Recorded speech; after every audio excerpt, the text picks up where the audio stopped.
While still drifting in unconsciousness, Masaru heard someone calling out to wake him, and he eventually opened his eyes. He was stunned to find that the person standing directly in front of him had a pair of bunny ears. Taken by surprise, he reached out to touch them, finding the warm and fluffy texture proof enough that this was no dream. The girl quickly pulled her ears back in embarrassment and questioned his behavior, prompting Masaru to offer an immediate apology. He then questioned her about the reason she was wearing those ears. The girl clarified that those weren't mere accessories, explaining that she was actually a member of the rabbit race. Startled, Masaru bolted upright, prompting the girl to look at him with confusion as she questioned if he had understood her. In that moment, a sense of clarity washed over him as he realized this was no dream, but a genuine reincarnation. It became clear that he had truly been reborn into the world of Alstacia. Panic quickly set in as he questioned how he had arrived there, his mind racing with concerns over his basic needs. Starting from nothing in an entirely new world, the simple task of securing food, shelter, and even a toilet suddenly felt like an overwhelming challenge. In that moment, Masaru turned to the girl and asked if he could accompany her. She hesitated, explaining that she didn't know who he was and that her people would be furious if she brought a human back with her. She explained that humans held a deep-seated hatred for non-humans, with the village elders being particularly hostile. To Masaru, this felt like a trope from a manga or game, leading him to wonder if this world also subjected other races to the cruelty of slavery. He asked if she could attempt to speak with them on his behalf, but their conversation was interrupted by a strange noise echoing nearby. Masaru remarked that it sounded as if someone was approaching to greet them. Though the girl initially saw no one, a hobgoblin suddenly appeared before her, causing her to cry out in terror. Panicked and confused by its presence, she insisted that they stood no chance of victory without help from the adults. As the scarred creature closed the distance, Masaru questioned just how dangerous it truly was. The girl warned him of its immense strength, noting it had likely strayed from a pack, and urged him to flee with her immediately. Masaru shoved her back and urged her to escape, staying behind to keep the hobgoblin's focus on himself. She paused for a moment, clearly reluctant to leave him by himself. Masaru firmly reminded her that if the monster was truly that lethal, she couldn't risk leading it back to her village and loved ones, eventually shouting for her to leave when she continued to hesitate. As she finally hurried away, he was left alone with the realization that he had no real plan. Witnessing the look on her face, he found it impossible to remain idle. Leaping forward, Masaru couldn't help but wish he had a specific skill to rely on in a situation like this. Driven by desperation, he snatched a water bottle and hurled it toward the hobgoblin. The attack proved useless, and the creature began to laugh as it drew closer, only for an unexpected turn of events to suddenly shift the momentum. Eventually, its foot slipped on the bottle, causing it to lose its balance. He crashed into a nearby rock and collapsed in defeat, just as a glowing portal materialized behind Masaru and a voice from within scolded him for lingering at the accident site. Before he could get a word out, a woman sharply slapped his hand and angrily demanded an explanation for his actions. She voiced her frustration, explaining that although she had worked hard to summon him near a human settlement, he somehow ended up in a remote area where he was nearly killed by a goblin. Masaru was stunned as he realized the woman's true identity was none other than the goddess Victinius. She seemed just as taken aback, questioning how he had survived and why he assumed she had granted him those skills to begin with. The sight triggered a sudden flashback to the moment of his reincarnation. Sensing his confusion, Victinius reassured him and revealed that his reincarnation into the world she governed was actually the result of a lost wager by a god from Earth. To prove she knew his true identity, she recounted his past. He was 36 when he was reincarnated, worked at a home center, and enjoyed gaming, even though his new body was now in its 20s. However, as she began to explain his status, a visibly overwhelmed Masaru cut her off, needing a moment to process everything. He questioned if everything around him was merely a dream, but Victinius sternly reminded him that this was reality, and he had no choice but to accept it. Utilizing her divine power, she manifested 3 radiant cards and informed him that she would be granting him her blessings. He was awarded all 3 cards, each one granting him a unique special skill. Looking over the cards, Masaru admitted he had expected blessings to be legendary weapons or powerful magic. But Victinius pointed out that his gaming background should make the concept of skills easy to understand. When he asked if the cards would actually grant him those abilities, she nodded and suggested they begin right away. Suddenly, a woman named Hera appeared and mentioned 8 tickets, causing Victinius to freeze in shock. After Hera pointed out a serious mistake, Victinius avoided her gaze and claimed she had only been away to speak with her father. Masaru remained silent during the tense exchange until Hera eventually offered him an apology. Insisting that those truly responsible for the blunder should be the ones to apologize, she introduced herself as Hera and explained that her husband, Zeus, and the foolish Victinius were both sorry for the trouble they had caused him. Masaru was stunned to hear the names Zeus and Hera, instantly recognizing them from Greek mythology. Hera calmly confirmed his suspicions and explained that, according to a divine contract, he was originally meant to receive proper assistance during his reincarnation. He was granted a blessing to aid his journey, which included the ability to comprehend the New World's language. However, the god's influence ceased the moment his soul departed for the other realm. She added that Victinius had attempted to withhold a portion of the 8 blessing tickets she won from a bet with Hera's husband, intending to give Masaru only 3, which left him completely stunned. Victinius squeezed her tear-filled eyes shut, muttering that she couldn't bear to hear any of it. Moments later, a glowing slot machine materialized right in front of them. Victinius explained that while she could grant Masaru skills, she wouldn't be handpicking them personally, as this followed the standard divine method.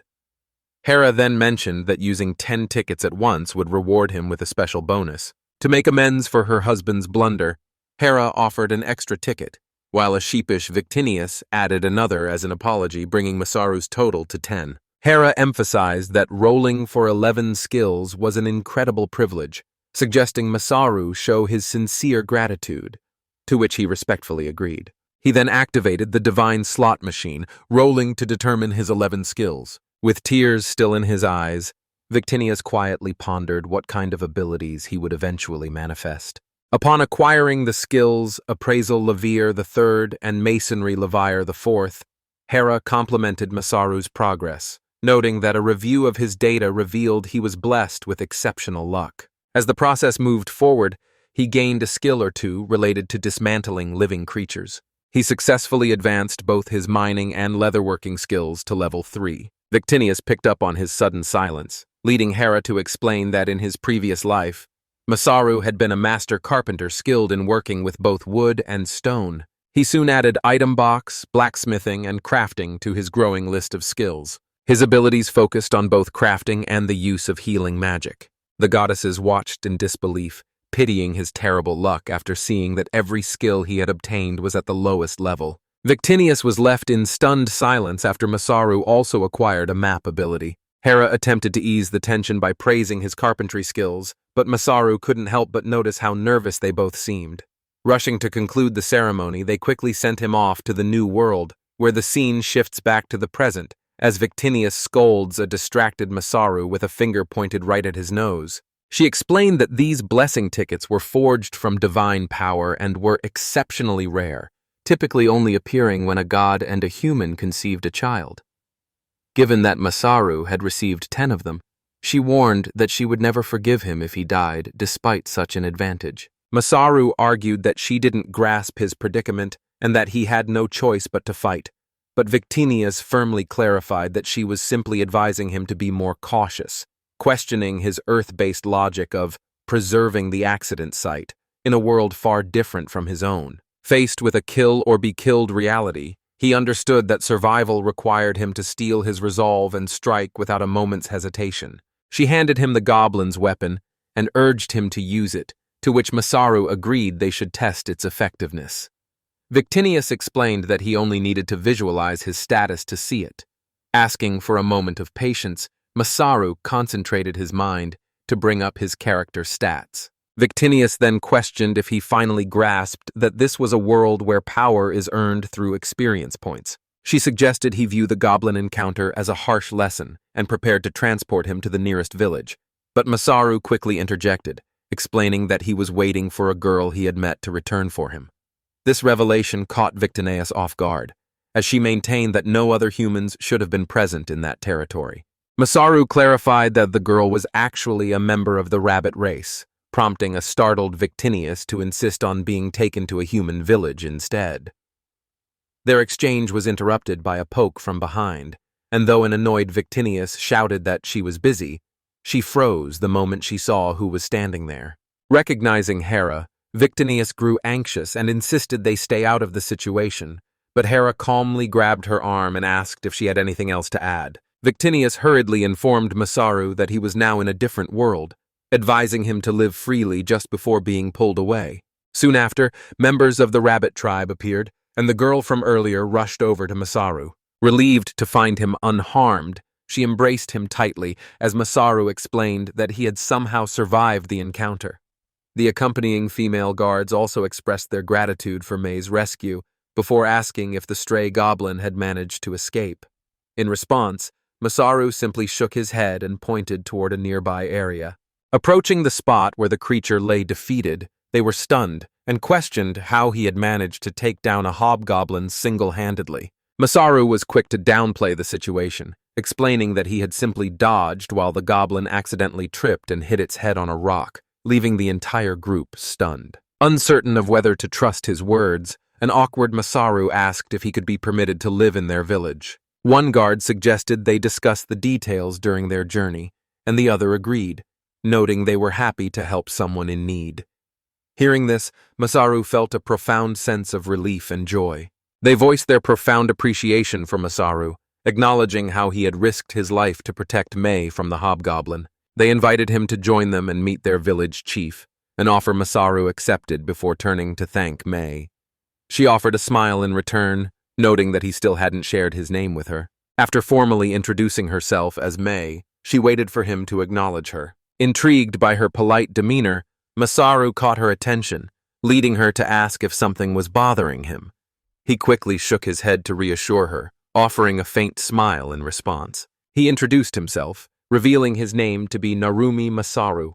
He requested that she drop the formalities and simply call him Masaru. As they exchanged a handshake, Masaru contemplated the uncertain path ahead, realizing that while the future of this new world remained a mystery, his journey toward a life of true freedom had finally begun. Masaru reflected on his past life as a 36-year-old from the countryside, which took an unexpected turn during his journey home. He had been brought forth by the summons of a goddess. She had ultimately taken control of his destiny, ensuring his life in this new world was already set in stone. Despite being completely unfamiliar with his surroundings, he was granted 11 skills upon arrival, but the absence of any offensive powers made his new reality incredibly difficult to navigate. Immediately after being summoned, he was instantly set upon by a goblin. After narrowly surviving his ordeal, he accompanied Mei and her group as they finally reached the entrance to the rabbit village. With Masaru's map skill guiding the way, they reached the village Mei had identified as their home. Upon entering, Masaru noticed the villagers observing him with a clear sense of curiosity. He learned from a guard that the village was home to about 100 people, and Mei added that the community thrived through mutual support. She assured him that he could consider them his family, a sentiment for which Masaru expressed his sincere gratitude. He noticed that the terraces were lashed together with ropes, while the houses themselves were simple tents supported by shafts, a sight that reminded him of Japan's Yayoi period. When Masaru asked if the settlement was new, the guard revealed they had only been there for 2 years, leading Masaru to realize the community was facing significant hardships. Another person spoke up, inquiring if he could meet with the chief immediately. Masaru accepted, and once he arrived at the chief's residence, the leader admitted he hadn't believed the rumors until he saw Masaru for himself. Masaru politely offered his assistance to the chief, and when the villagers expressed their gratitude for their rescue, he humbly deflected, claiming he would have been lost without them anyway. In response, the chief told him not to give it another thought. Because Masaru had risked his life to save Mei, the leader offered his sincere thanks and welcomed him into their village. Despite acknowledging the suddenness of the arrangement, he instructed Masaru to move into the same house as Mei. Masaru was hesitant at first, but the chief explained that Mei's father had been killed by a monster years ago, leaving her and her mother in need of support. Masaru agreed to help, though he secretly worried that a girl of Mei's age might resent his presence. However, when he looked her way, She simply smiled and assured him that she was perfectly fine with the arrangement as long as he was. Masaru gave her a gentle pat on the head and thanked her for her kindness before the chief suggested they finish their discussion the next day so he could get some rest. Masaru expressed his gratitude and offered to assist them in any way possible as a gesture of thanks. Reassuring him, the chief suggested he simply proceed at whatever pace felt comfortable. As Masaru walked away, he couldn't stop replaying the recent events in his mind. Recalling one of his skills, he realized there was still a way for him to take action. He approached the chief with a proposal, offering to help upgrade the entire village if the leader was willing to accept his assistance. He displayed total confidence, leaving the chief and the others visibly confused. Masaru explained how he could upgrade the village's systems and aid its development, but the chief interrupted, noting that while he believed Masaru wasn't just acting out of ambition, there were still concerns to address. If a newcomer suddenly announced their intent to rebuild the area, it would likely spark unnecessary panic. He questioned if Masaru followed his reasoning, and while Masaru agreed, he admitted he wasn't particularly skilled at reading the room. Driven by a desire to protect his people, he realized his past hesitation had nearly cost the lives of the village's children and elderly. He proposed building a more secure and stable community, promising to dedicate himself to the cause. Knowing that doing nothing would only lead to future regret, he resolved to become a person everyone could truly depend on. He reflected on the frequent reprimands from his past job, realizing those experiences had sharpened his ability to recognize his own mistakes. Despite his initial uncertainty, he was determined to do his best for the village, which is why he sought the chief's formal permission. He believed that acting with sincere intentions would eventually yield results, even if his methods caused some initial pushback. Recognizing that Masaru was drawing on his past experience working at a rural home center, the chief felt a growing sense of optimism. Turning toward him, he inquired about Masato's first course of action. Masaru agreed to start immediately, prompting the chief to note the firm resolve reflecting in his eyes. Expressing his desire to do whatever was best for the village, Masaru offered his thanks and took his leave. As he gathered resources in the forest, Masaru realized his first priority should be examining his actual skills. Recalling his rewards from the slot machine, he noticed his crafting options had evolved and several unfamiliar skills had appeared. He decided to sort through them, identifying his original abilities before testing the new ones. After activating his appraisal skill, he realized the modest knife in his hand was actually quite remarkable. Having borrowed the item from May, he made sure to handle it with care, recognizing that these skills were incredibly practical since they required no prior training or experience. After reviewing his cutting skill, he decided to test its power by placing his hand on a nearby tree. Without warning, the tree was severed and began toppling directly toward him. He quickly maneuvered out of the way, reflecting on just how dangerous that move had been. Realizing he had narrowly escaped death, he noted that the skill had consumed roughly 1/6 of his 213 MP. It didn't seem overly complex, though he would need to increase his level to maximize its efficiency. He then tested his building skill and discovered he could manipulate the environment around him. He discovered he could manipulate stone without any tools, so he began by attempting to form a simple cube.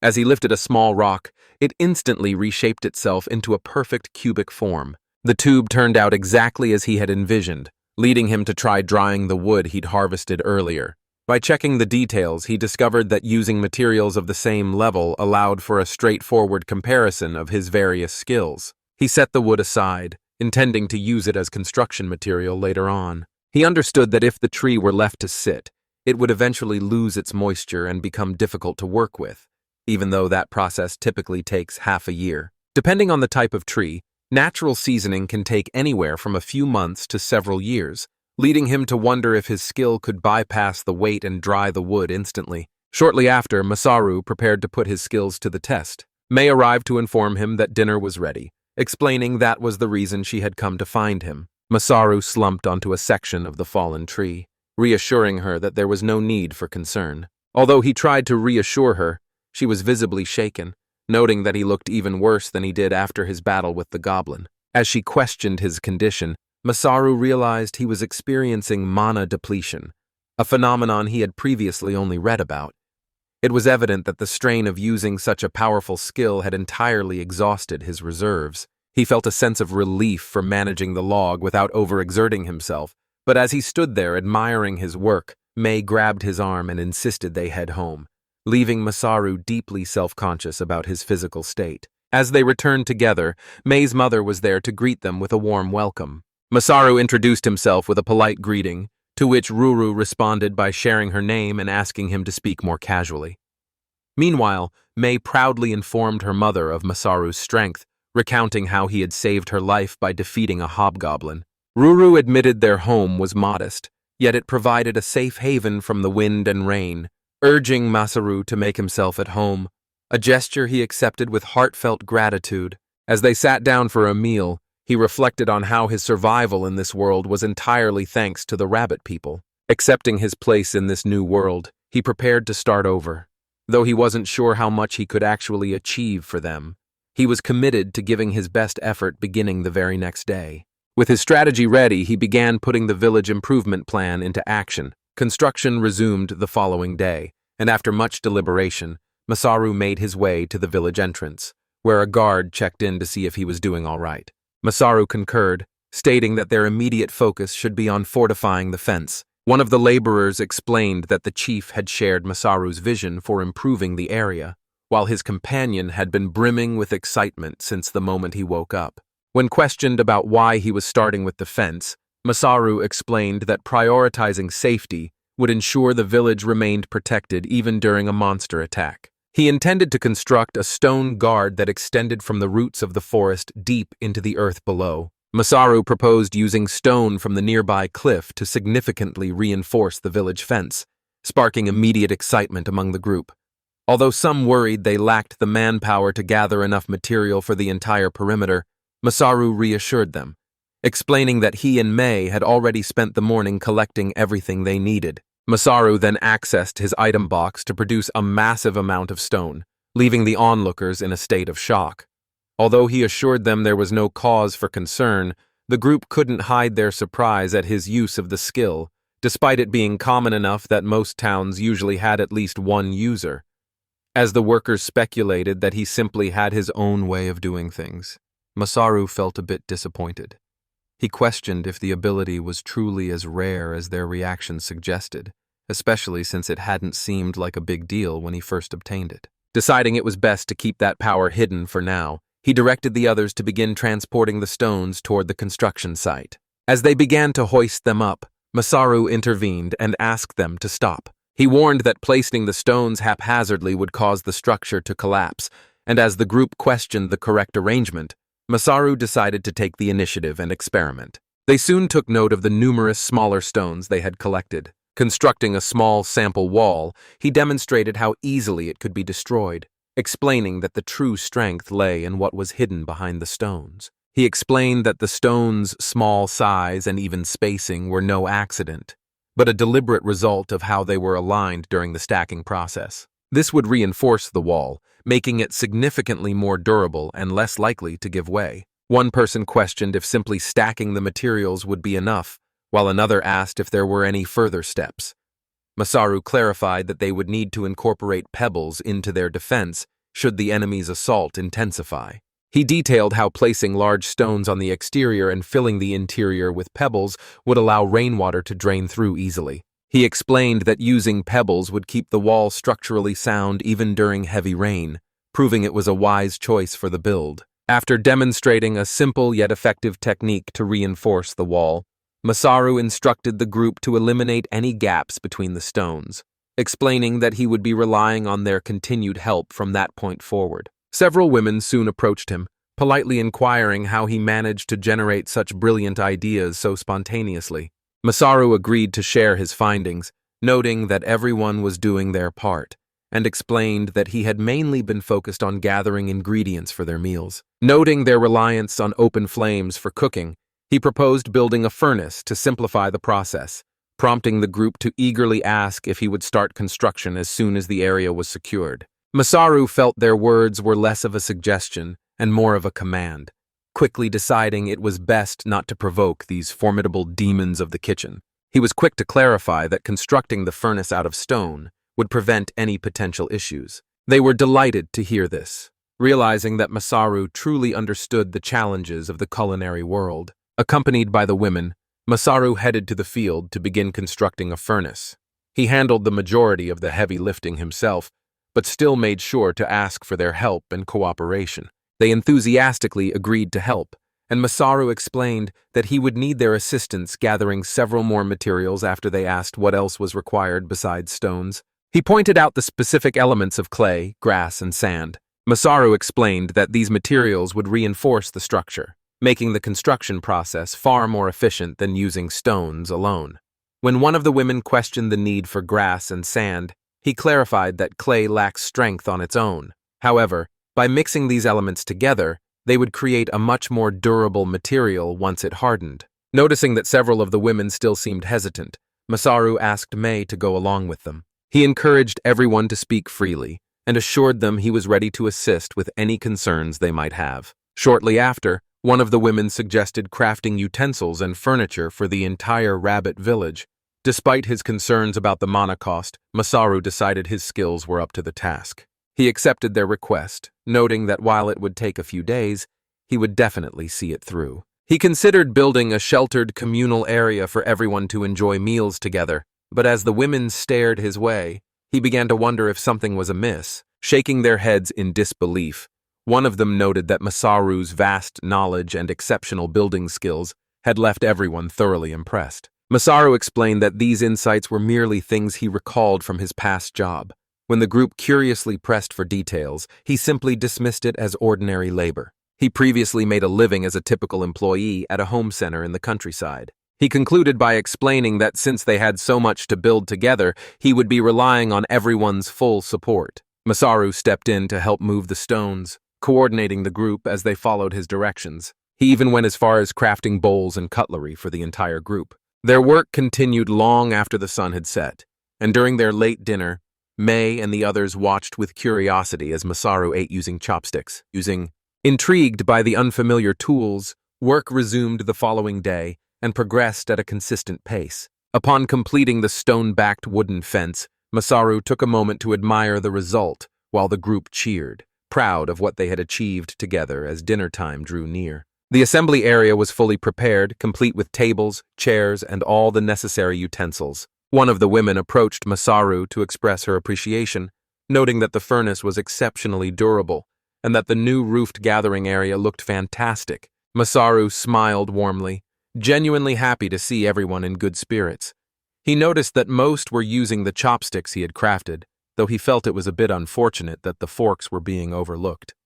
His observations were soon interrupted when the chief called out to him. He offered his sincere thanks for all the support and mentioned his desire to express that gratitude in person. Mei approached Masaru and pulled him into a hug. She commended him for his hard work, noting that the entire operation had been a resounding success. Hearing this brought Masaru a sense of genuine joy, while at the same time, as Hera and Victinias monitored the situation on a massive screen, Hera noted that everything was proceeding smoothly without their intervention, making Victinias' previous efforts seem redundant.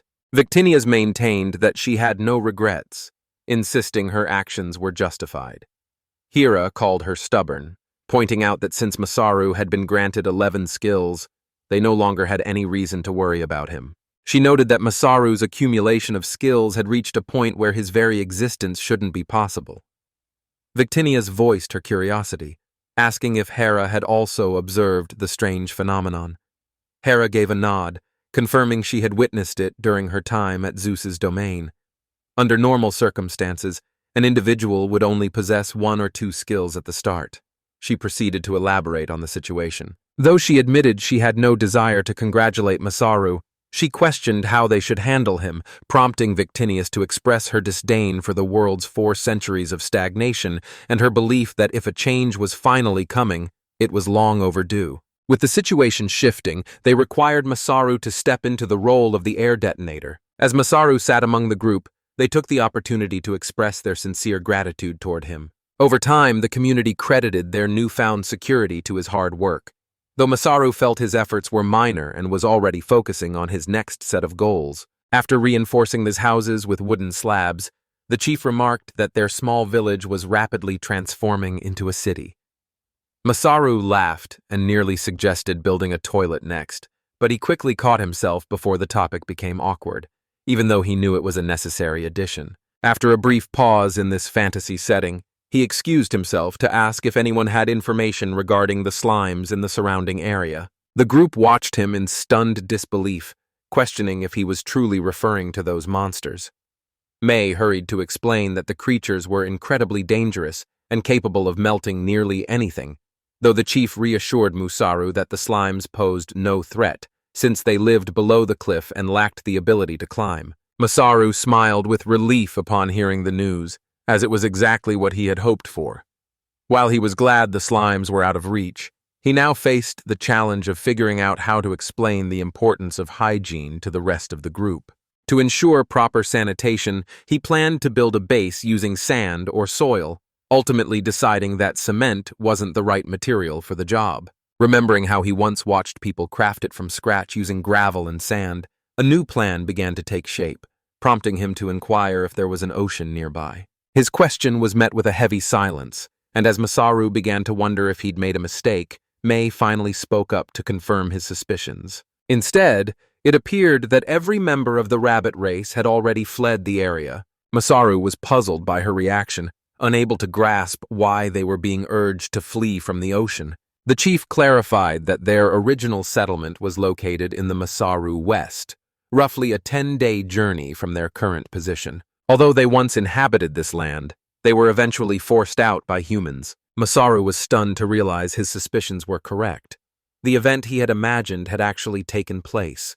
Despite his human nature, the rabbit tribe had fully embraced him as one of their own, leading him to apologize for his strange question after sensing he had dampened the mood. Driven by a lingering sense of responsibility, he resolved to refine the plan for the group's sake, which required him to head toward the coast to gather specific materials. Understanding the trauma they still carried from that place, he chose not to burden them by asking for their help. He ultimately planned to venture out on his own. His choice left the group in complete disbelief, and by the following morning, Masaru was already making his final preparations to depart. After binding May with ropes, he reminded her that he had already warned her to stay away. As she broke into tears, she explained that her persistence stemmed from a simple desire to stay by his side.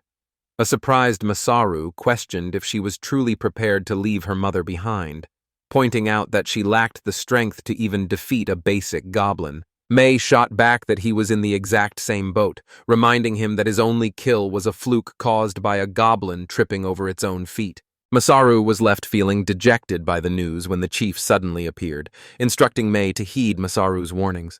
The chief explained that she wasn't ready for such a dangerous journey, and that her training had only been meant to test her limits, not to put her life at risk. As May wavered, Masaru remarked that the chief hadn't changed a bit, before adding that a formal send-off wasn't necessary. The chief explained he had both a gift and a favor to ask of Masaru, handing him an item and requesting that he put it on. Upon a closer look, Masaru realized the object was actually armor, and the chief requested that if he encountered any humans in the neighboring villages, he should let them know that the rabbit people were living in safety. Masaru nodded in agreement, silently resolving to investigate the area and uncover the truth of what had happened. Before departing, he entrusted the group with their responsibilities and cautioned them not to get their hopes up about whatever he might find. Despite May's tears, he instructed her to stay home and behave as he made his departure. After 4 days of travel, Masaru reached level 10, finding amusement in the strange shells scuttling along the shore. By relying on his map skill to navigate the correct path, he eventually reached the coast, feeling a sense of joy at the sight of the ocean. However, the journey through this unfamiliar world was far from easy, as he had to fend off several beast attacks along the way. He thought back to the previous day, recalling the moment he was caught in an ambush by bandits targeting a carriage. He readied his weapon for the confrontation, only to realize he was facing an overwhelming number of enemies. Despite the odds, he still managed to defeat them by utilizing the goblin weapon. Surprised by their lack of strength, he firmly believed that those who do evil have no right to harm others. Even so, he still chose to use his healing magic on them. He found it impossible to take a life, as his conscience simply wouldn't allow it. Once he was certain he was alone, he scavenged their belongings, taking their potions, herbs, and weapons for himself. They walked away with their lives, an outcome he viewed as a perfectly fair trade. Continuing his trek along the coast, a sudden signal alerted him to a seaside town just up ahead. This was the exact location where the rabbit people had once resided. Before heading in, he decided to disguise himself as an adventurer. Glancing at the city's massive tower, he saw that it was deserted, and the entrance had been ravaged by beasts as he made his way into the town. Masaru stood frozen in shock after discovering a group of goblins lurking nearby. He wondered if the goblins were putting in overtime, jokingly musing that if they were, they likely wouldn't let him leave either. He steeled himself as the goblins rushed forward to attack. He quickly realized these creatures traveled in packs, making them a serious threat despite their small size. With no other way out, he drew the sword he'd scavenged from the bandits and readied himself for the coming struggle. Despite lacking powerful offensive magic or special attacks, he still relied on his swordsmanship, a skill he had earned naturally rather than through a system slot. He recognized a familiar style that reminded him of the kendo he practiced as a child, prompting him to wonder if it would be acknowledged as a formal skill in this world. With a sharp flick of his wrist, he delivered a precise strike. He was careful to hold back his strength since he hadn't fought seriously in quite some time, and things were proceeding smoothly until an unexpected development occurred. A towering goblin made its appearance, riding atop a colossal wild boar. Masaru quickly identified the newcomer as the village boss, questioning how he could possibly stand his ground against such a powerful adversary. The monster pressed its attack, lunging toward him without a moment's hesitation. The speed was incredible, forcing Masaru to struggle with his evasions as he realized his sword couldn't reach the goblin rider. Before moving forward, he first needed to handle the boar. The opponent's speed was so overwhelming that a single error could cost him a limb, making the entire battle feel like a high-speed disaster waiting to unfold. Suddenly, an idea occurred to him.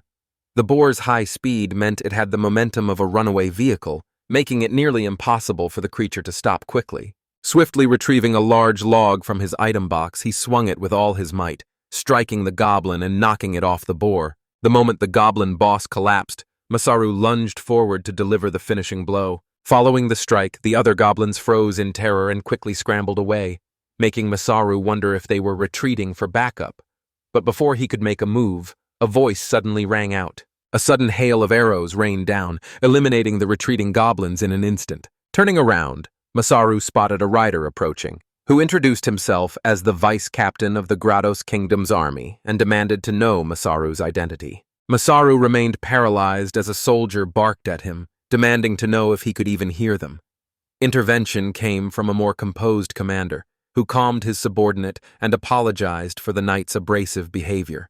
Identifying himself as General Cook, the man explained that their unit had arrived to eliminate the goblin threat. Although it appeared they had arrived too late, he asked if Masaru had defeated everyone single-handedly and offered his sincere gratitude for the help. After introducing himself, Masaru explained that he was only there to gather resources, privately concluding that the kingdom must control the area given their presence. It was the perfect chance to uncover the truth about the rabbit village, though he struggled with how to phrase his inquiry.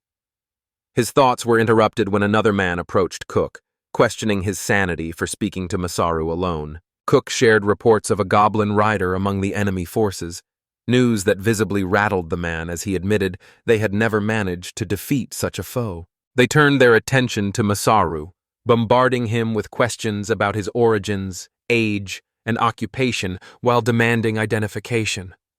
The sudden interrogation left Masaru completely overwhelmed until Cook stepped in, telling the others to stop pressuring him. Impressed by Masaru's overwhelming power, he suggested that he join the knights, an offer so sudden it felt like a manga trope where the protagonist is instantly fast-tracked to success. He respectfully declined the offer, explaining that a personal goal was the very reason he had traveled so far. Smiling as he patted Masaru's shoulder, Cook praised his unwavering resolve against the temptations of wealth and fame, noting that he wanted his own soldiers to follow such an example. Noticing the deserted surroundings, Masaru questioned where the villagers had gone, prompting Cook to explain they were likely in hiding before ordering a knight to retrieve them. Masaru expressed his intent to handle the remains and asked the knights for their assistance, prompting a curious Cook to inquire about his plans. Masaru pointed out that leaving the bodies would attract predators and risk the spread of disease, so he suggested digging a pit to cremate and bury them.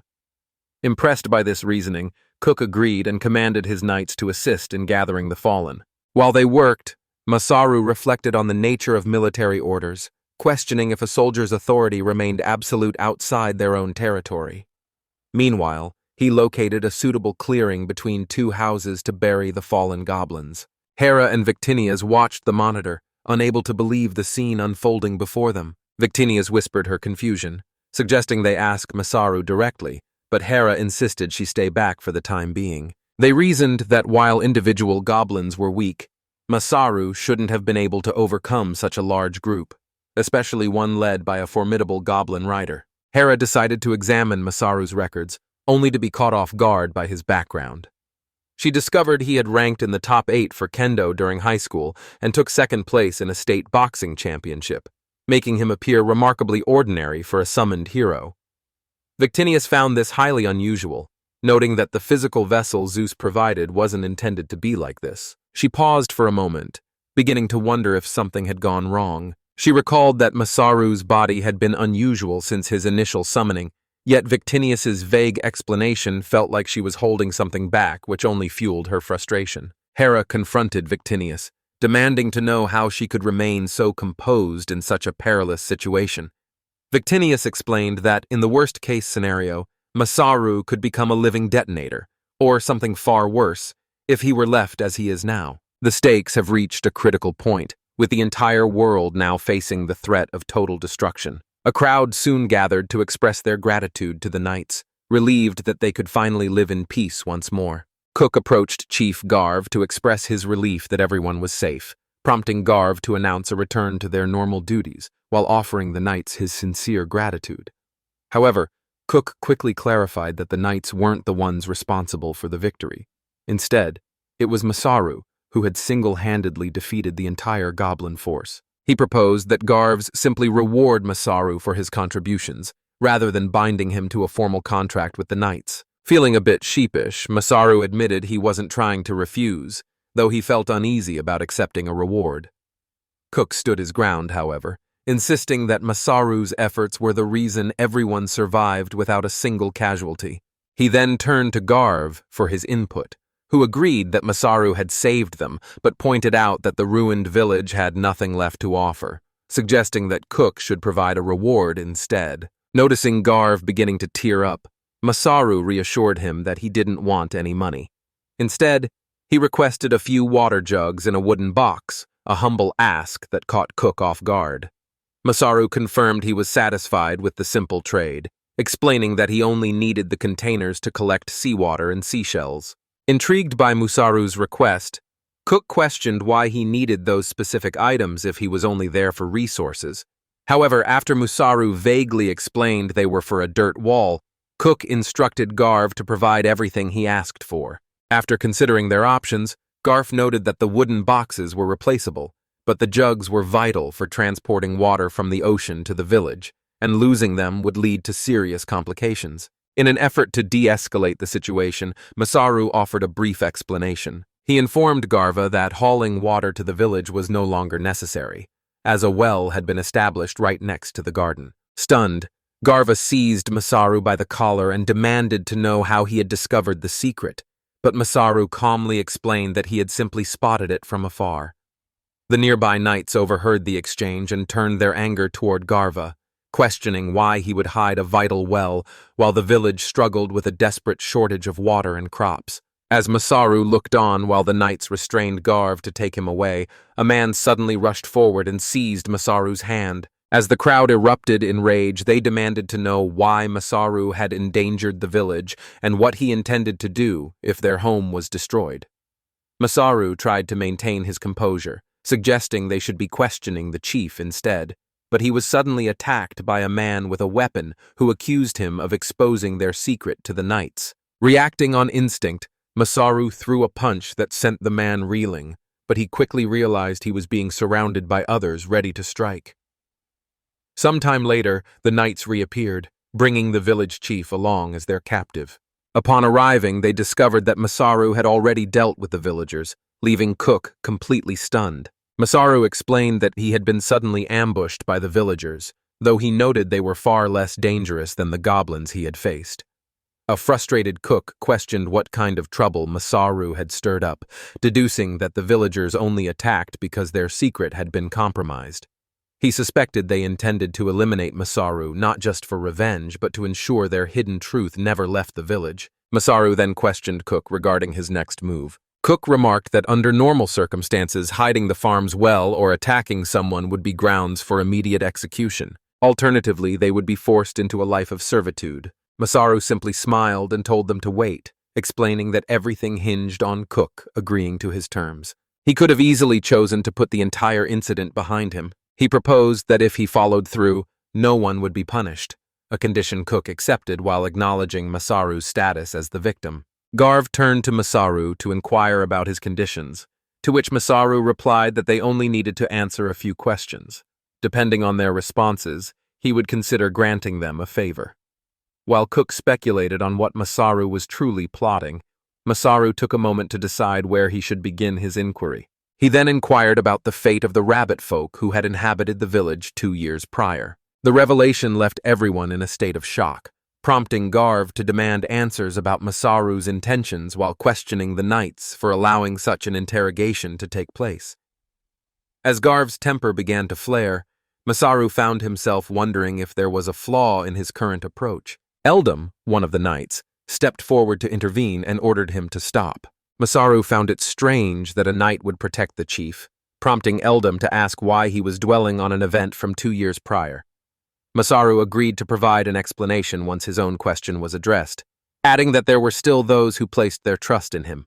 Eldam questioned whether the rabbit people were the ones being discussed. Masaru soon realized that the knights were already aware of their presence, just as Eldam began to address him. Acknowledging his opponent's superior strength and the possibility of his own defeat, he decided to press on anyway.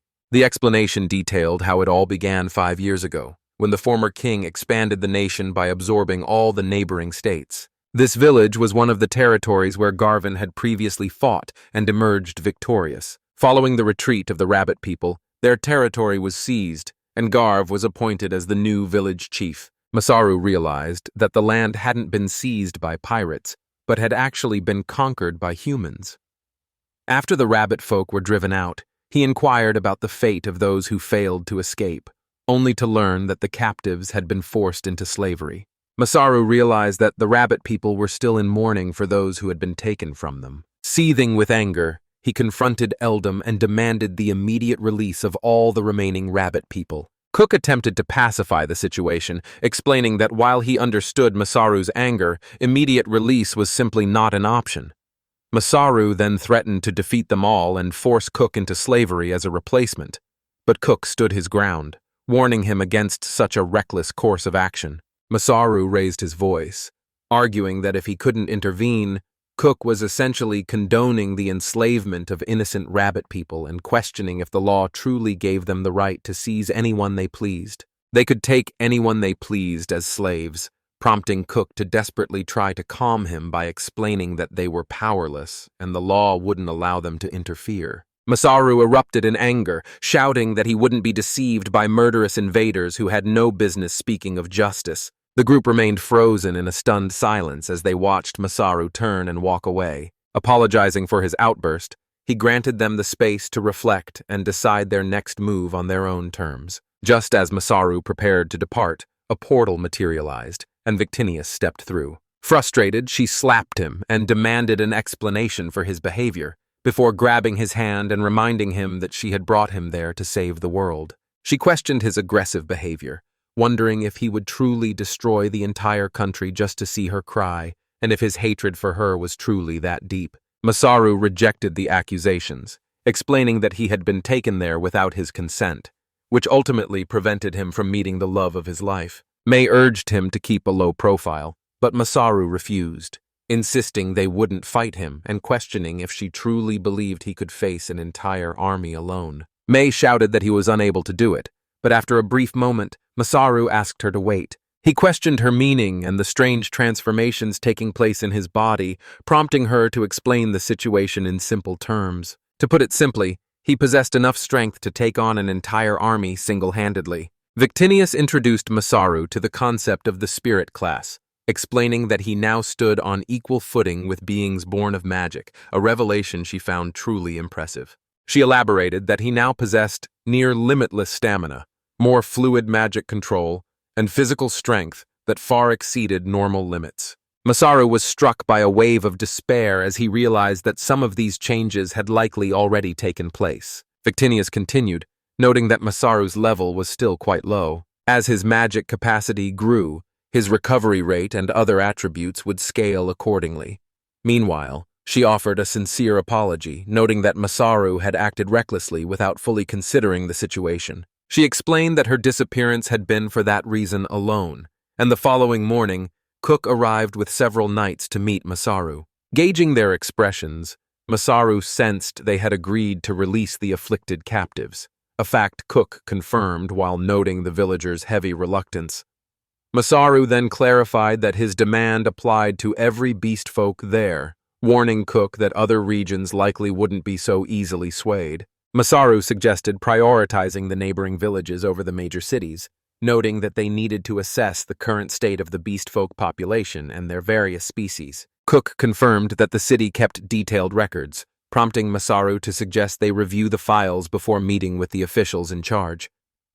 While Cook agreed to the plan, his lingering unease made Masaru suspicious, though Cook quickly explained he was simply relieved to see Masaru looking much more relaxed. He inquired about the events of the previous night, causing Masaru to hesitate before claiming he was simply relieved the negotiations had been a success, which left Cook confused and asking for clarification. Masaru admitted that if the negotiations had failed, he was fully prepared to settle the matter with his fists, leaving the knights stunned as they urged him to reconsider such a reckless approach. Cook explained that a meeting had been organized to prevent any potential conflict, then invited Masaru into the carriage as they set off for the city. As they traveled, Masaru pondered what their destination would be like, prompting Cook to explain that it was known as the City of Knights. This location serves as the primary base of operations for the Greta Kingdom's coastal knights. Upon their arrival, Masaru noted that the city was filled with sturdy houses, which Cook took as a mild compliment, before explaining that while it wasn't a fortress, being the City of Knights meant it could still easily repel any invader. A detail Masaru quietly pondered. While the city was significantly more developed than the fishing village, it still lacked any basic sense of sanitation. If these were the standard living conditions, he knew for certain he could never live in a place like this. With a gentle smile, he then mentioned that he might be able to assist in securing the release of the beast folk. Despite his gentle smile, an unsettling feeling lingered in the air, as if something unfortunate were about to occur. Cook explained that they were heading toward the assembly hall, but they first needed to stop at the front gate for an identification check. Since Masaru was scheduled to meet with the chief, this security measure was mandatory, and Cook advised him to have his guild card ready. Upon hearing this, Masaru began to break into a nervous sweat. Upon arriving at the Adventurers Guild, Cook's frustration boiled over when Masaru revealed he lacked a guild card. He questioned whether Masaru was simply a slacker, reminding him that registration was a standard requirement for everyone once they reached the age of 12. Though Masaru feared the worst, a misunderstanding on Captain Cook's part saved him just in time. Shortly after, the receptionist thanked him for waiting and directed him to place his hand on the magical device in front of him. The moment Masaru made contact with the tool, it released a sudden, brilliant light that took him by surprise. As the device automatically began crafting his card, the woman explained that guild cards were a divine technology granted by the gods, warning him that any forgery or fraud was a serious crime punishable by law. She clarified that while sensitive details remained hidden, the card would still display his name, guild status, and criminal history. This information was strictly for identification purposes, and as long as the owner was alive, his deeper personal data remained completely inaccessible to others.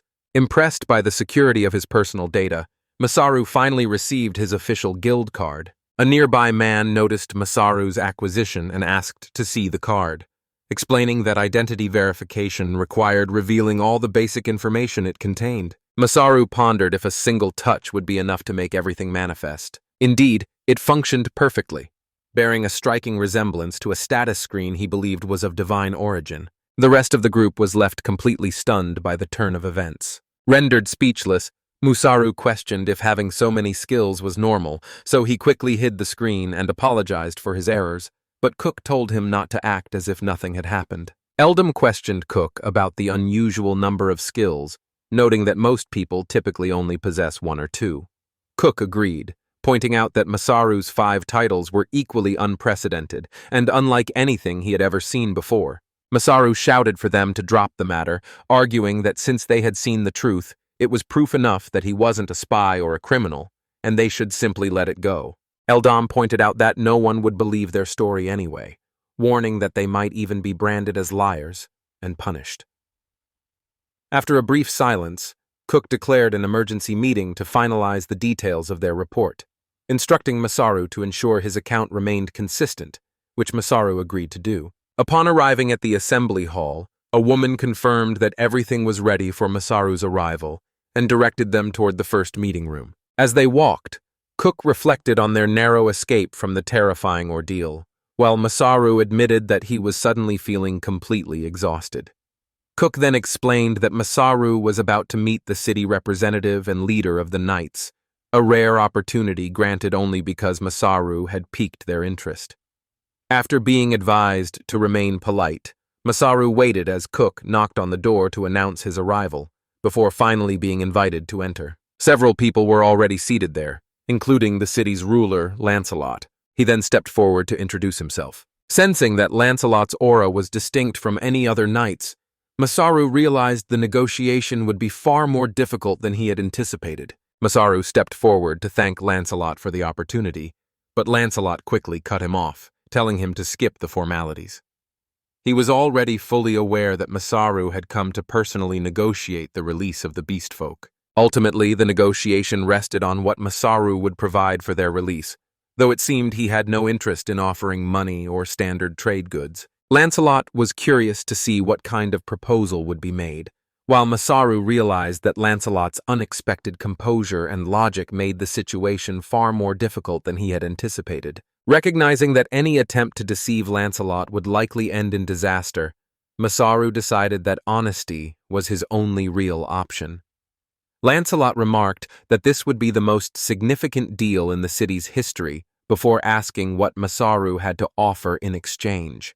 Steeling himself, Masaru answered that he would be offering his knowledge.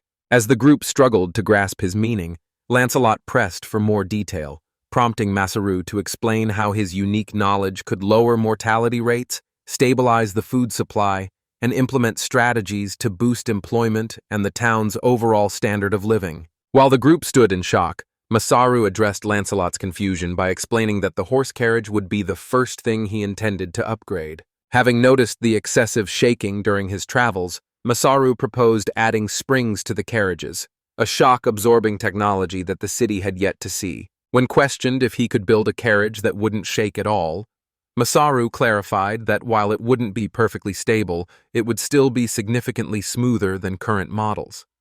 He then mentioned a plan to improve the horse's hooves, but he was interrupted before he could finish by a man standing behind Lancelot. Lancelot acknowledged Masaru's offer, noting that it was precisely what the city would eventually require, and believing that such knowledge could lead to significant improvements if it yielded results. He admitted that he wasn't ready to trust Masaru just yet, as he found it difficult to rely on something so abstract. Although Masaru's proposal was compelling, it was the kind of deal only a small village would take at face value. Consequently, Lancelot insisted he remain in the city until he could provide tangible results, leaving Masaru to wonder if he was being scouted for the knighthood. Lancelot explained that Masaru had already turned down the offer, and while losing such a powerful ally was a blow, they respected his choice as Lancelot moved to clarify the situation. The beast folk were to remain in custody until results were produced, and if Masaru failed to deliver, he would be forced to stay until he either succeeded or died. By committing to these terms, Masaru was essentially wagering both his knowledge and his entire future, accepting the deal so instantly that it left everyone present in total shock. Lancelot tasked Masaru with upgrading the city's sanitation and carriage systems, promising to release the beast folk as soon as any progress was made. As Masaru listened closely, Lancelot suggested he could iron out any specifics with his secretary, but Masaru declined, feeling the terms were already more generous than expected. However, Lancelot quickly revealed that Masaru had actually misunderstood the situation. This agreement gave Lancelot the perfect opportunity to suppress any potentially rebellious beast folk while still profiting from Masaru's knowledge, making it an incredibly favorable deal for him. He expressed deep resentment toward labeling the beast folk invasion as a war, firmly rejecting the term. This led Masaru to realize that the city's leader was actually a decent person. Lancelot offered to round up the scattered beast folk, but noted that the real challenge would be facing those who opposed their freedom, asking Masaru if he had any clever solutions. Wearing a sinister grin, Masaru confirmed his intent, a response that clearly pleased Lancelot. He then questioned the city's reputation as a land of knights, proposing they settle their dispute through a formal duel. He challenged anyone who opposed the beast folk's release to a fight, stipulating that the loser must accept the outcome without further protest. Startled by the suggestion, Lancelot stood and agreed it was a brilliant plan that would double as a grand spectacle. His gaze then shifted to a nearby sword as he noted that many prideful fools would likely struggle to accept their defeat. Gripping the sword, he explained that if the opponent was the strongest orc in the city, then whoever defeated him would earn the right to free the beast folk. This approach would force everyone to accept the result without question. Masaru was surprised as he finally understood Lancelot's reasoning. Lancelot pointed out that because the locals were only used to fighting goblins, they had never witnessed Masaru's true capabilities, which is why he was now being challenged to a spar. Masaru was surprised to see Lancelot's eyes light up with excitement the moment he gripped his sword, revealing his nature as a battle-hungry warrior. Fearing the complications that would arise from injuring the city's leader, Masaru chose to respectfully decline the duel. Amused by the implication that Masaru might actually win, Lancelot accepted the challenge and ordered the training grounds to be readied.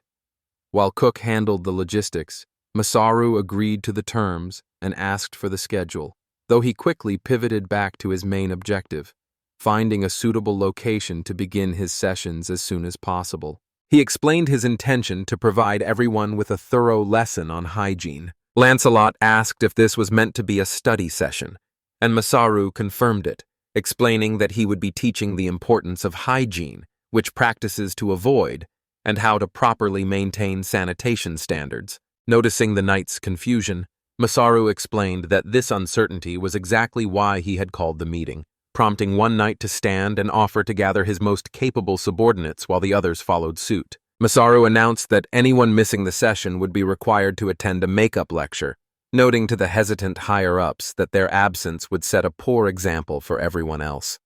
Lancelot smiled, expressing his confidence in Masaru's management and offering to remain available should his assistance or company be needed. Masaru clarified that Lancelot was also scheduled to attend the lecture. While meeting with the knights, Masaru explained that the city's most significant problem was actually its poor sanitation. He took the time to explain the fundamentals of hygiene, covering essential practices like boiling water, washing clothes, and maintaining overall cleanliness. Irritation was clear on their faces as they dismissed his advice as far too basic. Masaru soon realized he was explaining concepts so simple even a child could understand them. Yet the knights were genuinely struggling to grasp the idea. Even Lancelot confessed he hadn't expected Masaru to lead a lecture so spontaneously, questioning if these methods would actually produce a meaningful impact. Masaru explained that by improving public hygiene, the city could lower the mortality rate for everyone, from infants to adults, and potentially even halt the spread of plagues. Although he wasn't a medical expert, he offered to share whatever knowledge he had to help. Irritated by his boldness, Lancelot questioned Masaru's authority on the matter, noting that while the plague hadn't reached the capital yet, its lethal reputation kept most people from studying it. Given the immense value of the information, Masaru's proposal seemed remarkably one-sided. Lancelot clarified that while their support had its limits, they would provide aid and strength whenever possible, an arrangement Masaru found perfectly acceptable, considering Lancelot's group stood to gain the most from the deal. Lancelot accepted, noting that being beholden to others was beneath his professional standards. Masaru noted that it would be disrespectful to hold back, eventually admitting that he did require some assistance. He requested access to the smithing workshop starting the next day, as he needed to begin working on carriage upgrades and various experiments. Lancelot gave his word, agreeing to oversee the necessary arrangements. He explained that while the workshop itself was functional, they lacked a capable blacksmith to run it. Since it was a coastal base, most of their best craftsmen had already been recruited by the Capitall, and Masaru was left stunned when he finally saw the facility for himself. Mounds of unused materials lay strewn across the entire area. Witnessing the chaos firsthand, he urgently called for reinforcements, declaring that he needed every available person to assist him immediately. Declaring the current disarray unfit for a proper workshop, he ordered a full inventory of all materials to be completed by the end of the day. A confused Lancelot asked for clarification on the term inventory, prompting Masaru to explain that it was a detailed log of their stored materials, including specific types and quantities.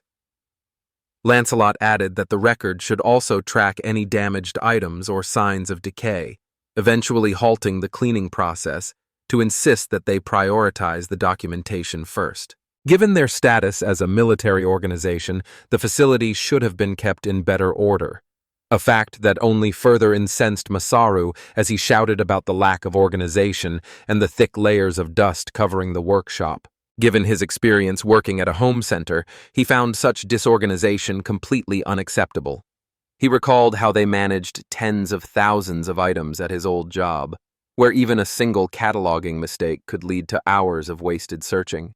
Turning toward Lancelot, Masaru announced he would handle the task personally and requested a team to help re-establish order.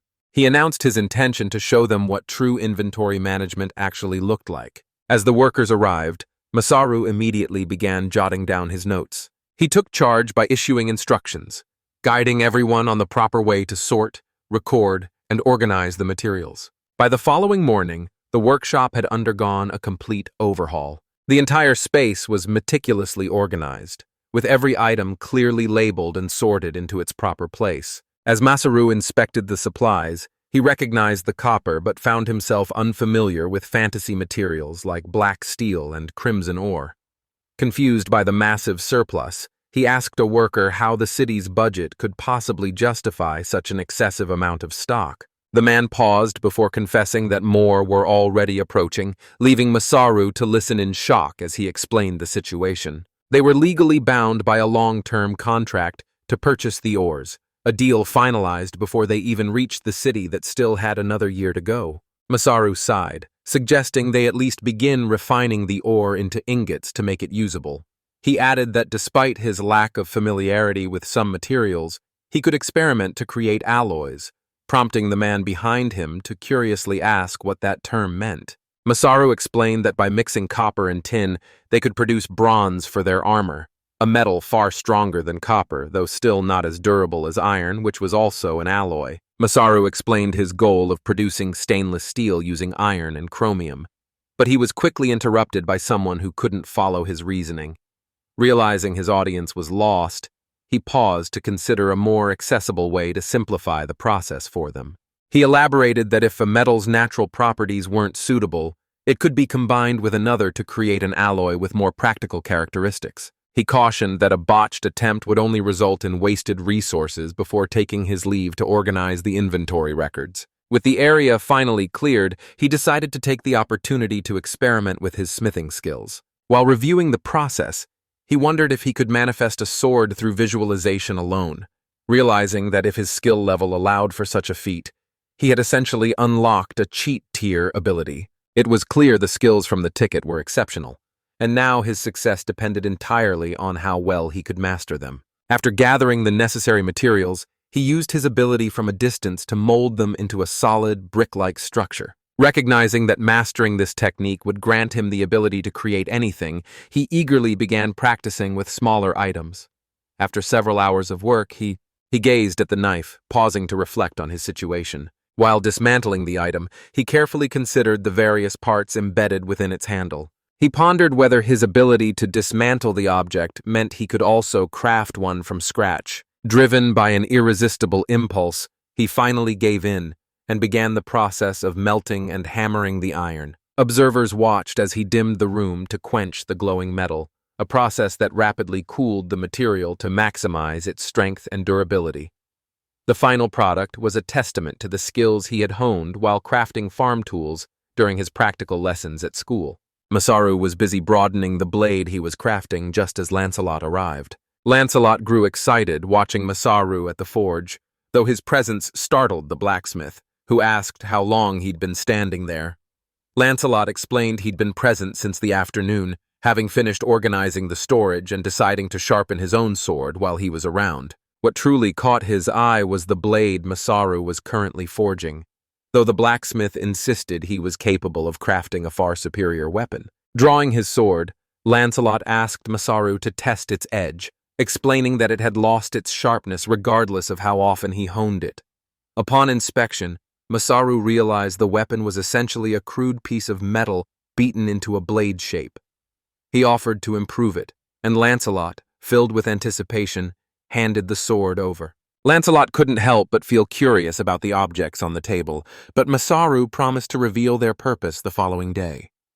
He asked Lancelot to return then, mentioning that he had also uncovered something new he wanted to discuss. Lancelot's curiosity deepened as an excited Masaru announced he was moving on to the next phase, telling Lancelot he was free to head wherever he liked. As Lancelot departed, he reflected on just how unyielding and strong-willed Masaru truly was. Even as night fell, Masaru remained diligently at work. He had already managed to craft a wide variety of items. He pondered why he felt such fulfillment in being helpful to others, eventually realizing that he held a genuine passion for the art of crafting. He intended to bring his inventions to town the next day to demonstrate their use while continuing his sanitation lectures. But for the moment, he chose to focus on his crafting just a bit longer. The following morning, a young girl arrived at Masaru's workplace to rouse him while he was still fast asleep. Still groggy from sleep, he stirred and questioned her identity. She introduced herself, claiming to be a messenger. She explained that the knights were currently preoccupied, resulting in her being sent to handle their errands. Once his identity was verified, she informed him that a duel with Lancelot had been scheduled for 3 days later in the training area. She informed him that his attendance was strictly mandatory that morning, much to Masaru's annoyance as he realized he had nearly forgotten about the scheduled duel. Finding Masaru quite peculiar, the girl mentioned his upcoming meeting with the old man and noted Lancelot's apparent excitement for their duel. Masaru explained that Lancelot was a battle-hungry individual who rarely listened to him and had made the choice entirely on his own, leaving the girl surprised that Masaru had managed to capture the warrior's attention. She cautioned him to hold back since a medical team would be on site, prompting Masaru to stand up and stretch. He expressed his intention to hold back, promising to avoid causing Lancelot any serious harm. The girl teased him, questioning if he truly believed he wouldn't lose. Masaru remarked that it was unsettling how her words perfectly mirrored Lancelot's, then asked her to tell Lancelot to meet him at the town plaza later. This prompted her to ask if he needed something specific from him. Masaru responded that he intended to perform a brief demonstration right then and there. A short while later, Lancelot arrived at the town's central plaza. Just as the others began to wonder where Masaru had gone, they discovered him deep inside a well, working with several knights to install a pipe. Once the setup was finished, he signaled for them to pull him back up to the surface. Cook explained that Masaru had descended to install a specific contraption, and as he emerged, Lancelot arrived right on schedule. Lancelot recognized the components as the same machine parts he had seen the previous night, and Masaru confirmed they were part of a water pump before suggesting they get to work immediately. Thanks for watching. After gathering everyone together, he announced a demonstration of a new tool designed to make the task of drawing water much easier. Assuring them the process was straightforward, he asked for their undivided attention before calling upon a woman to assist with the demonstration. Approaching with hesitation, she wondered if she could truly be of help. But Masaru reassured her that gender was irrelevant and even a child could manage the task. He directed her to pour water into the pump's opening and then begin working the lever steadily up and down. A short time later, water began to pour out from the opening. The crowd was left in awe, with many mistaking the technology for magic. But Masaru explained that the device was actually a pump. He announced his plan to install these at every major well throughout the city, while urging the citizens to handle the equipment with care. Following this, Masaru shifted his focus toward refining the design of the horse-drawn carriages. Inspecting the vehicle, he recalled riding in similar models before and noted how primitive the design was, specifically pointing out the metal axle that supported the carriage body from below. As Lancelot questioned his next move, Masaru explained his plan to detach the passenger cabin from the wheelbase and suspend it using a new frame and springs at both ends. Noticing Lancelot's confusion, Masaru clarified the design while admitting he had yet to verify if his anti-shake mechanism would actually function as they began laying the foundation. Following his specific designs and instructions, he utilized his own power alongside the assistance of his men. Masaru successfully completed the construction of the initial prototype. With his mana quickly running dry, he instructed Lancelot to conduct a cautious test run. Lancelot agreed and ordered the knights to bring forward a horse. After spending some time riding, they eventually returned to Masaru. When Masaru asked for his feedback, Lancelot admitted he was stunned. The ride was so perfectly stable that his past travels felt primitive by comparison, all thanks to the ingenious mechanism Masaru had engineered. Masaru noted that the city's carriages were completely missing suspension systems, leading him to install custom impact-absorbing parts while planning to experiment with more advanced shock absorbers down the line. Lancelot questioned if the passenger area could be expanded, and while Masaru agreed, he preferred to focus on the suspension system for now, planning to eventually design a carriage that could hold up to 10 people. Pleased with Masaru's rapid development, Lancelot noted that future expeditions would be much more manageable. Masaru added that by steadily refining their current tools, they would eventually achieve significant technological breakthroughs.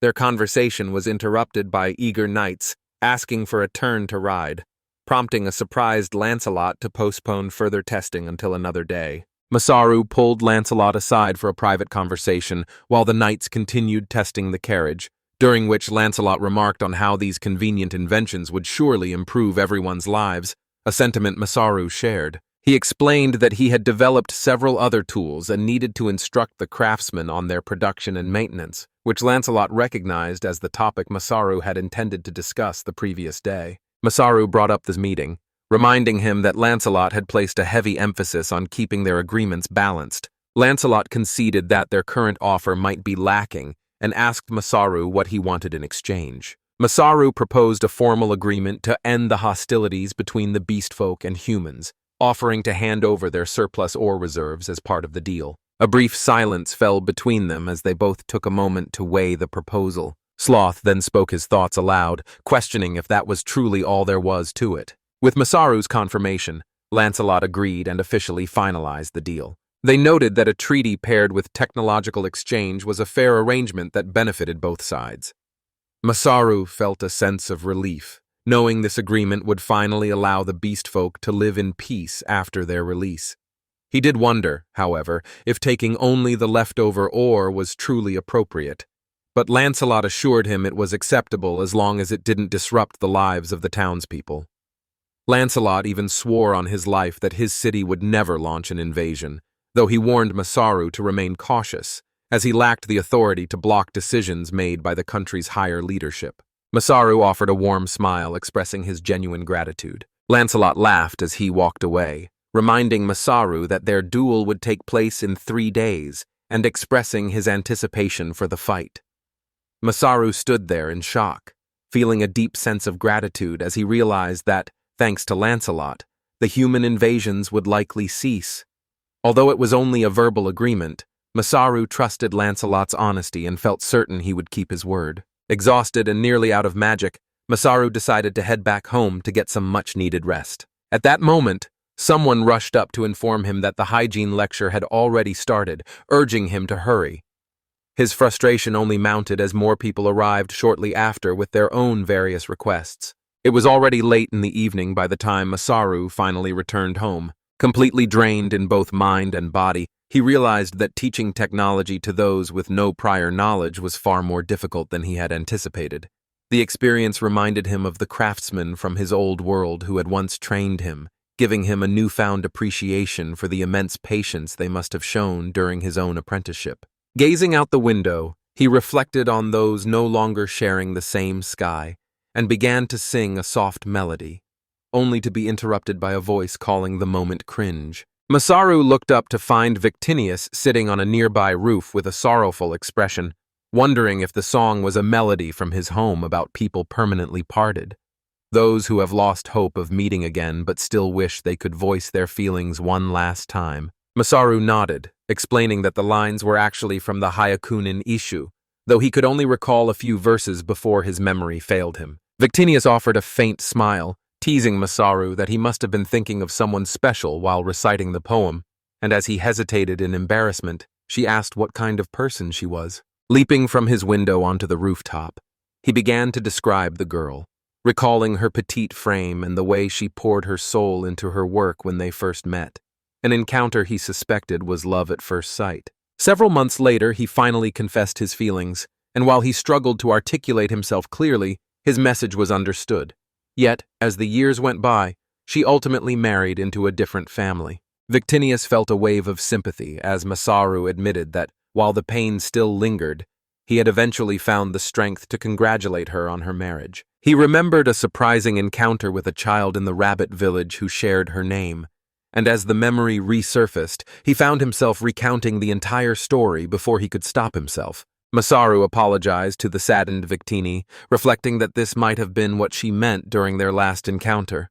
Acknowledging the weight of his past actions and the lives he had influenced, he felt it was far too late for regret and told her not to worry. Leaning against her shoulder, he admitted that meeting the rabbit people had given him a new sense of purpose, expressing his gratitude to her for the feelings that had ultimately saved him. Victinius stood up so suddenly that Masaru lost his balance, as she playfully boasted that as the goddess who summoned him, her mere presence was enough to make anyone feel better. Masaru could only sigh in frustration, annoyed by how easily she got ahead of herself. She watched him closely, her expression filled with curiosity. Meeting her gaze, he remarked that although she was incompetent, she still officially held the title of a goddess. Victinius was instantly irked by the comment, prompting a regretful Masaru to quickly apologize and express his sincere gratitude for her bringing him into this world. Offering a small smile, she let him know that she had accepted his apology. Reinvigorated, Masaru stood and made his way back to the smithing workshop to resume his work, while a still stunned Victinius chose to remain behind and appreciate the quiet evening. She lingered on the rooftop after Masaru's departure, gazing silently at the moon. Following the incident with Tunisia, Masaru spent the next 3 days without a single moment to rest. He traveled from one settlement to the next, spreading word of the recent events. Every free moment he could find was dedicated to readying himself for the battle ahead. When the day of the duel finally arrived, Masaru made his way toward the training grounds. He caught sight of a large crowd congregating at the scene. He approached Lancelot directly, seeking an explanation for the unfolding events. Lancelot expressed his admiration for Masaru's courage to stay, but Masaru brushed the comment aside, surprised that their duel had evolved into such a grand, festival-like event. Lancelot urged Masaru to forgive his subordinates, explaining that their reaction was typical whenever he drew his blade. He then shifted the conversation to a more pressing matter, asking for the whereabouts of the sword Masaru had previously promised to improve. Masaru mocked the foolish request, questioning why anyone would hand their weapon to an opponent before a duel, and even apologized to a stunned Lancelot for breaking the sword he had been given as a reference. Lancelot agreed to carry that resentment into their duel, promising to hold nothing back. Meanwhile, Masaru studied Lancelot's massive black sword, noting that while the craftsmanship was similar to the weapon he had been given, the metal itself seemed far more resilient. He questioned if that was the blade Lancelot intended to use, noting that it looked like nothing more than a common sword. Masaru followed suit, unsheathing his own weapon. Lancelot remarked that the short sword would serve as a fine trophy during his victory drinks that night, while Masaru countered that it would be a shame for Lancelot to get hurt in defeat, promising to restrain his strength. Resting his sword against his shoulder, Lancelot urged Masaru not to hold back, noting it had been years since he'd encountered a challenger of this caliber. He recalled that the last time someone spoke to him with such confidence was during his days as a recruit, and he had made sure every skeptic eventually regretted their words. Masaru questioned Lancelot's history with failure, only for the warrior to reveal that he had never once been defeated by a human. Masaru was caught off guard, fearing his preparations might be for nothing, while Lancelot expressed interest in seeing his strategy in action. Though Masaru downplayed the situation, very few people were capable of defeating a goblin rider alone, meaning his strength was anything but ordinary. Lancelot challenged Masaru to strike with his full strength, and once he agreed, the two finally stepped onto the training grounds. The entire crowd immediately broke into a roar of enthusiastic cheers. Amidst the crowd, Masaru caught sight of a messenger girl who had successfully secured a prime spot to watch the events unfold. He was left wondering about her true identity. The girl turned toward him and offered a gentle smile. Shortly after, the referee made his way onto the training ground. The announcement rang out, signaling that the duel between Lancelot and Masaru was finally about to get underway.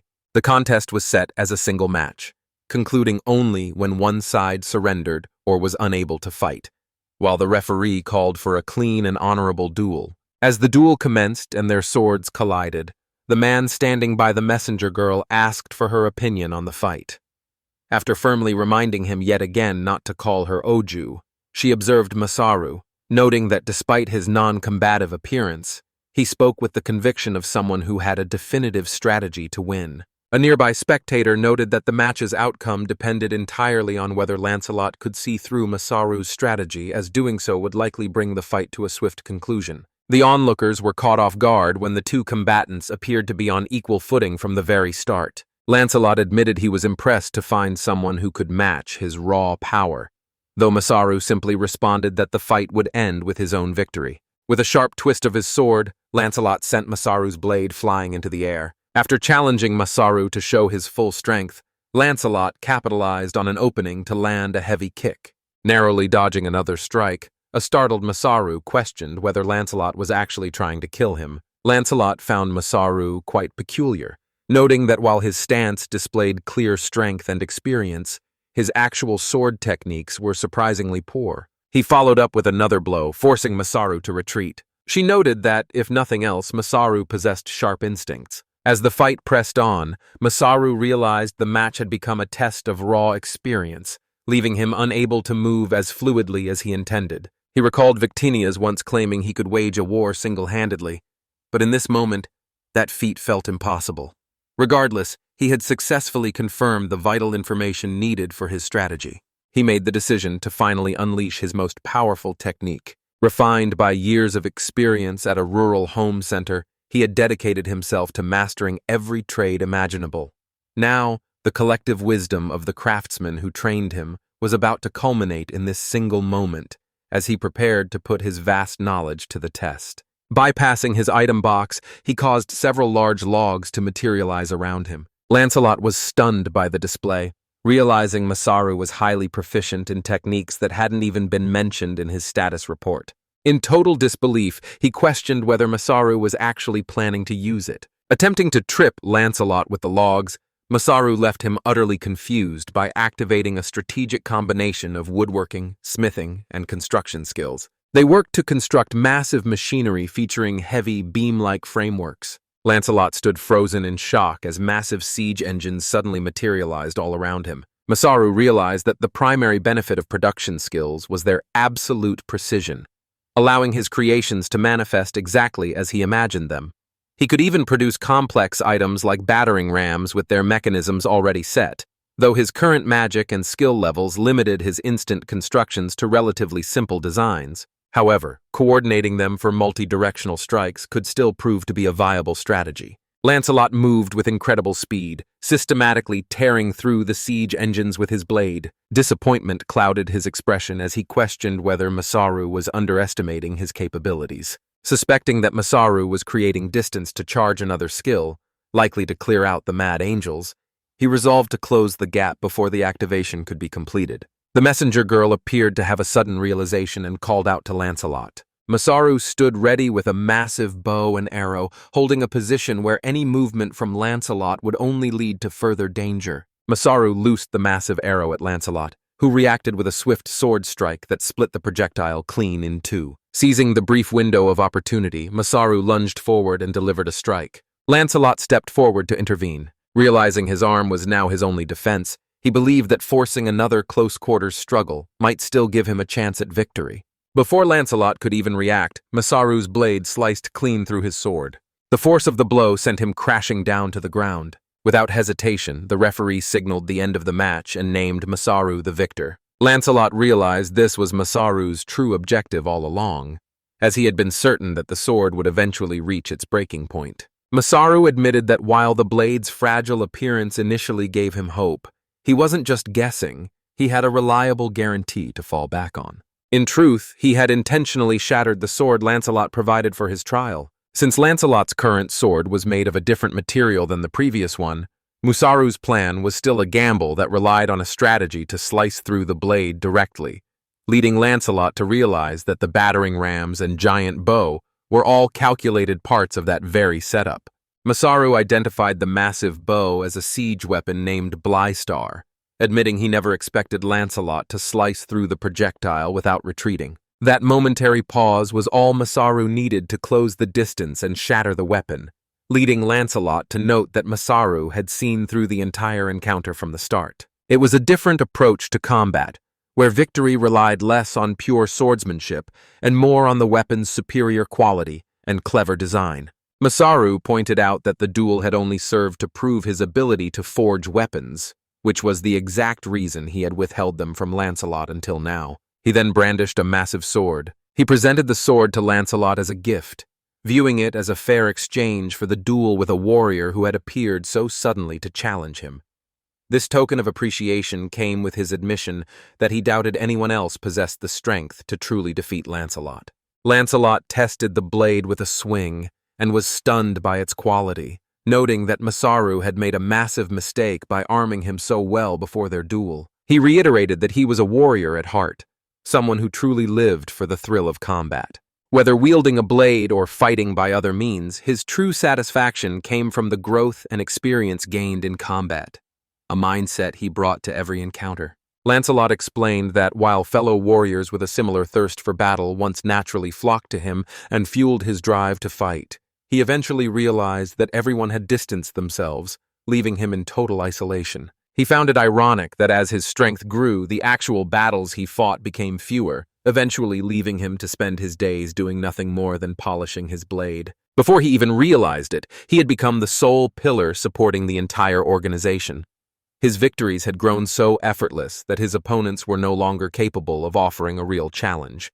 Yet, despite the void left by his overwhelming power, he found this particular duel genuinely intriguing. For the first time in a long while, he had actually enjoyed himself. This was why he advised Masaru not to rely solely on his sword, as there was simply no one left who could defeat him. In their world, to fight was to grow, and Masaru had undoubtedly made significant strides. Lancelot remarked that as time passed, Masaru would likely become even more formidable, suggesting they face each other again once he reached his peak. Although Masaru was hesitant to commit to another duel, he admitted that if it meant seeing Lancelot fight at full strength once more, he might be open to a rematch someday. Formally acknowledging Masaru's victory, Lancelot announced that he would now uphold the promise he had made. Following this, he declared that every enslaved beast folk would be released and granted their full freedom. Later that night at a tavern in the City of Knights, Cook and Eldam shared a meal, while Eldam reflected on Cook's unusual combat tactics. He was impressed that Cook had managed to survive by utilizing production-type skills and jokingly suggested that Cook should train his younger brother, who works in construction, to do the same. Cook laughed at the uncharacteristic joke, noting that such a strategy would only be viable if he possessed as many skills as Masaru. Lancelot materialized behind them, questioning if Masaru truly possessed such a vast array of skills. Caught off guard, Cook and Eldam froze, and after Cook muttered a confused inquiry, they turned around to find Lancelot standing right there. Caught off guard, the two quickly tried to explain the confusion, but Lancelot simply urged them to relax before taking a seat. He reassured them that he meant no harm and only wished to talk, noting that they were the ones responsible for bringing Masaru to the city. He pointed out a massive difference between the Masaru he had faced in combat and the one they knew, though Lancelot later found that Masaru's report actually matched the official level records. He possessed nearly 20 skills and even held a title, marking a massive deviation from the established norm. Cook admitted that while Masaru's performance suggested a level closer to 60 or 70, his actual level of 16 was truly staggering. Lancelot, being level 62 himself, realized that concealing such an anomaly was necessary to avoid widespread panic, especially as Cook noted that Masaru's unique abilities were far beyond anything seen by the knights or anyone else in the world. Lancelot suggested dropping the matter, arguing that it would be more entertaining to let Masaru act freely. While Eldam found the sentiment a bit pitiful, Lancelot noted that although he had secured a promise for a second duel, it was unfortunate that their time together was coming to an end. He noted that they were free to monitor Masaru if they wished. Just then, a messenger girl arrived to ask about their cooperation, teasingly suggesting that a certain messenger was available to assist with the task. Several days passed, and the group eventually gathered in front of the assembly hall. Recalling their conversation from their duel, Masaru approached Lancelot to ask if the beast folk had been freed and if he was finally permitted to leave. Lancelot gave him the go-ahead, noting that the improvements Masaru had implemented were already yielding positive results. He explained that they were still in the process of gathering the remaining beast folk and would contact Masaru at his village once they were ready, a plan Masaru readily accepted. It was then that the bruises on Lancelot's face became apparent. She jokingly asked if he'd been in a fight, questioning if anyone was truly capable of bruising him. Lancelot explained it was someone he simply couldn't bring himself to strike, though he clarified that this didn't mean they were stronger than him. A girl suddenly intervened by kicking Lancelot, scolding him for his disrespectful remarks about women of marriageable age, while Masaru recognized her as the same messenger from earlier. Lancelot introduced his niece Adelina, a 19-year-old known for her spirited and tomboyish personality. After thanking Lancelot for the introduction, Adelina informed Masaru that she was now in his care, promising to work hard and fulfill her new responsibilities. Masaru was left bewildered by the unexpected arrangement, prompting an irritated Adelina to turn toward Lancelot for an explanation. Lancelot explained that Adelina had been eager to see more of the world, and knowing the risks of a woman traveling alone, he suggested she accompany Masaru. While Masaru saw right through Lancelot's attempt to pair them up, he found himself considering the arrangement regardless. With the beast folk finally liberated, he hoped to enlist their help in expanding the village, though he worried that Adelina's city upbringing might make the transition to rural life difficult. She quickly reassured him, however, insisting she could sleep anywhere and was more than ready to contribute. Intrigued by his personality, she stepped closer and offered a smile. Masaru laughed, noting that she truly inherited Lancelot's blood and would likely follow him regardless of what he said. He mentioned that he didn't mind her help, but warned that she must be prepared for a journey that could last several years, prompting both a startled Adelina and Lancelot to demand further clarification. Masaru outlined his vision to transform the village into a proper city where the beast folk could live in peace, though he admitted such a massive undertaking would take years to complete. Lancelot was deeply concerned for Adelina, but she firmly warned him not to interfere, even threatening to cut ties if he tried to stop her. Left with no choice, a stunned Lancelot entrusted her to Masaru, sternly cautioning him to maintain his distance. Observing Adelina's lingering worry, Masaru offered a smile and noted that this might be a necessary step for her before it was too late. After thanking Lancelot for his hospitality, he promised to return one day, whether during a time of peace or in their hour of need, confident that their paths would eventually cross again. As Masaru and Adelina departed, he noted that their stay had lasted longer than anticipated, though they had successfully resolved the rabbit folk's troubles and gathered various materials along the way. Continuing their journey, Masaru's efforts eventually led to the formation of several influential new alliances.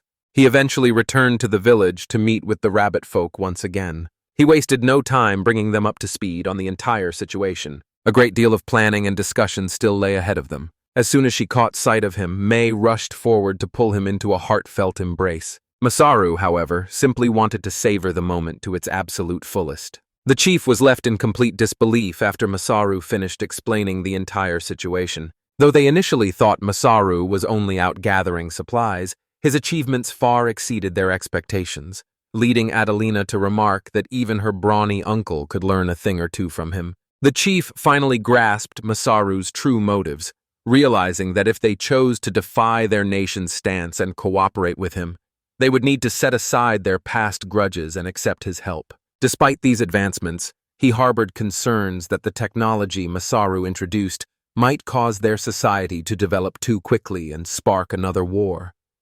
However, Masaru eased his mind by explaining that a peace treaty had already been secured with the commander, allowing them to focus on the future. In preparation for the arriving beast folk, Masaru realized the village would need to expand and proposed the foundation of an entirely new settlement, the city of the beast folk. The following morning, Adelina and May struggled to rouse Masaru from his sleep, with Adelina reminding him that he was the one who had called for an important meeting. May joined in, teasing him for failing to be the most alert person in the room, as he usually was.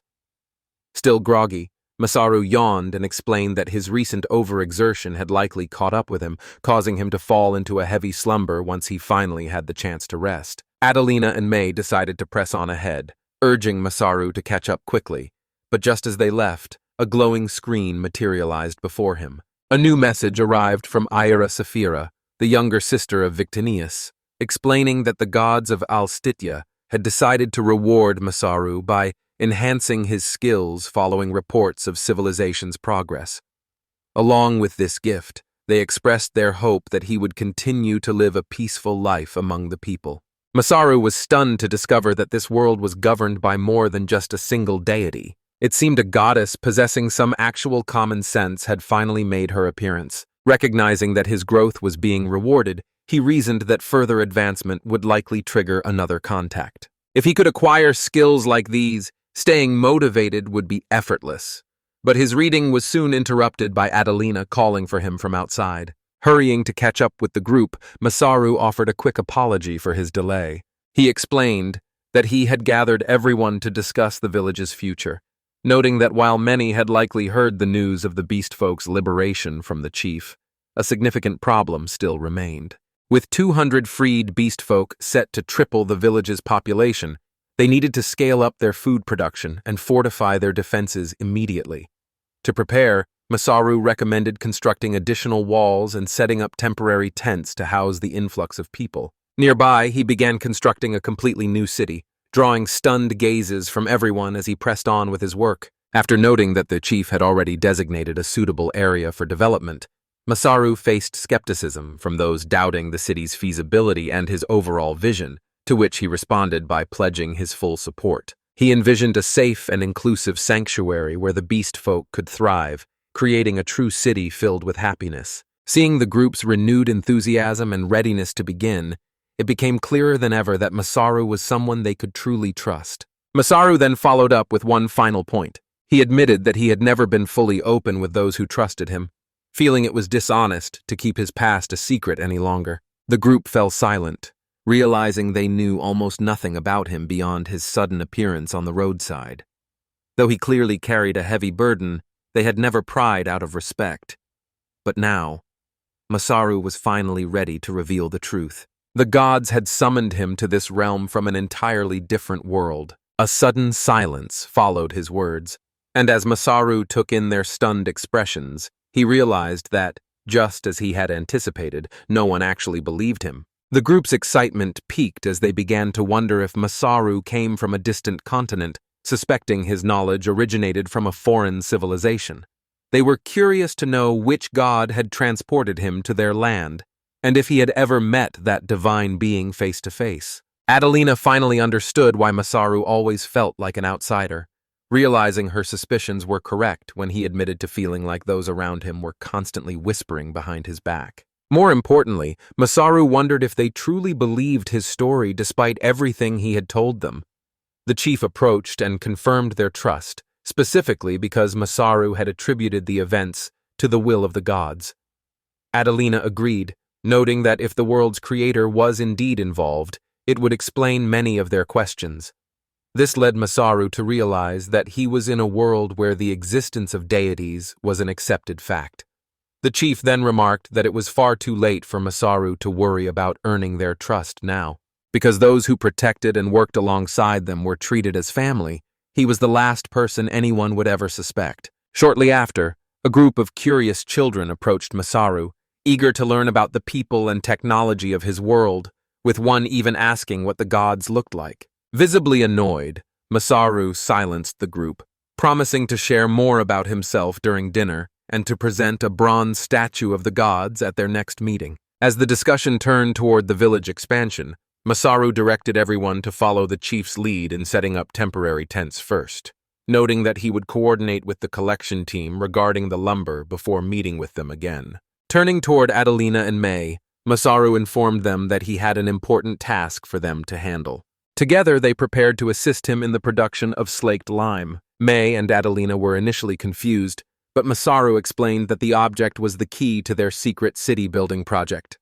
He entrusted the task to them as his most reliable allies, and while Adelina was intrigued by the potential difficulty of the work, Masaru assured her it was more tedious than it was hard.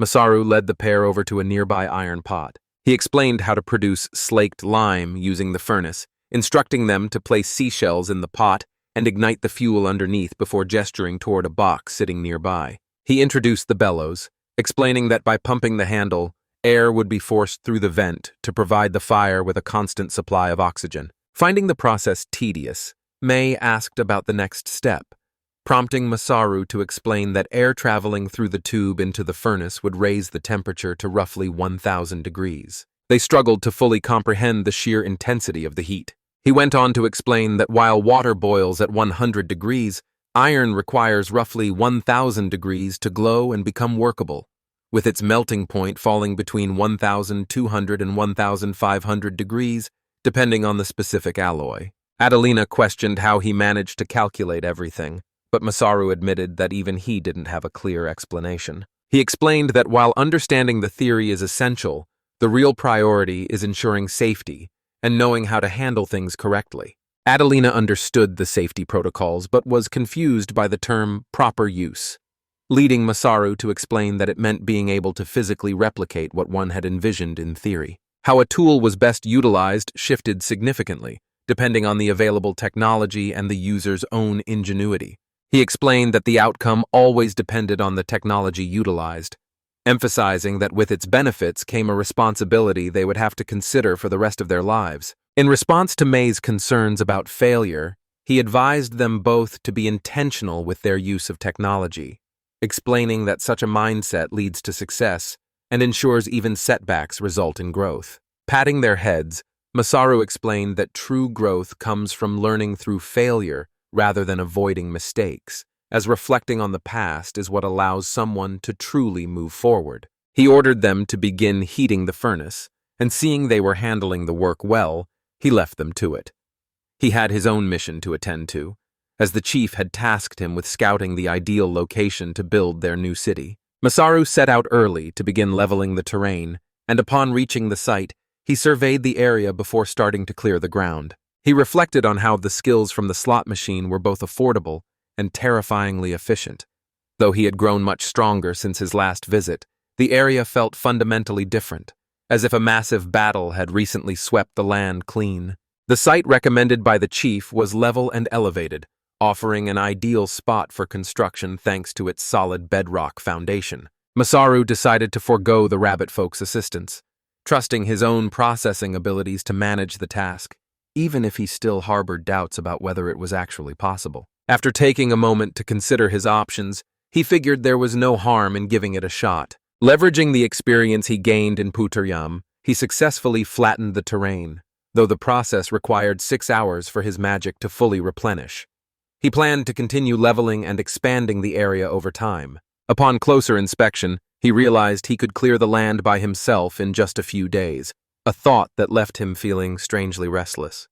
Knowing he could work for 2 days straight and still stay on schedule, he began to wonder if there were any other tasks that required his attention. Suddenly, his attention was drawn to the cliffs rising in the north. Suddenly struck by a realization, he hurried toward the cliffs to claim something he had sought since the moment he arrived in this world. After reaching the area, he immediately searched beneath the cliffs, as finding it had long been his primary objective. At last, he discovered exactly what he had been searching for: slimes. Approaching the chief, Masaru was met with profound gratitude for his daily efforts to improve the village.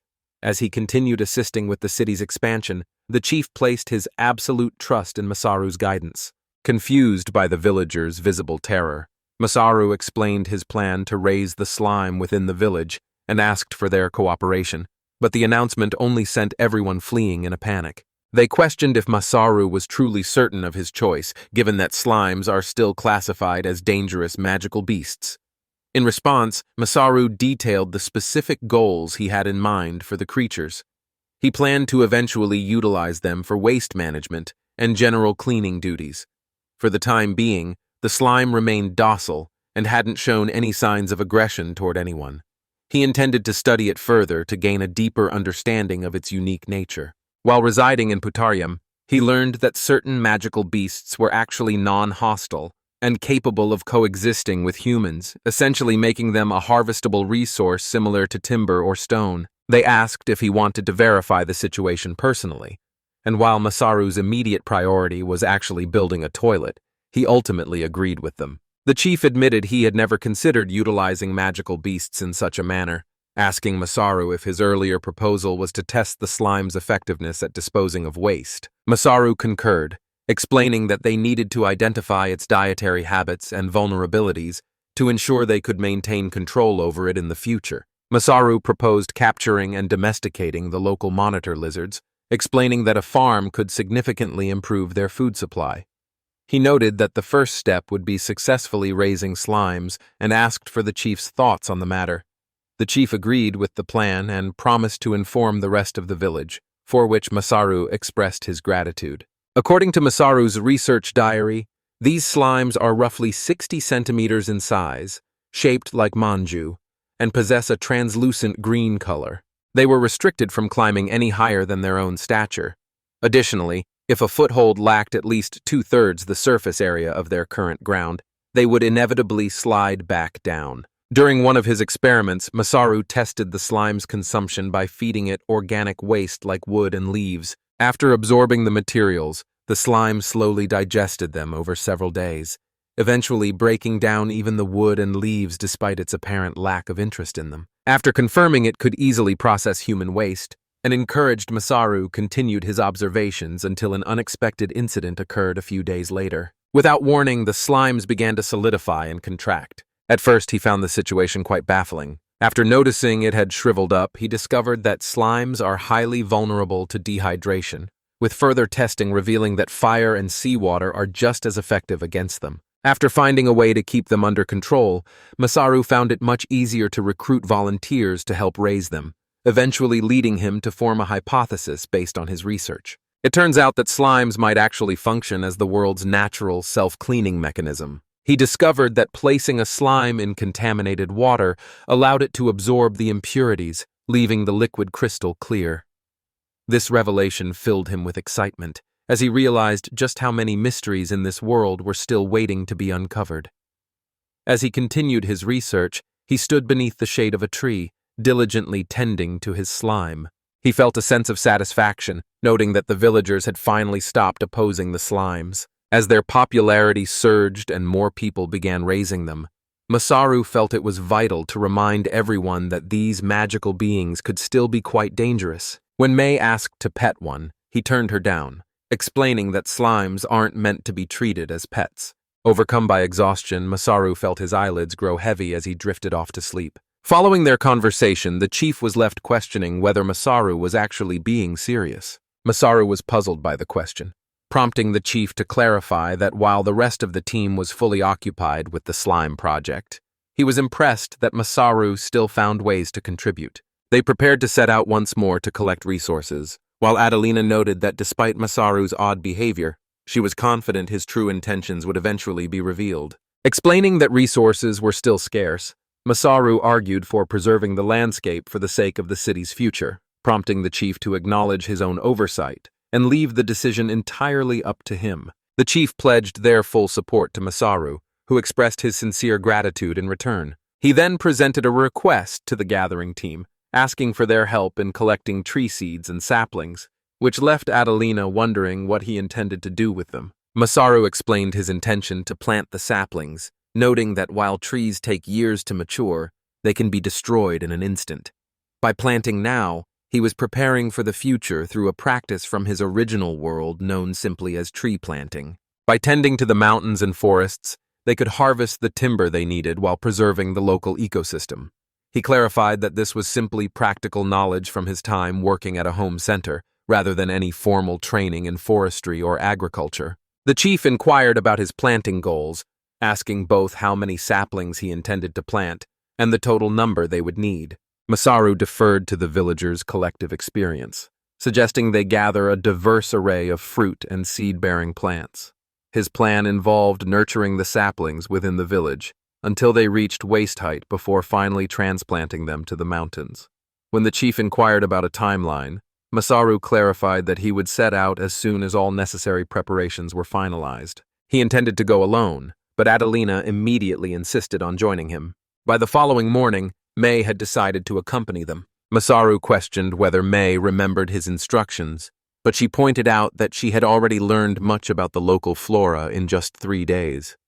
When Masaru suggested that the newly arrived Adelina should stay behind, she firmly disagreed, viewing the trip as the perfect opportunity to broaden her horizons. Masaru hesitated, considering a refusal, but Adelina pulled May into a hug and insisted they go, noting that their schedule was clear for the next several days. Caught by surprise, Masaru realized he had no choice but to let them tag along, though he firmly insisted they follow his instructions later on. The trio set off on their first day of scouting, already having put some distance between themselves and the village. Adelina questioned if wood was their only objective, prompting Masaru to clarify that they were also there to collect stones. Having just discussed reforestation with the chief, the group took the opportunity to gather seeds and saplings for edible and medicinal plants. Adelina followed along as an excited May questioned if the plants would truly grow large.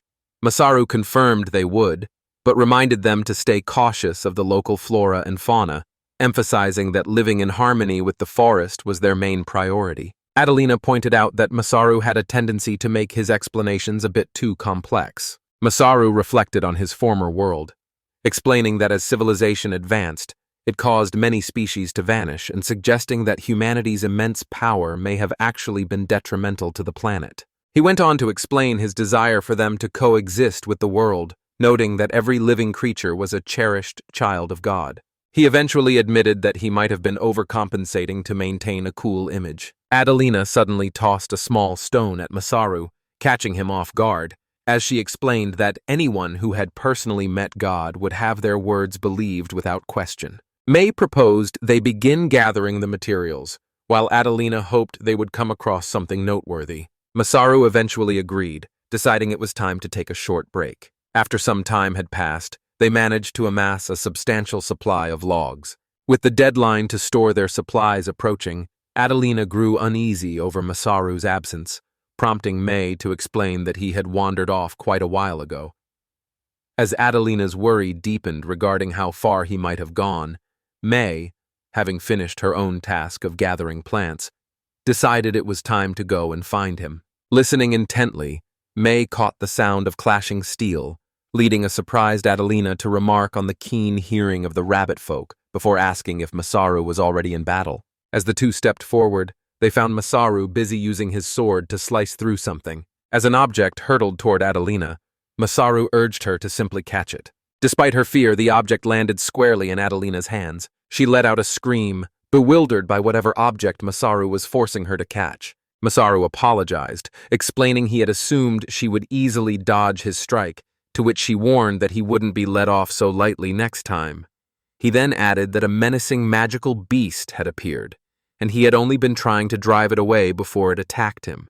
They soon realized that it was actually a massive whirlpool. After learning the creature lived underground and fed on small insects, Masaru realized its presence was the reason the local flora thrived, as similar organisms in his own world were known to enrich the soil and promote growth. Sensing Adelina's confusion, Masaru clarified that he hadn't seen any visible entry or exit points where the creature might have moved through the earth. Adelina explained that these worms utilized earth magic to shift the soil as they moved, leaving no tunnels behind, a revelation that caught Masaru completely off guard. He realized that the material harvested from the worms was ideal for crafting bowstrings, a resource highly prized in Putariem, leading May to inquire about how it was actually used. Adelina explained that the worm's warm muscle tissue was both elastic and durable, making it an ideal material for crafting bowstrings and leather armor. While Masaru was impressed by its versatility, Adelina noted that many hunters traveled to the region specifically to harvest these creatures. Adelina noted the high market value of the materials, pointing out that very few people could take down a worm so effortlessly, leading the trio to exchange a meaningful look. May remarked that the outcome was hardly surprising, considering Masaru was the one behind it. Masaru proposed adding the hunting of magical beasts to their agenda, specifically targeting creatures that could be harvested for useful materials. May explained that they typically hunted monitor lizards and guinea fowl for food, and when Masaru expressed interest in how they might taste, she told him to wait while she tracked some down using their distinct sounds. Without warning, a massive beast appeared nearby and let out a thunderous growl. The piercing sound overwhelmed May's sensitive hearing, forcing her to scream and collapse to her knees in pain. Startled by her reaction, Masaru and Adelina rushed to her side, trying to understand what had happened. As May began to cry, Masaru was reminded of the day they first met during their encounter with a goblin. Noticing that her expression had shifted into pure terror, he moved to investigate the situation, but Adelina stopped him, acknowledging his strength while still urging him to be cautious. Knowing he wouldn't survive the encounter, she pleaded with him to avoid starting a fight. Masaru came to a halt, reassuring her that he had no intention of starting a fight. He wanted to identify the threat since it was nearby, so Adelina made him promise to return immediately. After agreeing, he asked her which way to go. After she pointed him in the right direction, Masaru took his leave, only to be confronted by the massive monsters and beasts looming ahead. He was left completely stunned, overcome by a sudden wave of fear. Masaru took cover behind a tree, waiting until he was certain the beast had finally departed. He exhaled a long breath of relief, finally realizing that he was out of danger. Although it initially reminded him of a bear, the creature was unlike anything he had ever seen. Standing 4 meters tall with 4 limbs and bearing no resemblance to any known magical beast. He questioned if the creatures were battling for territory, but his focus soon shifted to a massive, 6-legged horse standing nearby.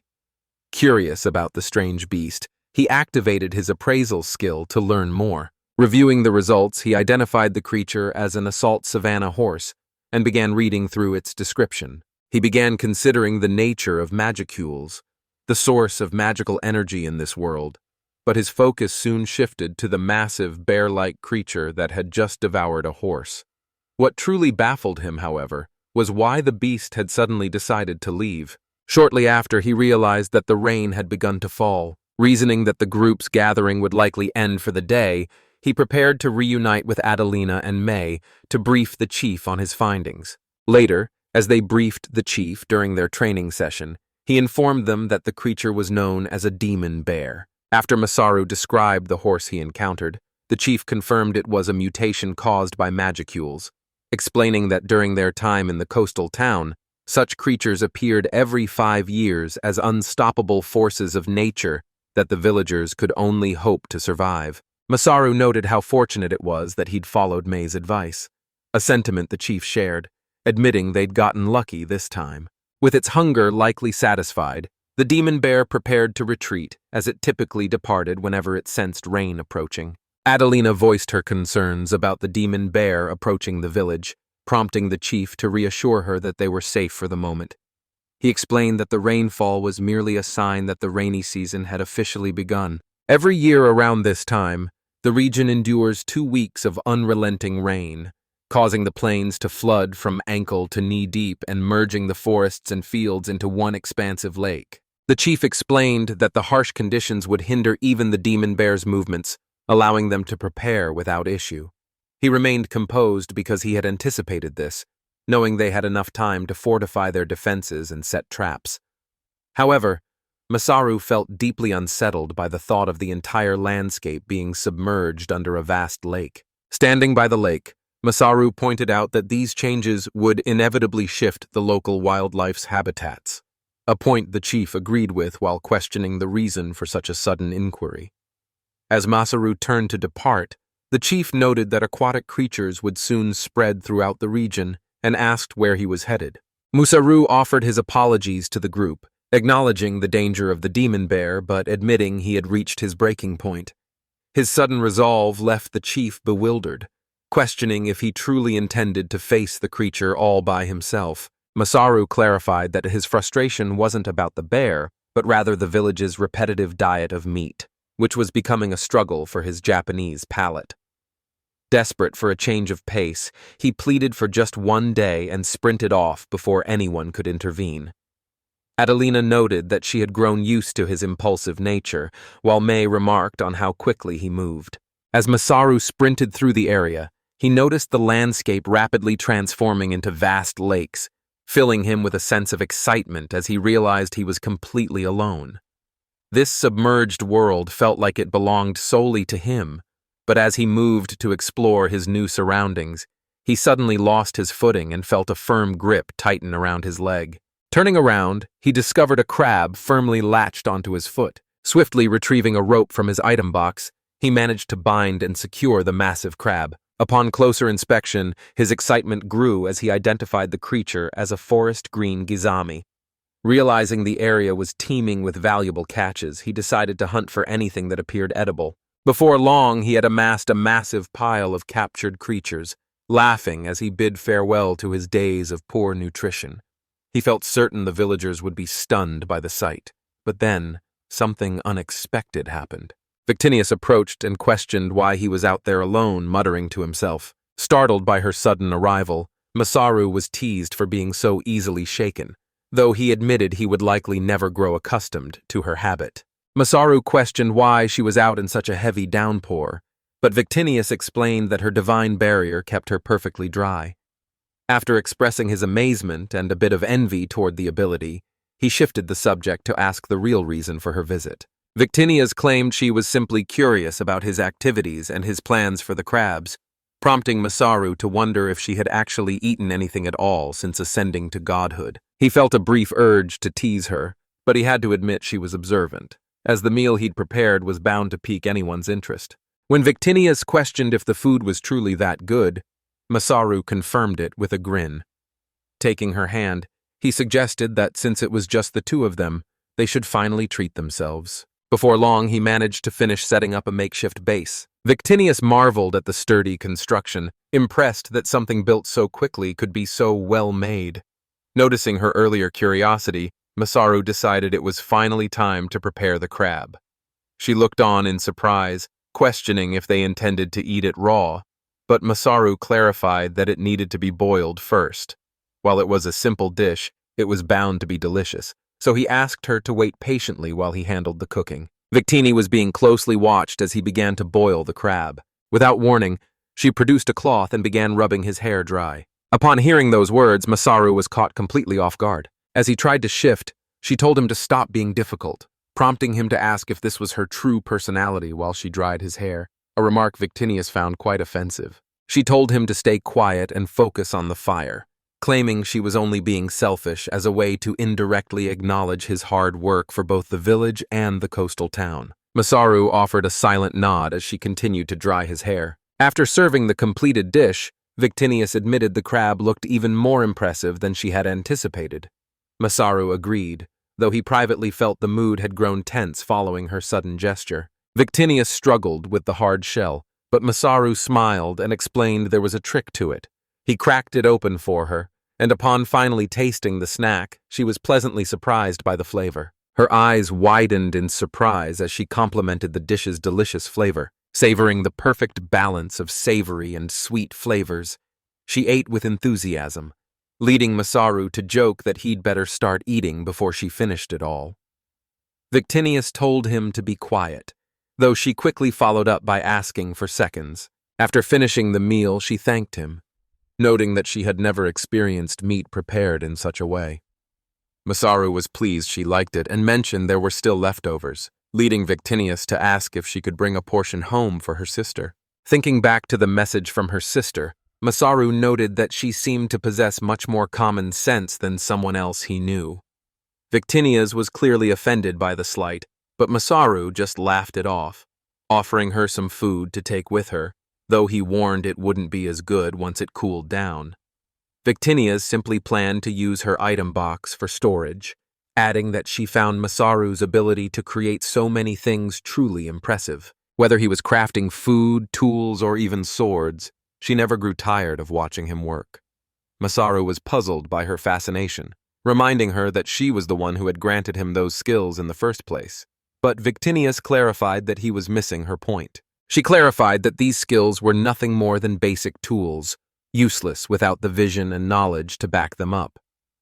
Masaru grasped this immediately, drawing on his past experience as a rural home center employee where he had essentially worked as a versatile handyman. He explained that rural home centers are massive complexes spanning vast plots of land, staying open from dawn until late at night to sell everything from garden plants to farming supplies to better support local farmers during the busy planting season. Masaru and his colleagues began opening the shop earlier to accommodate their schedules. He had also mastered the care of various seeds and plants, ensuring the store remained well stocked with the appropriate saplings throughout the year. He mastered a wide range of practical skills, from construction and masonry to electronics, while also learning to manage various household and pet supplies. Handling a wide variety of products had given him a deep understanding of their mechanics, but he knew that knowledge was useless unless he could effectively explain it to others. This led him to constantly teach customers how to use their purchases. He recalled how, just as he would master something new, the store would inevitably become short-staffed. Despite the mounting chaos, his lazy manager refused to help, instead ordering him to study the next product while remaining completely oblivious to the state of the shop. Overwhelmed by nostalgia, Masaru struggled to hold back his tears, but Victinius comforted him by explaining that his actions had allowed the people of the new world to truly prosper. She even mentioned hearing about the statue he had built in her honor, leaving Masaru feeling both sheepish and curious as to how she had discovered his secret. He urged them to prioritize the demon bear, warning that leaving it alive would result in a disastrous welcome for the beast folk who had just settled in the city. Masaru felt a sense of relief, despite the irony that he had set out on a hunt only to flee at the mere thought of the bear, leaving Victinius completely stunned. Refusing to acknowledge the behavior, they left Masaru looking visibly confused. Reminding him of his journey to this world and the great feats he'd achieved, she admitted she couldn't stand to see him acting so vulnerable. Masaru smirked, teasing her for being unfair with the drinks before asking what she would do if he actually ran away, to which Victinius gave a firm response. She warned him that he would never earn her forgiveness if he followed through. Treating her words as part of their usual banter, Masaru jokingly called her a useless goddess, much to Victinius's genuine shock. With a grin, he admitted that if even a deity was saying things like that, he couldn't afford to keep acting so pathetic. Masaru visited the village to supervise the construction of a thicker wall, where he was asked if a simple mixture of lime, seawater, and dirt would be sufficient. However, noticing a shortage of anti-beast stakes, additional supplies were already being brought over. A worker approached Masaru to report that the wall near the entrance was nearing completion, and the project was moving along smoothly. Observing the completed lookout post, Masaru felt confident that smaller creatures would no longer be a threat. A worker mentioned their plans to add archer platforms next, and after inspecting the barrier, Masaru encouraged them to keep it up while he wondered how construction was progressing elsewhere.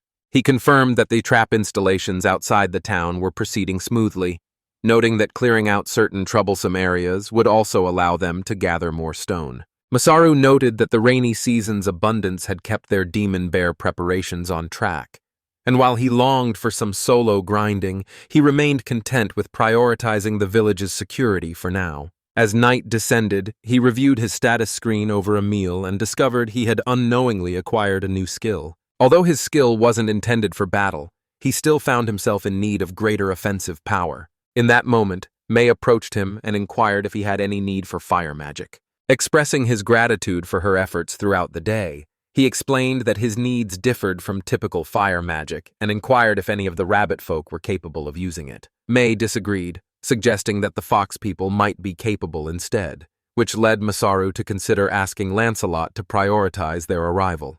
Nusa expressed her doubts about beast folk using magic, noting that while they were physically gifted, they were generally known to have very little magical aptitude. Masaru realized he hadn't seen a single instance of magic since arriving in this world, not even among the rabbit folk. Seeking clarification, he asked Adelina how many magic users were actually present in the city they had visited. Adelina noted that only about 2 individuals possessed the ability to generate water. Masaru felt a wave of disappointment toward Victinius, the unreliable goddess who had promised him a grand world of swords and sorcery. Noticing his sour expression, May asked what was on his mind, but he brushed it off while secretly contemplating how to handle the goddess during their next encounter. His thoughts were suddenly interrupted, however, by the sound of a system notification. Upon checking his messages, he found a note from Erisafira offering to explain the current state of magic in this world. May was fascinated by the luminous screen manifesting before Masaru, having never seen anything like it, while Adelina also watched the appearing text with curiosity.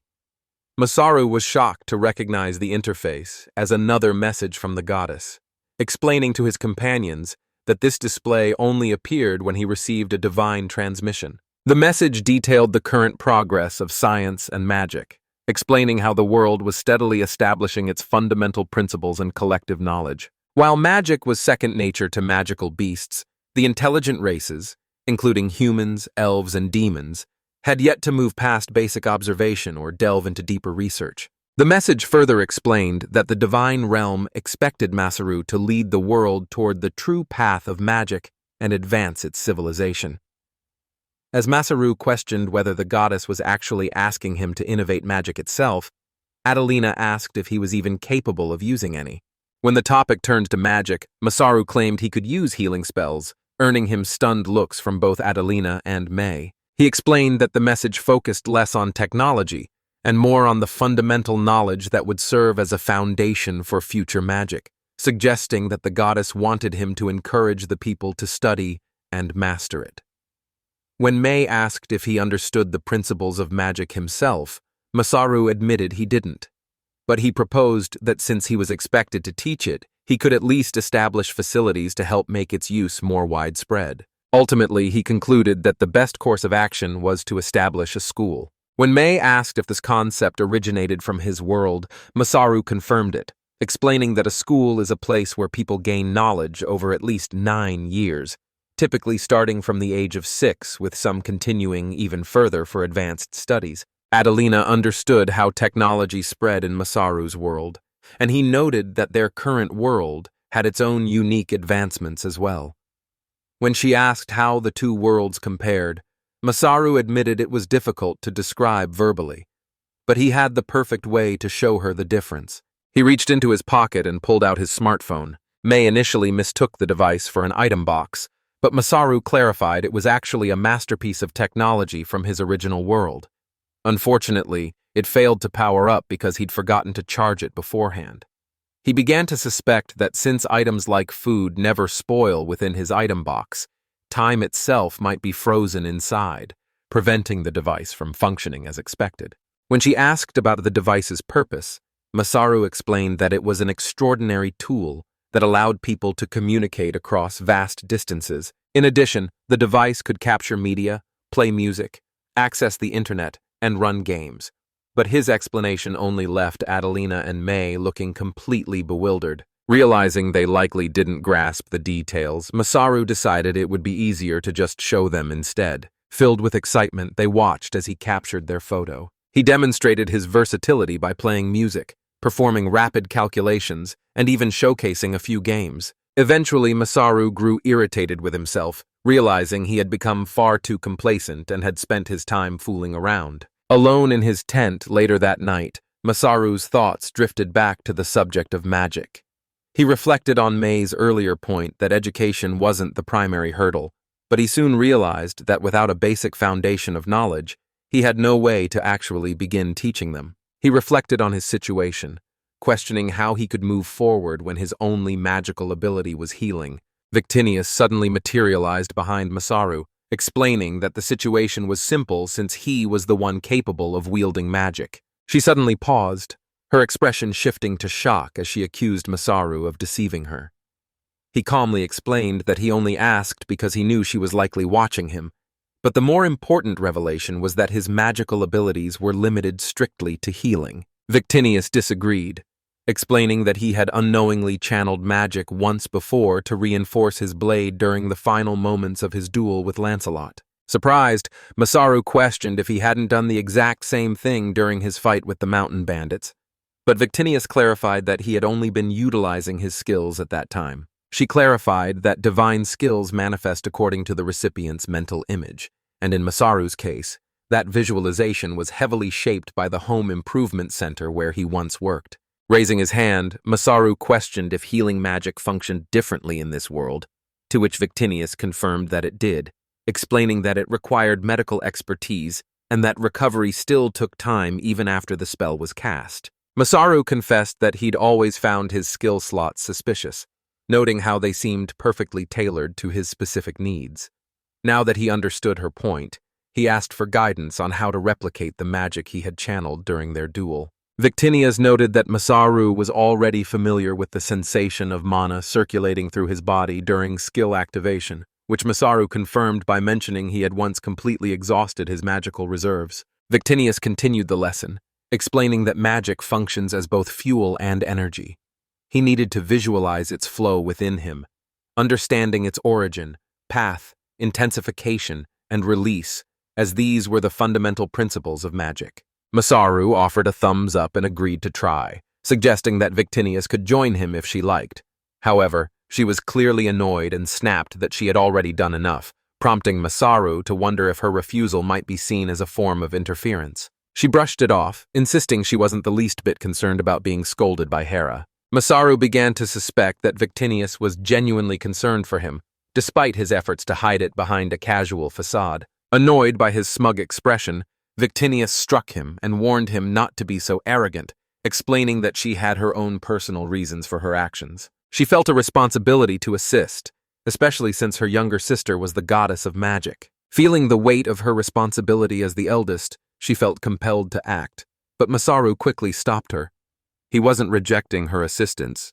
Rather, he wanted to commend her for stepping up and embracing her role as an older sister. With Victinius gone, Masaru felt inspired by the unexpected kindness she had shown, leading him to dive back into his magical research with a renewed sense of purpose. With the village's defenses against the demon bear finally in place, the residents were able to return to their quiet, everyday lives. Eventually, Masaru's patience began to wear thin as the demon bear failed to make an appearance. Adelina noted that the bear's absence was a stroke of luck, but Masaru insisted they still had to deal with it eventually to prevent its return the following year. Adelina acknowledged the situation, with May adding that the village was secure for the time being.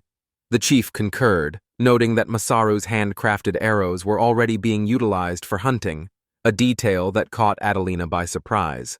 Masaru explained that he had equipped the arrows with backward-facing barbs, making them exceptionally difficult to extract once they hit their mark. After coating the tips in poison to multiply their effectiveness, a satisfied Masaru explained that the arrows were impossible to extract once they hit, allowing the toxin to spread freely through the prey's body. Adelina remarked on the ruthlessness of Masaru's creations, but he defended them as a necessity for survival.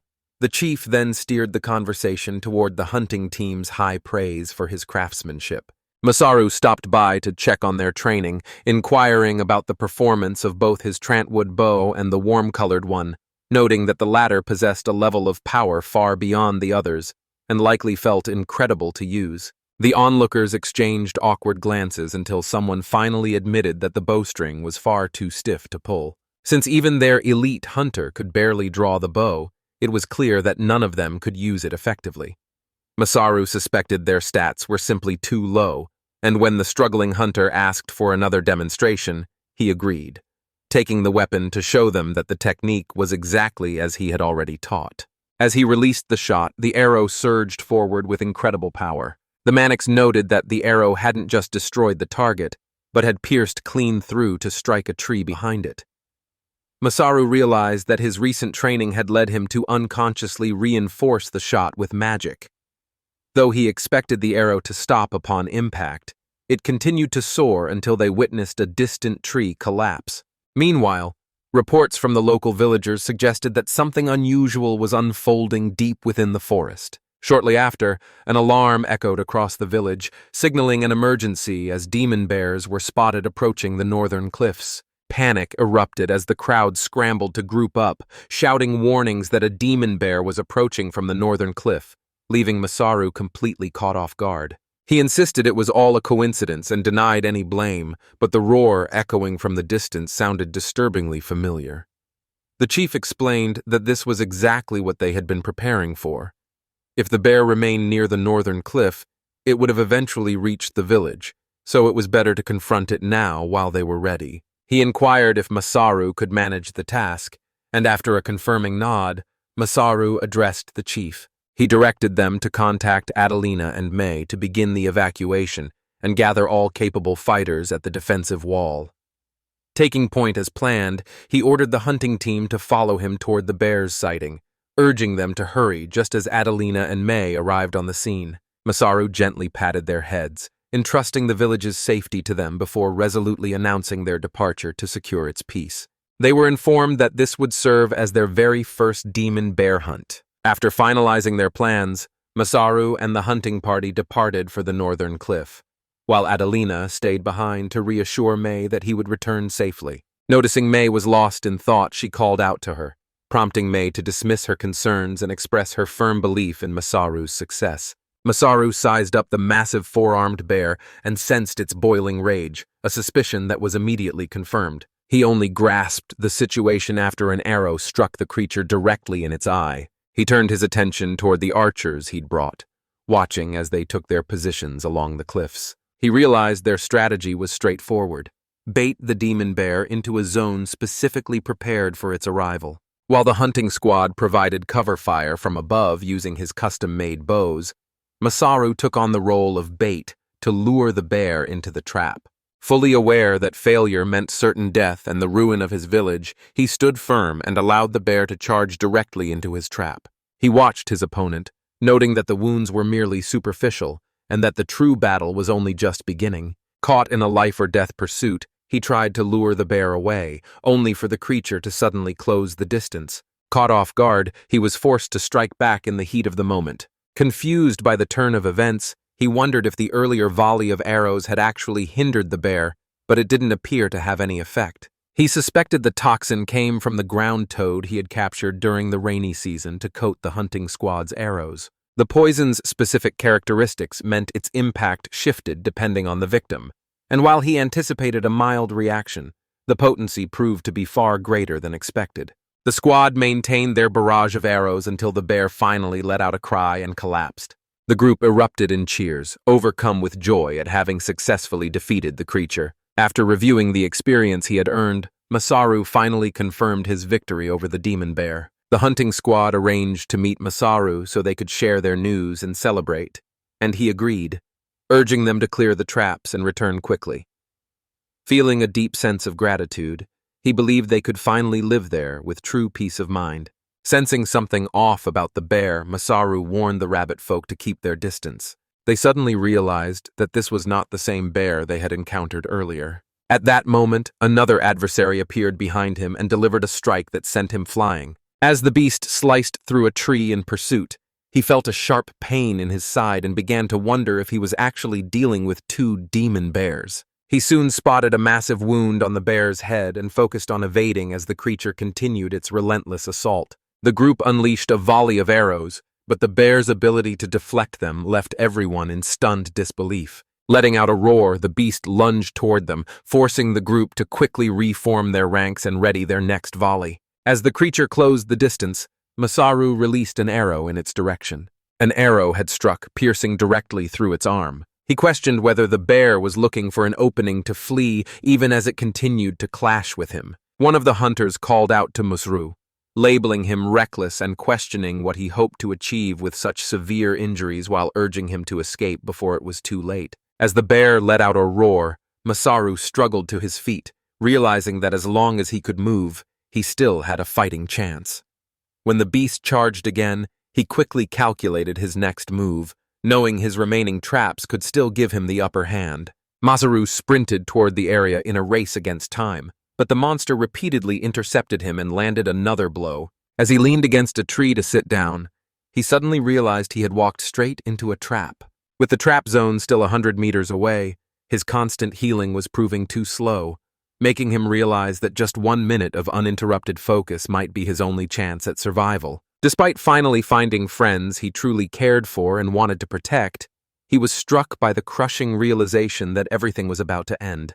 Severely wounded, he felt a wave of guilt for those he might let down, but his thoughts were interrupted by a voice asking if he truly intended to quit so easily, remarking that such an end would be incredibly dull. He watched as Adelina arrived and struck the bear with her massive sword, remarking that Masaru seemed unexpectedly weak for his reputation, or perhaps he was simply meddling to broaden his horizons, a prospect she found quite bothersome. She expressed her willingness to step directly into the conflict. Masaru couldn't help but question the reason for Adelina's presence. She insisted he thank her first for going out of her way to save him, but clarified that she wasn't taking all the credit, noting that he should also thank me since she was the one who ensured Adelina arrived in time. This moment mirrored his departure to hunt the demon bear, reminding him of how Mei had shared her confidence in Masaru with Adelina.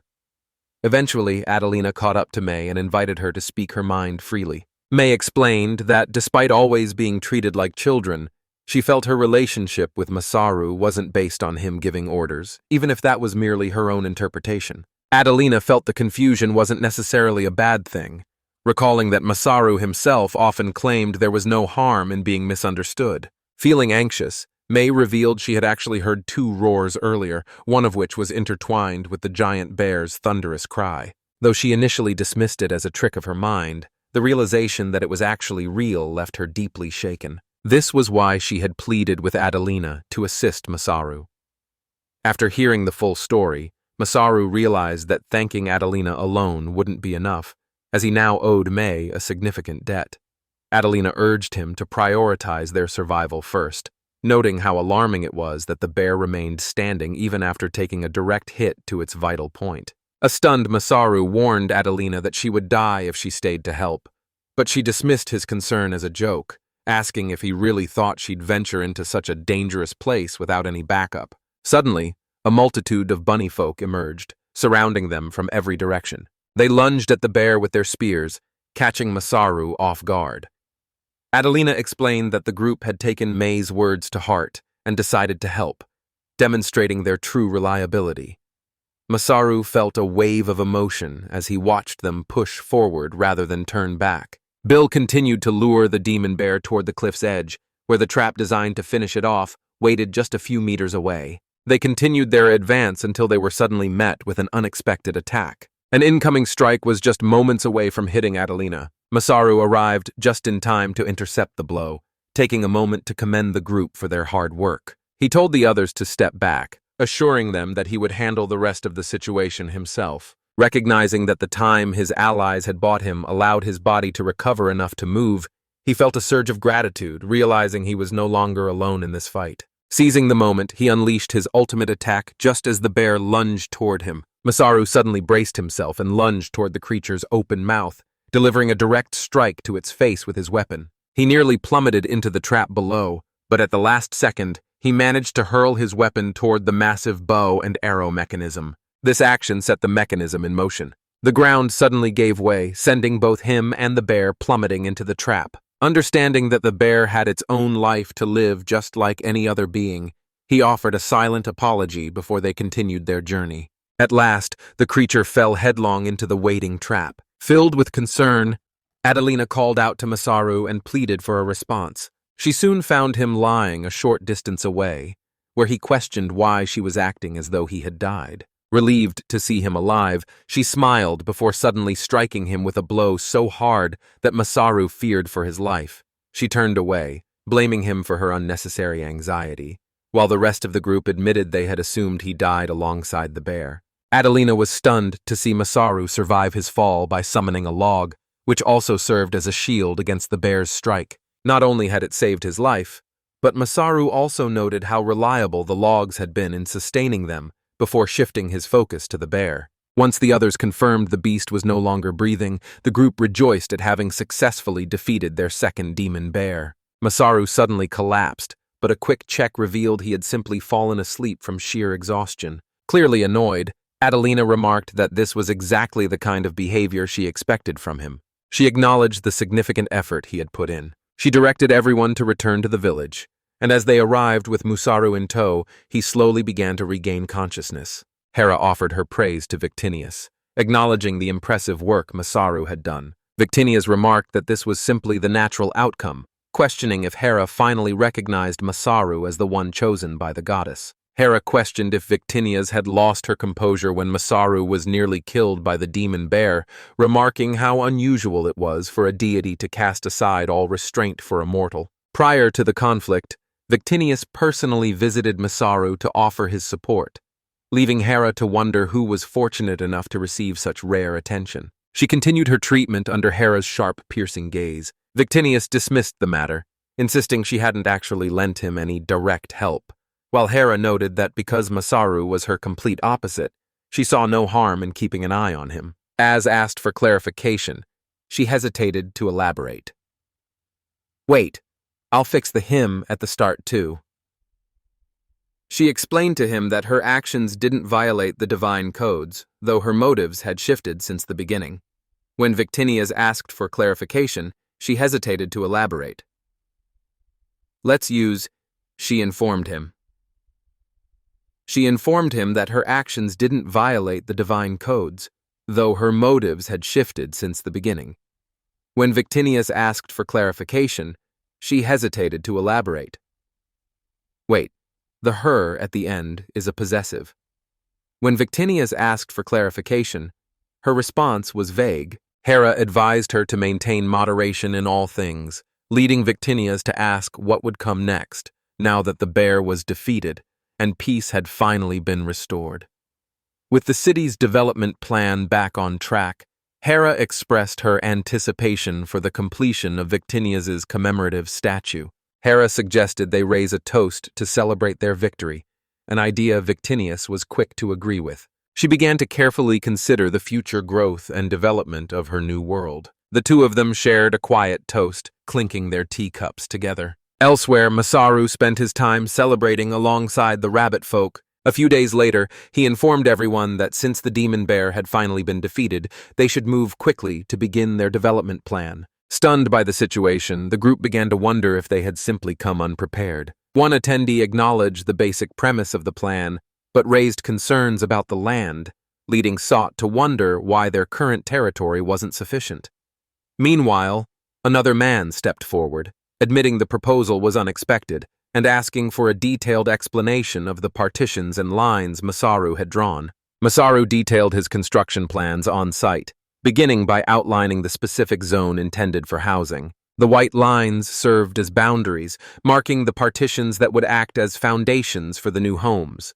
When someone questioned why they couldn't just build wherever they pleased, Masaru explained that there were many practical reasons for this structured approach. He explained that in his world, this concept was known as land readjustment, a system designed to streamline the flow of traffic, keep residential areas quiet, and organize buildings according to their specific functions. This approach also proved effective for managing disasters like fires and crime, with the chief noting that proper zoning would streamline public security and help prevent future issues as Masaru continued his explanation. Having finally secured the safety of the slimes, he declared it was time to construct underground passages and sewers, insisting that no further housing would be permitted until a proper sanitation system was in place. Adelina noted that Masaru had previously discussed this during his lecture in the coastal city, recalling his explanation of a canal system designed for rainwater and waste disposal. Masaru commended her efforts,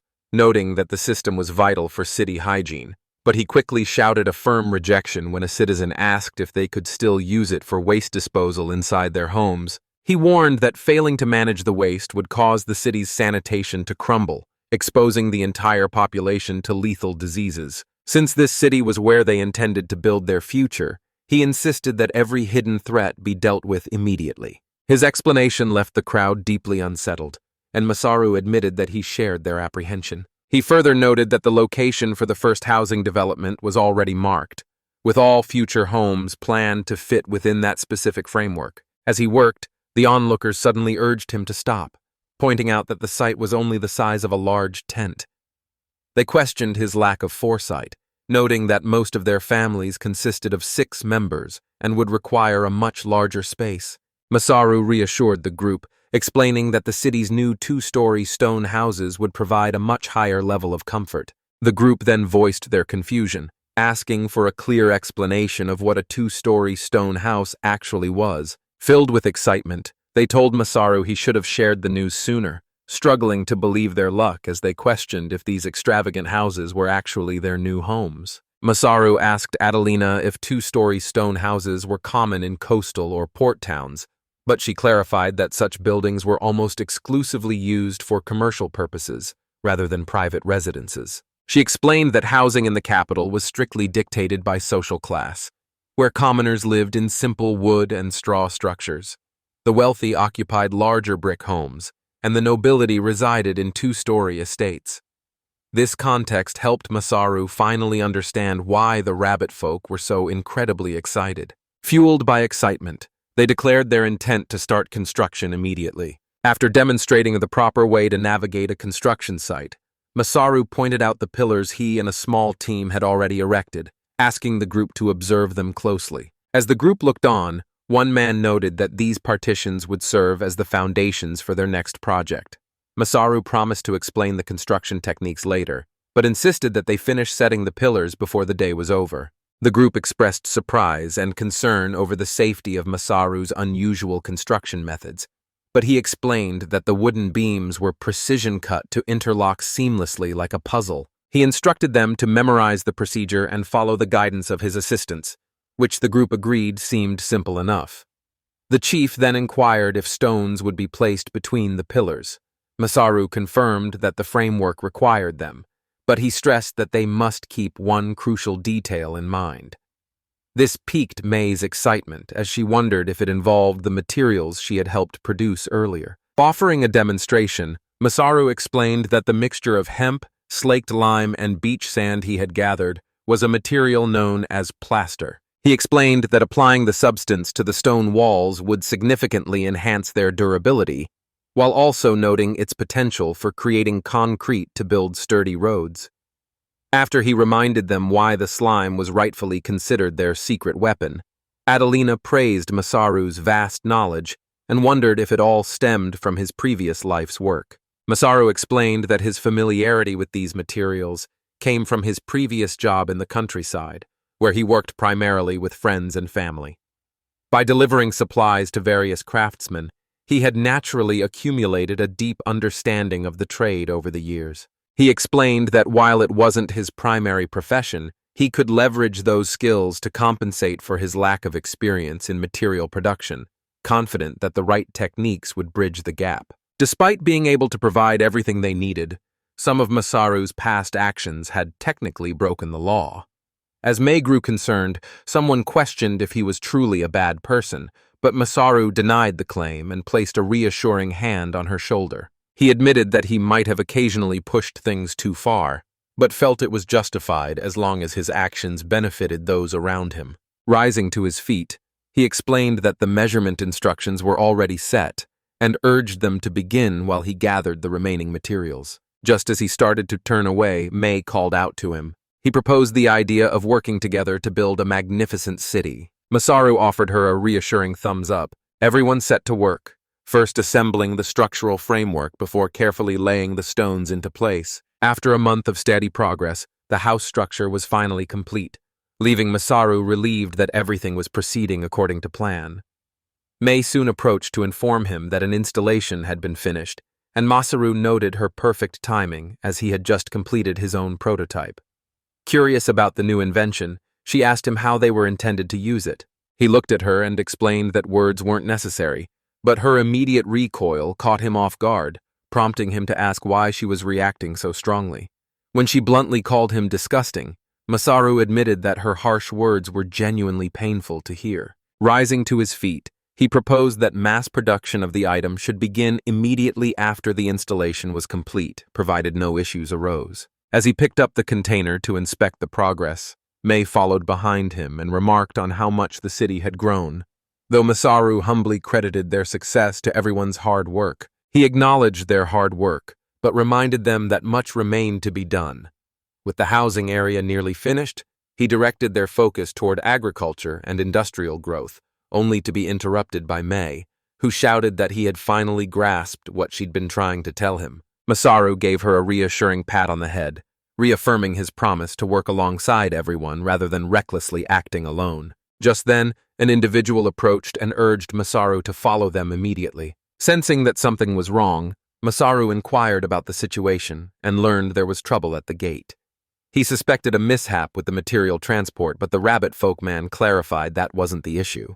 After learning that humans were found unconscious near the gate, a startled Masaru rushed to the scene and brought them inside to begin treating their injuries. A group of rabbit folk discussed the rumors regarding collapsed humans, confirming they were true.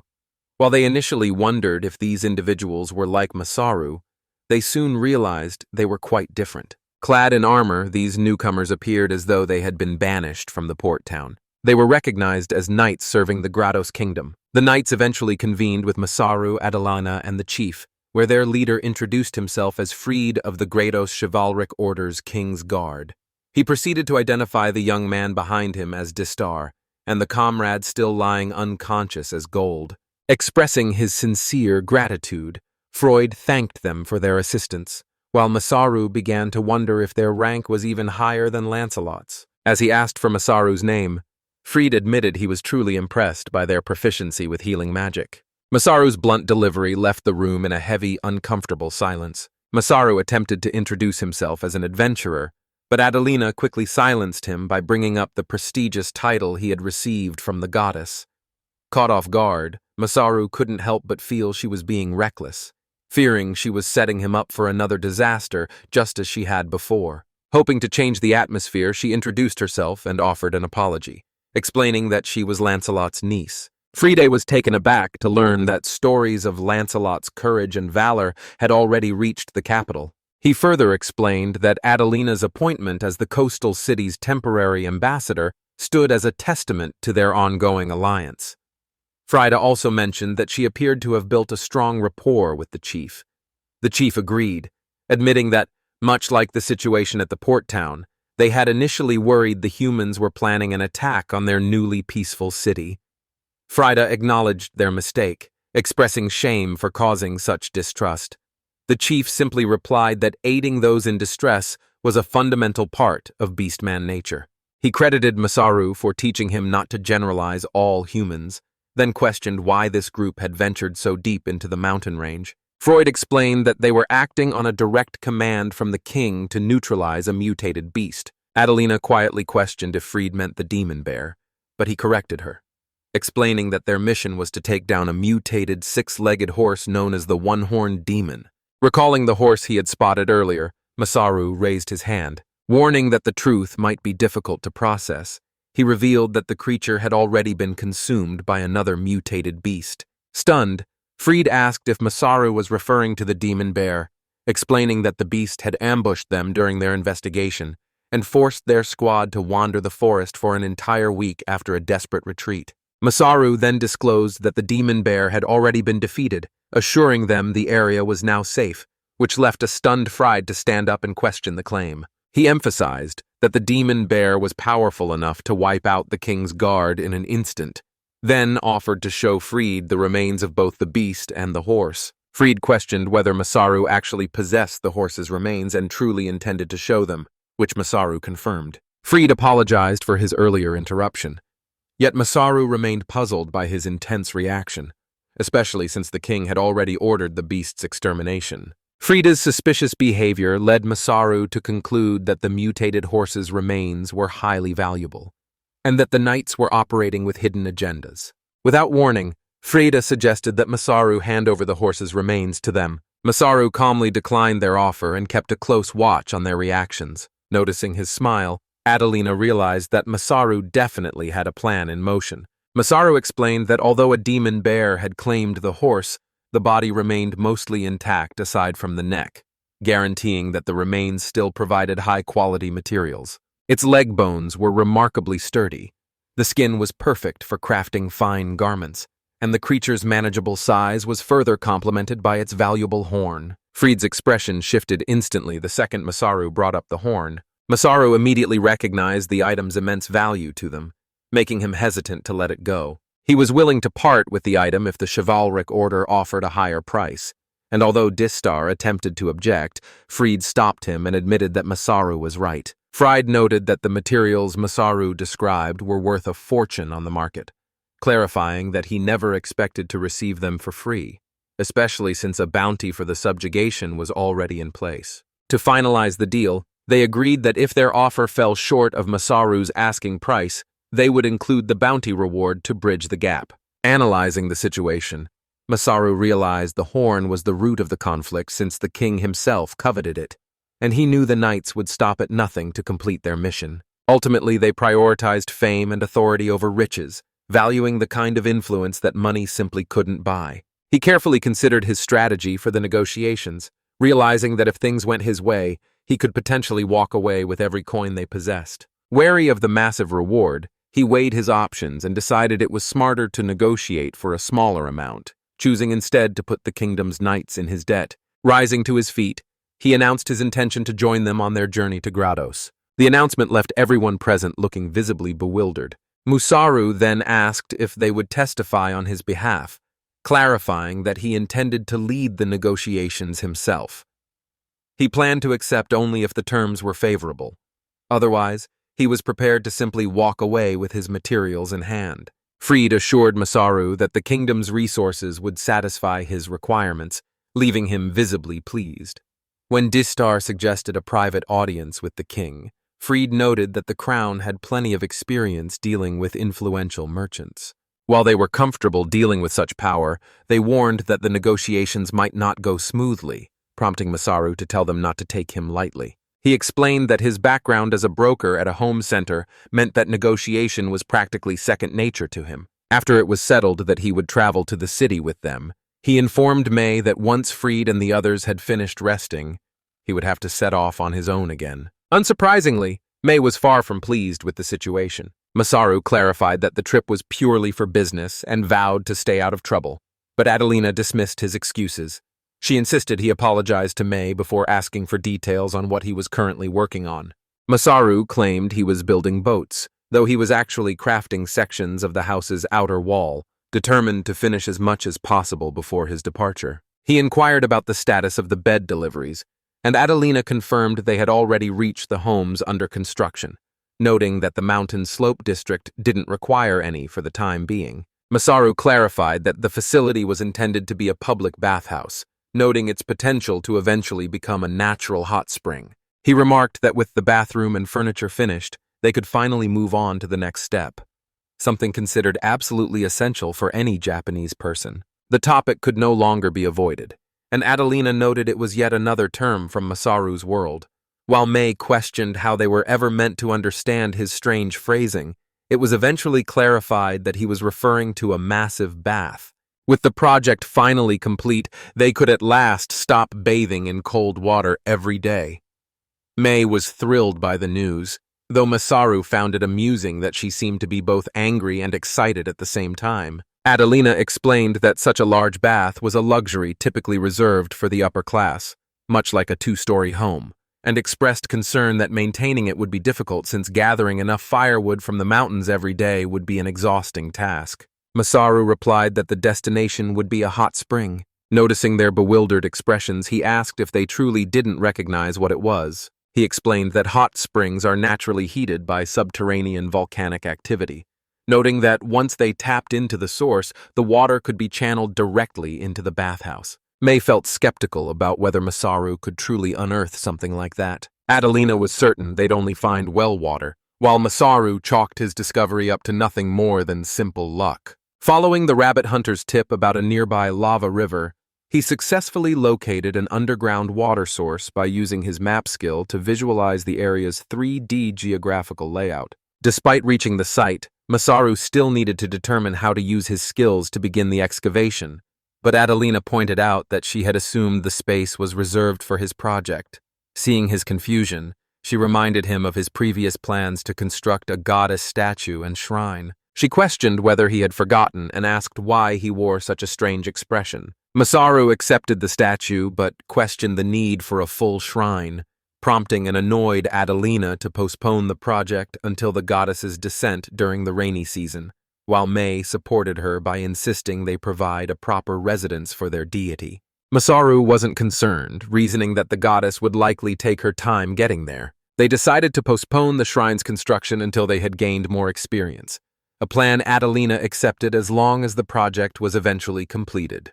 Masaru reassured her, noting that he would consult the goddess about the matter himself. Victinius made a sudden appearance, stating that she was ready for the construction to begin immediately. After she greeted him by admitting she'd skipped work just to visit, Masaru remarked that she always seemed to be enjoying herself. Adelina suddenly slapped him, demanding to know why he had stopped using honorifics with the goddess, while both she and May directed their anger toward him. Victinius dismissed the tension, explaining that because Masaru was both the chosen one and her personal envoy, his disrespectful behavior was pardoned. An excited Adelina remarked that Victinius was truly benevolent, noting that her compassion perfectly matched the ancient legends. Masaru inquired about the reason for her visit, to which Victinius explained she was fulfilling a promise to introduce him to someone so they could all speak together. A woman named Ayla Safira made her appearance and offered Masaru a greeting. Masaru found himself questioning whether Safira and Victinia were actually sisters. Safira confirmed their relationship and thanked him for his hard work, expressing her anticipation for the world's future growth. Masaru found her refined conduct and speech to be exactly as he imagined, embodying the intelligence and purity of a true goddess. However, looking back at Victinia's, he privately questioned if the two were actually related, prompting Victinia's to ask if he had any objections. After greeting Safira respectfully, Masaru mentioned he had a matter to discuss. When she asked if something was weighing on him, he explained that the magic from the previous message had sparked a new idea. Victinia's advised him to set aside the complex issues for now and focus on more straightforward topics first. Safira abruptly manifested a round table and seating for the group, prompting Masaru to wonder if she was utilizing a dimensional storage skill. After summoning the exact number of cups and seats needed for everyone present, Safira corrected the common misconception that her skill was limited to basic item storage. She explained that in this world, nothing is set in stone, as the application of a skill depends entirely on the person wielding it. Masaru contemplated whether a person's common sense might restrict the way their skills developed, though he realized that even with this understanding, his own mindset wasn't something he could easily change. Safira corrected his perspective, noting that he had already been applying his production skills with great creativity. She explained that his past successes were exactly why she wanted him to continue leading the way in magical innovation. Victinia suddenly cut them off as the conversation grew too convoluted, redirecting their attention to her statue, while Masaru questioned if such a monument was even required. Both Victinia's and Safira immediately agreed that the theory was sound. Victinia's questioned if Masaru had forgotten her request from the rainy season, and as Safira voiced her own excitement for a statue, Masaru was left stunned by the realization that he was expected to craft both. Once they were sure he understood the task, they urged him to begin, but Masaru explained he would first need to return from the Capitall with reference photos. Victinius then offered to send him some recent frontal shots through her status screen, and Safira shared hers as well. Masaru began to weigh his options, considering whether he should select just one of the images. Upon spotting a particularly bold image of Victinia's, he decided to forward it to himself. He immediately bolted, prompting Victinius to shout after him, demanding to know what he was doing and ordering him to delete the photo at once. Masaru politely declined, however, insisting that the image was too valuable to waste as a reference.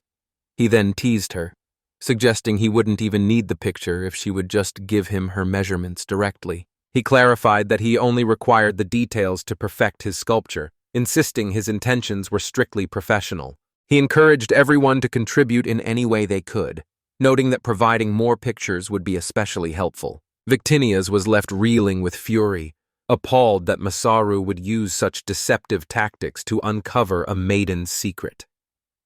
After Safira condemned his behavior as shameless, Masaru simply countered that they were far too naive, prompting Victinia's to ask Safira to deliver a punishment. Safira agreed and immediately unleashed a massive fire spell in his direction. Masaru stood in shock, realizing that the sheer density of Safira's mana far surpassed that of standard strengthening magic. The massive explosion left him reeling, while the pillar of light surging into the sky struck terror into everyone nearby. Adelina was left questioning whether Masaru had actually survived. Rushing to check on him, she and Mei were surprised to find that Masaru had successfully dodged the attack. While Adelina remarked on his sheer audacity for provoking them, Mei sternly scolded him for his reckless behavior. Masaru was left completely bewildered, unable to see how any of this could be his fault. He felt their reaction was far too extreme, especially given their impressive figures, leaving him to wonder why they were so genuinely upset. He struggled to make sense of the situation as a crowd began to form, with onlookers questioning the source of the sudden loud disturbance. Adelina urged the group to settle down, revealing that their visitors were actually the divine creators responsible for forging their world. A wave of shock washed over the crowd as she revealed the disturbance had occurred at Masaru's manor. The onlookers then began showering the goddesses with compliments on their beauty, leaving Masaru to wonder if they were throwing subtle jabs at him in the process. The gathered crowd bowed their heads in a show of respect as they greeted the divine visitors. Victinia felt uneasy in the situation, leading Saphira to explain that neither of them was accustomed to descending to the lower world except for festivals or formal ceremonies. Masaru urged Victinia's to compose herself in front of the group and address the main issue, while she acknowledged that he had every right to object. They then inquired if he remembered the crabs, asking if any remained for them to sample. Masaru was stunned to hear her admit that she had already informed Saphira about the crabs. They explained that they had arrived for that specific purpose, and to inquire about the statues. Observing them, he found the situation tragic, concluding that the younger goddess was just as hopeless as her predecessor. Explaining that the situation was unavoidable, he informed the group that he had just received divine instructions from the goddess. Lacking any goods to trade with neighboring settlements, they decided to begin scouting for rare and undiscovered ingredients. It was a sight never seen before. Though Victinia's urged him to stop, he reassured her that everything would go according to plan as he initiated the first step. He informed the group of his plan to clear the mountain's vacant land, preparing the area for future farms and plantations. Ultimately, they planned to establish these structures across the entire city to safeguard their food supply. He instructed half of the construction crew to survey the local flora and categorize the plants as edible or toxic, advising them to consult him or the gathering team if they were unsure about anything. He urged everyone to begin their task, explaining that it was a direct request from the goddess as the group finally departed. Victinia's insisted she hadn't asked for anything like that, while Masaru questioned if she hadn't expressed a desire for a delicious meal earlier. He explained that this was a vital step toward self-sufficiency, aligning with his long-term goal to build a sample plantation, though Victinius remained skeptical about the difficulty of establishing such facilities across the city. Masaru quickly refuted this, explaining that placing fields between the houses would actually reduce noise from neighbors, improve sunlight and ventilation, and enhance the local scenery. He considered adding gazebos to the landscape, envisioning them as relaxing rest areas similar to those found in public parks. He explained that gardening fell under the home center's jurisdiction, so they would prioritize those tasks alongside the construction of statues and shrines. As the city's beauty flourished, it became much more inviting for a certain goddess to visit and enjoy her time there. Victinius inquired if Masaru intended to serve crabs during every visit, an idea that Saphira enthusiastically supported while noting they were both counting on him. Masaru committed to turning the area into a relaxing haven where they could visit with true peace of mind.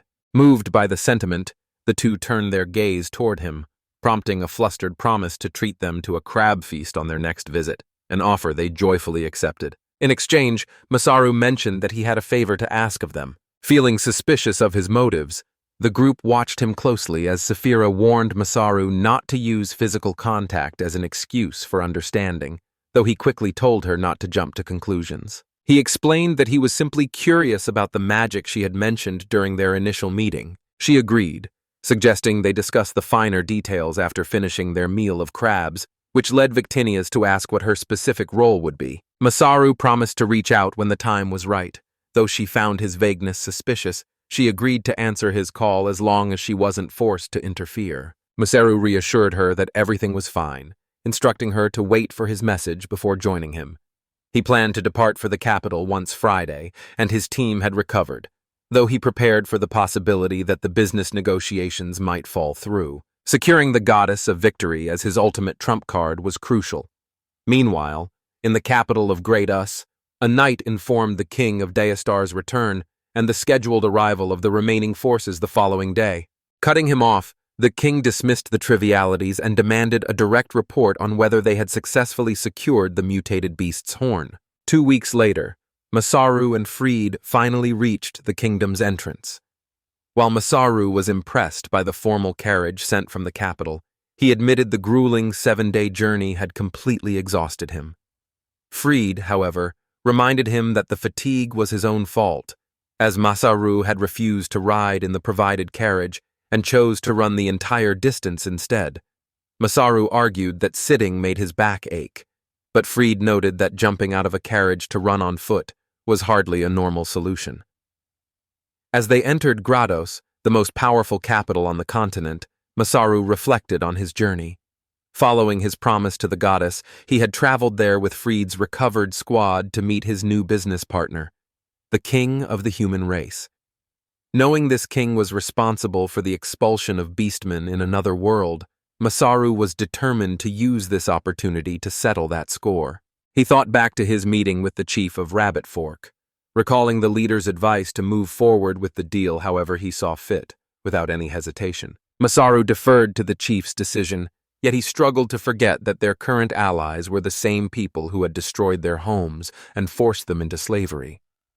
Noticing his resentment, the chief took a moment to clarify the situation. Recalling his previous conversation with Freed about people like Masaru, he suggested that the enemy might have been driven to expand their territory for the sake of their own survival, a perspective the chief acknowledged despite his own lingering misgivings. There was no reason to burden the children or the townspeople with feelings of resentment, hatred, or envy. He presented a single condition for the negotiations, insisting that Masaru keep the interests of everyone involved in mind. Masaru's worries faded as he realized it was the rabbit folk's nature that had inspired him to help them in the first place. But he was quickly snapped back to reality when Freed called out to see if he was even listening, prompting Masaru to apologize for his distraction. Freud explained that they had several matters to attend to in the capital, starting with an audience with the king. Since he had already dispatched Deistar to announce their arrival, he suggested they head toward the castle immediately. While browsing the market, Masaru noted the exotic fruits and mentioned he'd like to buy some later, prompting a startled Freed to tell him to stay focused. Masaru quickly reassured him that he was well aware of their meeting with the king, and a relieved Freed explained that he needed to handle some formalities first, suggesting Masaru wait nearby while he finished. This led Masaru to ask about the local adventurers guild. Freed began to wonder about the man's reasons for waiting there and whether he had any specific business with the group. Flashing a cold smile, Masaru noted that he needed to clarify a few details before his audience with the king. After the king departed, Masaru entered the guild and found the atmosphere exactly as he had envisioned, teeming with individuals who looked like seasoned veteran knights. Upon reaching the counter, the receptionist greeted him and inquired if he was there to post a request or accept one. Masaru expressed his interest in becoming an adventurer, leaving the woman visibly confused as she asked for clarification. Masaru brought up reports of a mutated one-horned beast, inquiring about the market value of its materials, as well as those from several other monsters. She directed him to another staff member who could better address his inquiries. This man asked if Masaru required information regarding the market value of mutated beasts and monsters, wondering if he already had such materials in his possession. When Masaru hesitated, the man reassured him that these were standard questions for any novice adventurer, to which Masaru simply responded with a smile. Presenting a set of cards, the man detailed the market rates. Materials from common monsters sold for roughly 100 bronze or a single silver, while magic-capable creatures started at 100 silver, equal to 1 gold coin. Dragons commanded a starting price of 100 gold, and he emphasized that mutated beasts were exceptionally rare. Born from magical elements, these creatures possessed power far exceeding ordinary monsters, making them a challenge for even a platoon of the king's elite guards. Furthermore, their materials were so highly prized that they had even been the cause of wars. Although the guild occasionally purchased these materials, most were auctioned off by the Merchant Association. Given that a single tooth from a mutated beast could fetch thousands of gold coins, Masaru calculated the total value to be nearly 100 million, leaving him completely stunned. Masaru was visibly stunned, prompting the man to remark that he finally seemed to grasp the staggering value of his materials. Masaru quickly brushed off the comment, asking instead for a detailed breakdown of the market prices for each specific part. After his long journey, Masaru finally stood before the castle. Fried questioned Masaru about his constant giggling on the way back from the guild, but Masaru dismissed it, explaining he had simply gathered some valuable intel and was now eager to meet the king. Freud drew near and asked for a promise that he would stay out of trouble, prompting Masaru to wonder why everyone labeled him a delinquent when his actions were never intentional. The guards then directed Masaru to leave his possessions behind. After introducing himself, Frieda requested that the guards notify the king of their arrival. Once he had formally confirmed his identity, he entered alongside Masaru, finding the king accompanied only by his guards and a single other man. Seated upon the throne, the king questioned whether Masaru was indeed the individual Fried had mentioned. Masaru felt a brief jolt of surprise at the sight of him, but he quickly steadied his nerves, knowing he couldn't afford to show even a hint of weakness. When questioned about why he was still standing and ordered to kneel before the king, Masaru considered his secret advantage and simply refused to comply. He decided to introduce himself directly to the king, much to the shock of the onlookers who quickly warned him to watch his tone. The monarch then revealed his identity as Axion, the ruler of humanity and the king of Gratus. He admitted to liking Masaru's boldness, noting that the boy's insolence was only being tolerated because he happened to be in an unusually good mood. He cautioned Masaru to tread carefully, warning that if the current atmosphere were disrupted, the fallout would be beyond comprehension. Following those events, he directed Fried to provide a comprehensive report of the situation. Once Fright finished his explanation, the king realized the beastmen had established a city in the mountains, defeated the mutated beast, and assigned Masaru the arduous task of processing its durable remains. The king voiced his approval, clearly satisfied with the report Fried had provided. Masaru then produced the head of the mutated horned beast, presenting it to the king. The king recognized the prize instantly, noting it was the very one he had mentioned before and admitting he had nearly given up hope of ever acquiring it. Calling the discovery an unexpected blessing, he promised Fried a lavish reward, while an attendant directed Masaru to present the head of the one-horned mutated beast to the monarch. Masaru feigned indifference and ultimately turned the offer down. Stunned by the development, the king questioned if Masaru intended to present the item as a formal offering. Masaru quickly clarified the misunderstanding, asking the attendant what they actually expected of him. He explained that although he had brought the beast's head there, it still belonged to him, and he was looking for a fair trade rather than making a donation. Intrigued by this bold stance, the king asked if Masaru truly meant to negotiate with him directly. Masaru replied that he would gladly provide whatever the king desired, assuming the conditions were met. He suggested that the king should view the gesture as a personal favor from him. Questioning the necessity of reverence for the crown, the king maintained that such a hierarchy was only natural, though he welcomed anyone to push their limits if they truly wished to stand as his equal. Infuriated, the king asserted that disrespecting one's sovereign was an act of sacrilege. Masaru immediately felt the weight of this anger, sensing a pressure far more intense than anything he had ever experienced, even from Lancelot. Masaru immediately lowered his guard and bowed, apologizing for his overstepping. The king noted that Masaru seemed to realize that ruling was about more than just land and subjects, describing a king as an unfathomable existence. Seeing that Masaru wasn't entirely ignorant, the king reaffirmed that a monarch is a superior being, uniquely favored by the gods. Masaru agreed, noting he'd heard a rumor that the king was so anxious during his coronation ceremony that he repeatedly fumbled his own name. He recounted the events multiple times, finding the story quite amusing, until the king finally realized what Masaru was referring to. He stood up from his throne, repeatedly calling out for Masaru to wait. They demanded to know how a mere commoner could have learned such a secret, considering only the royal guard captains and a few relatives had been present at the coronation. Masaru reminded him once more that a little bird had shared the secret with him, before announcing that it was finally time for the main event. As he reached behind his back, a portal suddenly materialized and ejected something into the area. Suddenly, the goddess Victinius manifested, stating she had arrived solely to fulfill her promise. After she rebuked the king for his overly familiar tone, he, Fried, and the butler were left completely paralyzed with shock by her divine presence. They began to question Masaru's true identity. Having only glimpsed a goddess once in his life at the age of 30, he found it impossible to comprehend why she was appearing before him now. He was baffled to see Masaru casually sharing tea with her.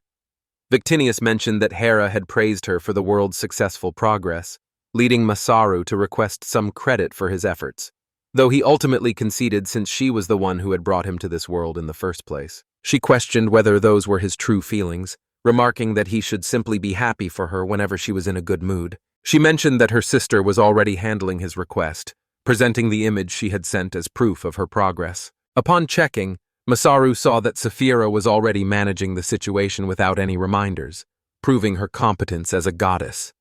This left Victinius stunned, wondering if his comparison to a useless goddess was directed at her. When she questioned why Saphira had descended to the world, Masaru explained that she was there to assist him with a separate request he had made. Victinius questioned if Saphira was overstepping her bounds in mortal affairs, but Masaru clarified that they had already implemented measures to keep her influence in check. Hearing this, the king finally asked Masaru to explain the entire situation.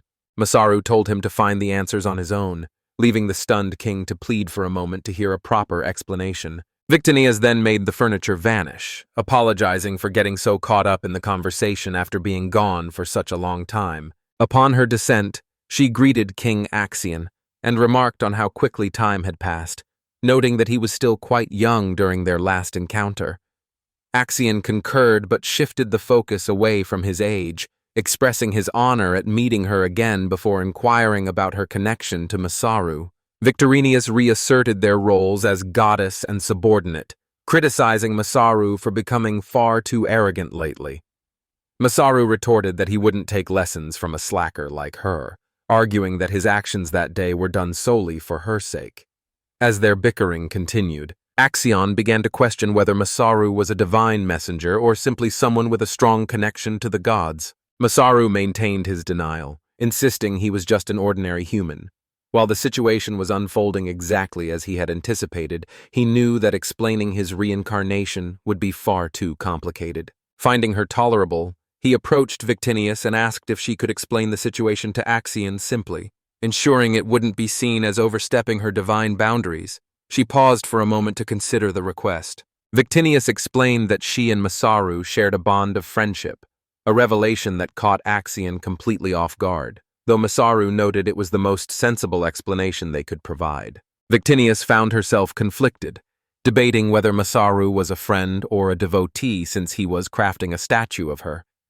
While Masaru questioned the logic behind her assumption, she abruptly remembered a task and ordered Axion to fetch some mithril, insisting that Masaru use only the highest quality materials. Masaru urged her to pause and observe the reality of the situation, acknowledging that it was difficult for anyone to refuse a divine request. Victinius maintained that her actions were entirely for the sake of her precious statue, but Masaru countered by explaining that his current negotiations with the king left no room for such distractions. Just then, Hera intervened and reprimanded Victinius for overstepping her authority, leaving her stunned as Hera began leading her away. Hera nonchalantly claimed that enduring a full day of sermons would be easy, leaving Victinius baffled by both the duration and her overwhelming strength stats. Before making her exit, she reminded Masaru that her side of the deal was complete, telling him to have plenty of crabs ready for her next arrival. After she vanished, Masaru offered his apologies to the king for the unexpected commotion. Visibly irritated, the king struggled to grasp the idea of a goddess actually befriending a human. After dismissing the others to speak with Masaru in private, the king settled onto his throne and remarked on the day's many surprises before asking if Masaru had anything else in store. Masaru felt his friendship with Victinius was becoming one-sided, noting that he had already promised to build her a statue and host crab feasts for every visit, which the king took notice of. Inquiring about the statue, the king asked if Masaru could construct a similar one for his own kingdom, noting that the craftsmanship of a man favored by the gods would be ideal, though Masaru suspected the king was attempting to negotiate a deal. Accepting the proposal, the king stated he wished to pay his respects to God and would personally participate in the negotiations. The king set a single condition, urging Masaru to sell him the horn and insisting he had to have it at any cost. When Masaru questioned why he was so desperate for the mutated beast's horn, the king responded by revealing a staff. He clarified that this was the underlying reason for the situation. He explained that the founding king originally carved the scepter from the horn of a mutated, one-horned beast, establishing a symbolic bond between the creature and the nation that eventually led to the tradition of gifting a new scepter to every succeeding monarch. Acknowledging that his peak years were behind him, he sought to prepare himself, knowing that another mutated beast could appear at any moment. He explained that every king before him had upheld this duty without exception, leaving him no choice but to follow in their footsteps. Masaru agreed and asked if they were ready to move forward with the negotiations. Sensing something peculiar about the scepter, he asked to inspect it and inquired if it had belonged to the previous ruler, to which the king clarified that it was actually the staff of the founding monarch. Focusing on the object, Masaru used his appraisal skill to examine the scepter. He soon realized it was crafted from a genuine unicorn horn, rather than a simple one-horned mutated beast. The king dismissed the claim as nonsense and questioned Masaru's certainty, prompting Masaru to reveal that his appraisal skill confirmed the scepter wasn't made from a mutated beast before asking if the deal was now cancelled. The king questioned Masaru's honesty, prompting Masaru to ask what reason he would have to lie. Skeptical, the king argued that Masaru was well aware of the mutated beast horn's immense value and suspected he might be trying to mislead him or was having second thoughts about the sale. Masaru explained that negotiation is a search for mutual benefit, asserting that he would never compromise the trust of his partners. Masaru went so far as to offer an oath in Victinia's name to prove his sincerity, but the king replied that he already understood Masaru's character and accepted that deception is a standard part of any negotiation. Ultimately, he chose to place his trust in Masaru and remained by the horn. Regarding the horn, he explained that it was no longer needed for its original purpose, so he would only pay the standard market rate. Masaru was surprised by this, but he didn't mind since the total payment would still be a significant sum. He double-checked to ensure the king was certain, reminding him that the cost would still be quite high. The king clarified that materials from mutated beasts were exceptionally rare, and simply owning one would greatly enhance his prestige. He added that acquiring an item through a deal with someone known as a friend of God would cause his reputation to flourish across the land. In the end, it seemed the king was set to benefit far more from the arrangement than Masaru. With that in mind, the king asked if Masaru found these terms acceptable. Masaru dismissed the claim and shook hands with him, confirming they would proceed with the arrangement. When the king inquired about his next steps, Masaru expressed a desire to continue their negotiations, specifically aiming to purchase the capital's surplus goods. While the king was open to the deal, he had other pressing duties to attend to, and suggested they resume their discussion at a later time. When asked how long he intended to stay, Masaru explained that he planned to spend a few days touring the capital and restocking his supplies. The king offered to assign him a guide to help navigate the capital and streamline future communication.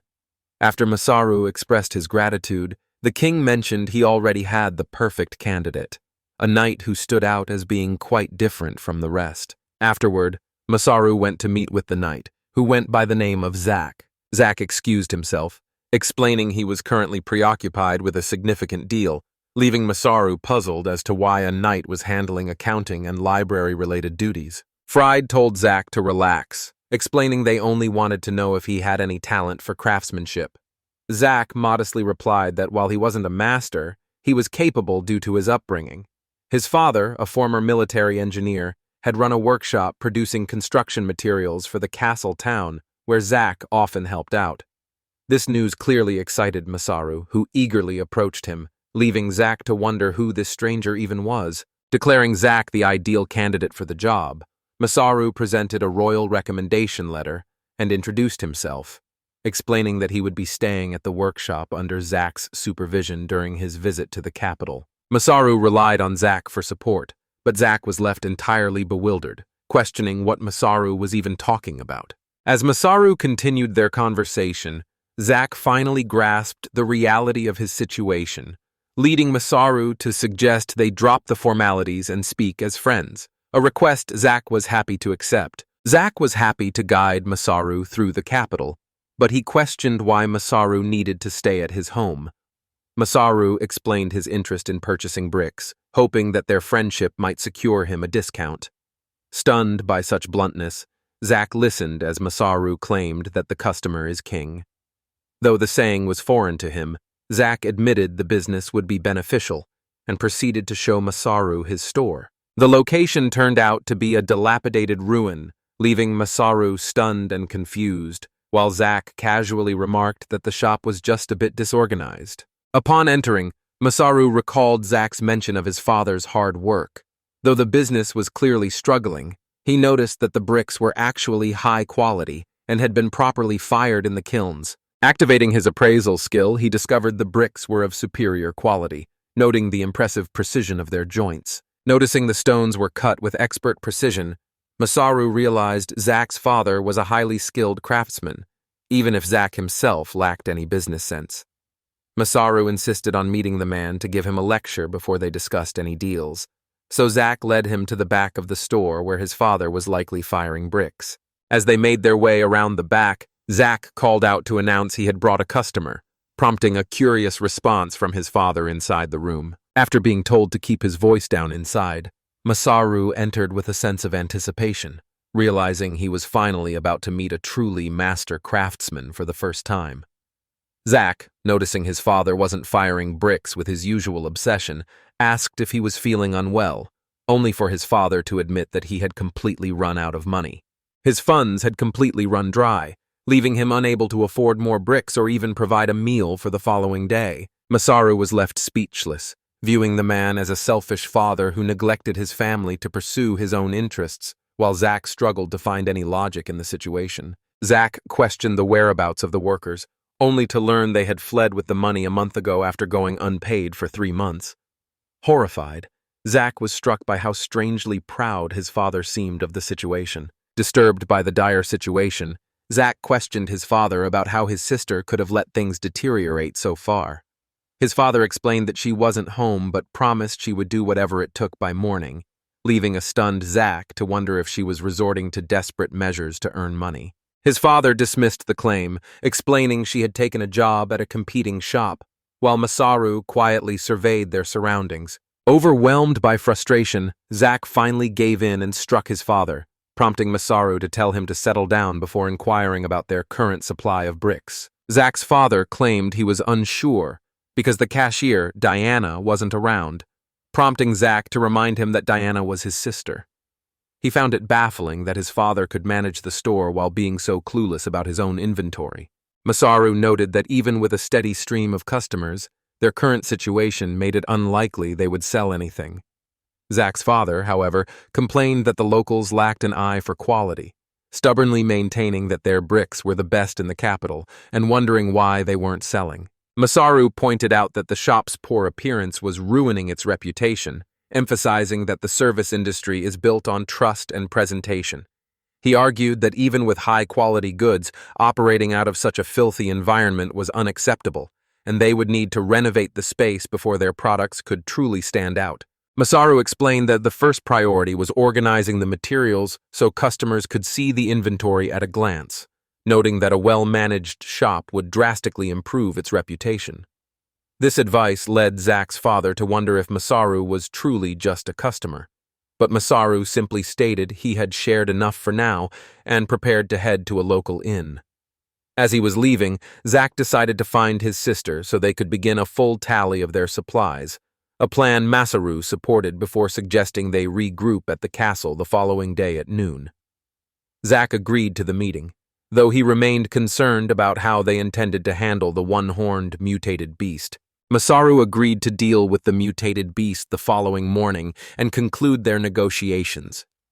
The next day, he met with the king and an official to receive his reward for successfully subjugating the one-horned creature. Masaru was pleasantly surprised by the substantial reward he received, though he questioned if such a large amount was truly warranted. The official quickly reassured him, stating that his victory over the beast had saved the kingdom and earned him every coin. With that matter settled, the king transitioned to the next phase of their negotiation, asking if Masaru was interested in purchasing their surplus supplies. The king explained that roughly 20% of the previous year's barley and wheat harvest was available, provided Masaru found the amount acceptable. Masaru expressed his satisfaction with whatever quantity the king chose to offer. The king then noted that once they finalized the agreement, the total cost would be calculated alongside their previous settlements, while a nearby official mentioned that they could also provide other commodities like soybeans. Masaru requested a detailed explanation, and the official clarified that while soybeans were a lower priority than staples like barley or wheat, they had a massive surplus available for purchase. Upon learning that the stock consisted of unprocessed beans stored by harvest year, a pleased Masaru decided to buy the entire supply. Following the initial price inquiry, Masaru and the king engaged in a series of negotiations before finally reaching a mutual agreement. Masaru remarked that the negotiations had exceeded his expectations, a sentiment the official echoed while expressing his satisfaction with their partnership. The official noted that it was quite rare for the king to personally attend such meetings, highlighting that this direct involvement allowed civil servants to collaborate more closely with the crown to manage the kingdom's internal affairs effectively. Masaru advised the official to take such weighty matters directly to the king, noting that as a commoner, it wasn't his place to discuss them so freely. The official accepted the suggestion and promised to reach out once their supplies were restocked. When Masaru questioned the massive stockpile, the king explained that while some were for disaster relief, the majority were intended for military campaigns. Recalling the tragedy that had once struck the rabid folk, Masaru realized his suspicions were likely correct. He noted that preparing for so many expeditions felt wasteful, as he believed they were entirely unnecessary. The king countered that such criticism only came from those ignorant of leadership, maintaining that these expeditions were vital for the kingdom's prosperity. Masaru acknowledged the king's expansionist ambitions, but argued that internal stability was just as vital, warning that the nation could eventually crumble from within. The king questioned why someone favored by the gods would concern himself with the nation's affairs, suggesting that Masaru needn't worry, since their conflicting views were merely a result of their different perspectives. Masaru agreed, noting that it was specifically because of those differences that he wanted to offer his advice as he rose to his feet. He informed the king that his true responsibility was to bring genuine prosperity to his territories, arguing that cities could flourish without the need for constant invasions or military expeditions. Citing the Beastman city he was currently developing as evidence, Masaru pointed to the significantly improved quality of life there as proof of his claims. He invited the king to visit once the project was complete and suggested he also stop by the coastal city, confident that seeing both locations would make his intentions clear. He argued that coexistence was always possible and urged the king to reconsider, reminding him that the gods loved all people and that it was better for everyone to set aside their differences. The king noted that their perspectives were fundamentally different, prompting Masaru to remind him that looking down on others based on race was beneath the dignity of any nation. Masaru abruptly fell silent, his expression hardening into a sharp glare directed at the king. This outcome left both the king and the official in a state of utter shock. Masaru brought the meeting to an end, promising to stop by for a final farewell before departing the capital. After a quick reminder to have his payment ready in gold coins, he turned and left. Once the man had left, the king turned to his official and asked if he believed the decisions made thus far were a mistake. The official defended the king, stating his decisions were always for the people's benefit. Yet he admitted Masaru's perspective had merit, a sentiment the king himself echoed. Believing Masaru's arrival was a sign from the gods, he suggested that it would be wise to follow his guidance if his claims proved accurate. The king noted that Masaru had already discussed Lancelot's coastal location and the upcoming trip to the Beastman city. When the official agreed and brought up the royal guard, the king questioned why the man failed to see the obvious answer. He declared that shields and swords were unnecessary for the occasion, instructing them to follow his lead as they traded their weapons for pens. Elsewhere, Masaru strolled through the capital with Zack, thanking him for the pickup at the castle. Zack teased him, noting that Masaru had looked completely lost inside and was glad he went to fetch him. Seeing Masaru in high spirits, Zack asked if the negotiations had gone well. Masaru confirmed the success, explaining that he had secured everything he needed and finally spoke his mind, leaving him thoroughly satisfied with the outcome. Zack expressed his disbelief, questioning if Masaru had really spoken so boldly to the king, and remarked on his fearless nature. Masaru then changed the subject, asking if Zack's sister had returned yet. Zack confirmed she was home and was currently occupied with the accounting tasks. Zack took a moment to caution Masaru against acting impulsively in her presence. Masaru questioned why he was constantly being told to stay calm, maintaining that his actions were always driven by logic. Zack remained skeptical, however, fearing that Masaru's talkative nature might cause trouble. Dismissing these concerns by pointing out his status as a guest, Masaru eventually convinced Zack to let him inside. His sister welcomed them inside, greeting Masaru and introducing herself as Diane. Masaru apologized for his sudden intrusion, but Diana reassured him that he was a welcome guest. Masaru inquired about her progress with the accounting, noting the overwhelming amount of inventory. She explained that since her father had acquired the warehouse on his own, she had to tally the supplies for both the store and the warehouse, making the task far more time-consuming than Masaru had anticipated. Diana informed Masaru she would be finished shortly and told him to wait, but he asked for permission to explore the warehouse instead. Once she agreed, he began looking around, feeling a surge of excitement as he took in the sheer volume of supplies packed into the space. After examining the materials, he noted their handcrafted quality and realized they would be incredibly useful. As he inspected a piece of metal, he questioned Diana on whether it was steel or ceramic, only for her to explain that the material was actually something quite unique. She explained that her father had developed the gear during his time as a soldier, noting that while it was both light and durable, the scarcity of materials and high manufacturing costs prevented it from being mass-produced. Masaru questioned the source of her wealth, prompting her to explain that she had evicted her father the day before after he tried to mortgage their home. Despite his absence, his debts remained a serious issue, leading Zack to suggest that a major client could be their solution, a possibility Masaru began to carefully consider. He realized that his current wealth was more than enough to purchase everything the shop had to offer. Diana asked for his input, prompting Masaru to mention that he had something he needed to discuss with the group. He inquired about a potential discount for purchasing their entire inventory, leaving them visibly stunned. He promised a discount, explaining that selling the entire stock would finally clear their debts and bring them much-needed relief. Masaru then finalized the deal, agreeing to purchase everything in exchange for their willingness to hear out his proposal. Regarding the proposal, Zack admitted he felt uneasy and embarrassed, but Masaru reassured them that they would certainly appreciate what he had to say. Zack turned to Diana for her opinion, and she suggested they hear Masaru out first. Masaru then extended an invitation for them to relocate to his city, leaving the group completely stunned by the proposal. Zack expected an absurd proposal, knowing that leaving their home in the capital was a major decision given their father's situation, while Diana clarified that Masaru was referring to the Beastman city he was currently building. Masaru confirmed his intentions, explaining that he simply wanted them to relocate and assist with the city's construction.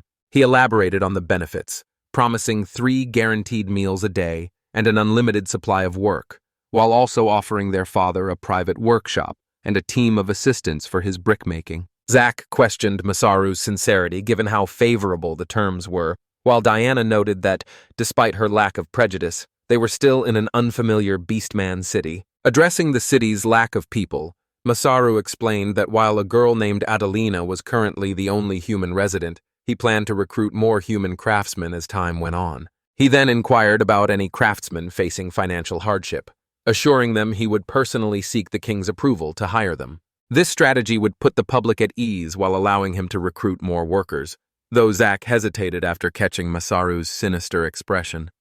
Masaru remarked that things were about to get interesting, noting how the extra manpower would significantly boost the city's development, and asked if simply imagining the possibilities was enough to convince him. The revelation failed to pique their interest, and seeing their lack of reaction, he simply pressed on. He explained that without the necessary foundation, mastering the city's advanced techniques would be nearly impossible, then urged them to consider his proposal as he shifted the conversation back to the original topic. To finalize the transaction, he secured a 10% discount on the supplies before asking if they would accept payment in gold coins. He offered to settle their debts and provide the remainder in gold, noting that doing so would also spare him the burden of carrying the heavy coins on his journey home. The two were stunned by the news, and Diana suggested they take action immediately to see if it would work for Masaru. As Zack led them outside, Masaru followed, though he couldn't help but notice their intense sense of urgency. Diana explained that they needed to settle the debt before their father could cause any more trouble, while Zack expressed his fear that the man might secretly purchase another warehouse behind their backs.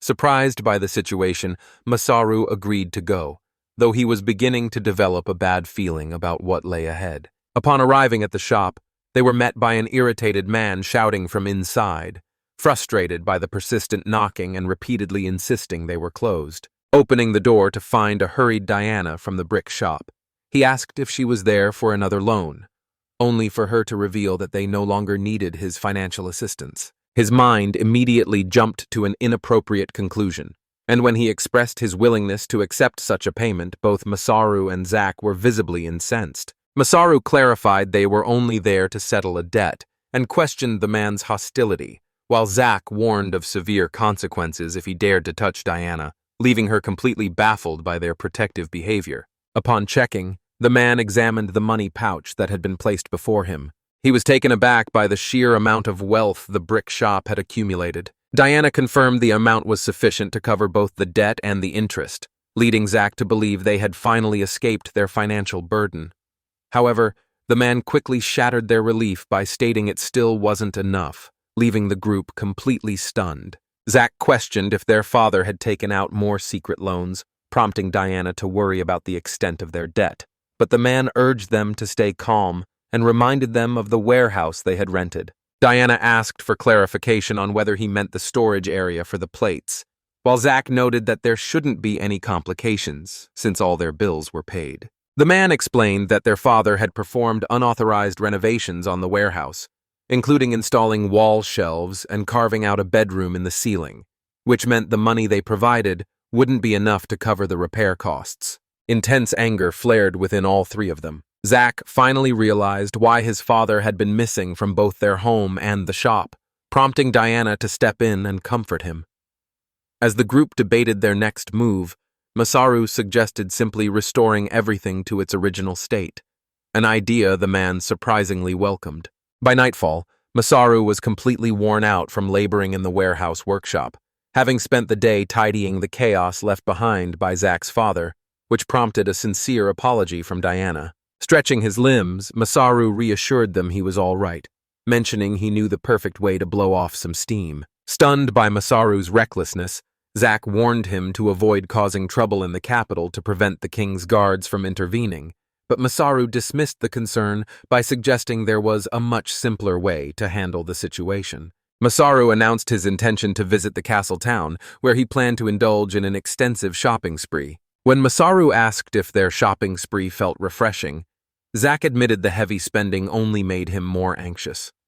Diana then questioned if the supplies were intended for the Beastman city, leading Masaru to explain that the funds were split between the city's needs and his own. As the group connected this back to their earlier discussion about recruiting craftsmen, Masaru confirmed their hunch and expressed how much he was looking forward to the plan. As the city remained unnamed and under development, attracting skilled craftsmen to settle there was a vital step toward its growth. By introducing high-quality goods, he could spark an industrial boom that might eventually see the city surpass even the capital. He urged them to imagine the possibilities, expressing his eagerness to return and continue their work. However, Diana pointed out that the massive scale of this project presented a much greater challenge than their father's small business, a reality Masaru also acknowledged. He remarked that contributing to the city's construction was actually enjoyable, noting that he wouldn't invest so much effort if it weren't. Meanwhile, Diana explained that her father had entrusted her with the workshop's financial affairs, as he was content to simply spend his time making bricks. Noticing her lingering silence, Zack spoke up to ask if something was bothering her. She dismissed the matter, claiming it was of no importance. When she asked about his shopping plans for the following day, Masaru confirmed he would be going in the morning and questioned why she was curious. She invited him to drop by their shop so she and Zack could give him a tour of the Castletown marketplace. Along the way, they planned to introduce him to their craftsman acquaintances, an idea Masaru welcomed for the chance to meet them in person. However, Zack suddenly stopped his sister, remarking that Masaru was even more eccentric than their father and should be left to manage things on his own. Diana readily agreed, welcoming a much-needed break from her accounting duties to explore the castle town alongside Masaru. Zack agreed, noting that tomorrow would be another busy day, while Masaru decided to finish some warehouse renovations before calling it a night. Once the night had passed, they spent the following morning visiting various workshops to meet the local artisans and purchase a few supplies. As Masaru surveyed his massive haul, a wave of regret washed over him, contrasting with the fun he'd had over the past few days. Zack noted his miserable expression, pointing out that such an excessive shopping spree likely threw the local market into total disarray. When asked about his next move, Masaru explained that the Merchant Association required a detailed list of his purchases to assess the state of their inventory. Despite Zack's suspicion that he had simply bought everything on a whim, Masaru turned his attention toward showing him what he considered to be the true bargain of the lot. He then opened a portal to retrieve the green goat, also known as the widow goat, much to Zack's astonishment. Masaru further revealed that he had purchased 4 horned rabbits and several wild-cutter quails from the Adventurer Guild, prompting a shocked Zack to point out that they were all mutated beasts. When questioned about his intentions for such dangerous creatures, Masaru simply explained that he planned to raise them.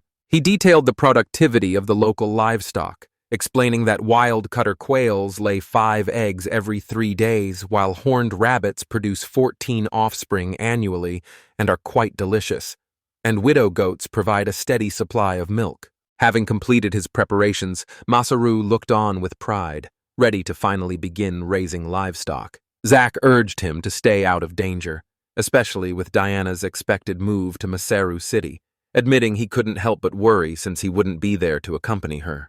Taken aback by the decision, Masaru questioned why Zack wouldn't be joining him. Before long, Zack questioned the purpose of the journey, leading Masaru to reveal that he had already obtained the king's permission to recruit craftsmen. He further explained that the agreement included stationing a unit from Grados in the Beastman City to assist with technological developments, a revelation that left Zack stunned as he tried to grasp the full scope of the plan. Masaru confirmed the news, explaining that the unit's captain would also serve as the ambassador, a position Zack had been nominated for. While Masaru expressed relief at working with someone he felt comfortable with, a stunned Zack realized he couldn't turn down a royal decree, though he still questioned how he had suddenly been promoted to the rank of captain. Noticing Zack's troubled expression, Masaru listened as he nervously revealed his new relationship. After a brief hesitation, Masaru remarked that Zack wouldn't have any trouble finding someone else, prompting Zack to ask if he was actually being serious. At that moment, Diana came rushing toward the group. Masaru was left puzzled, while Zack remarked on how unusual it was to see Diana at the castle, let alone in such a hurry.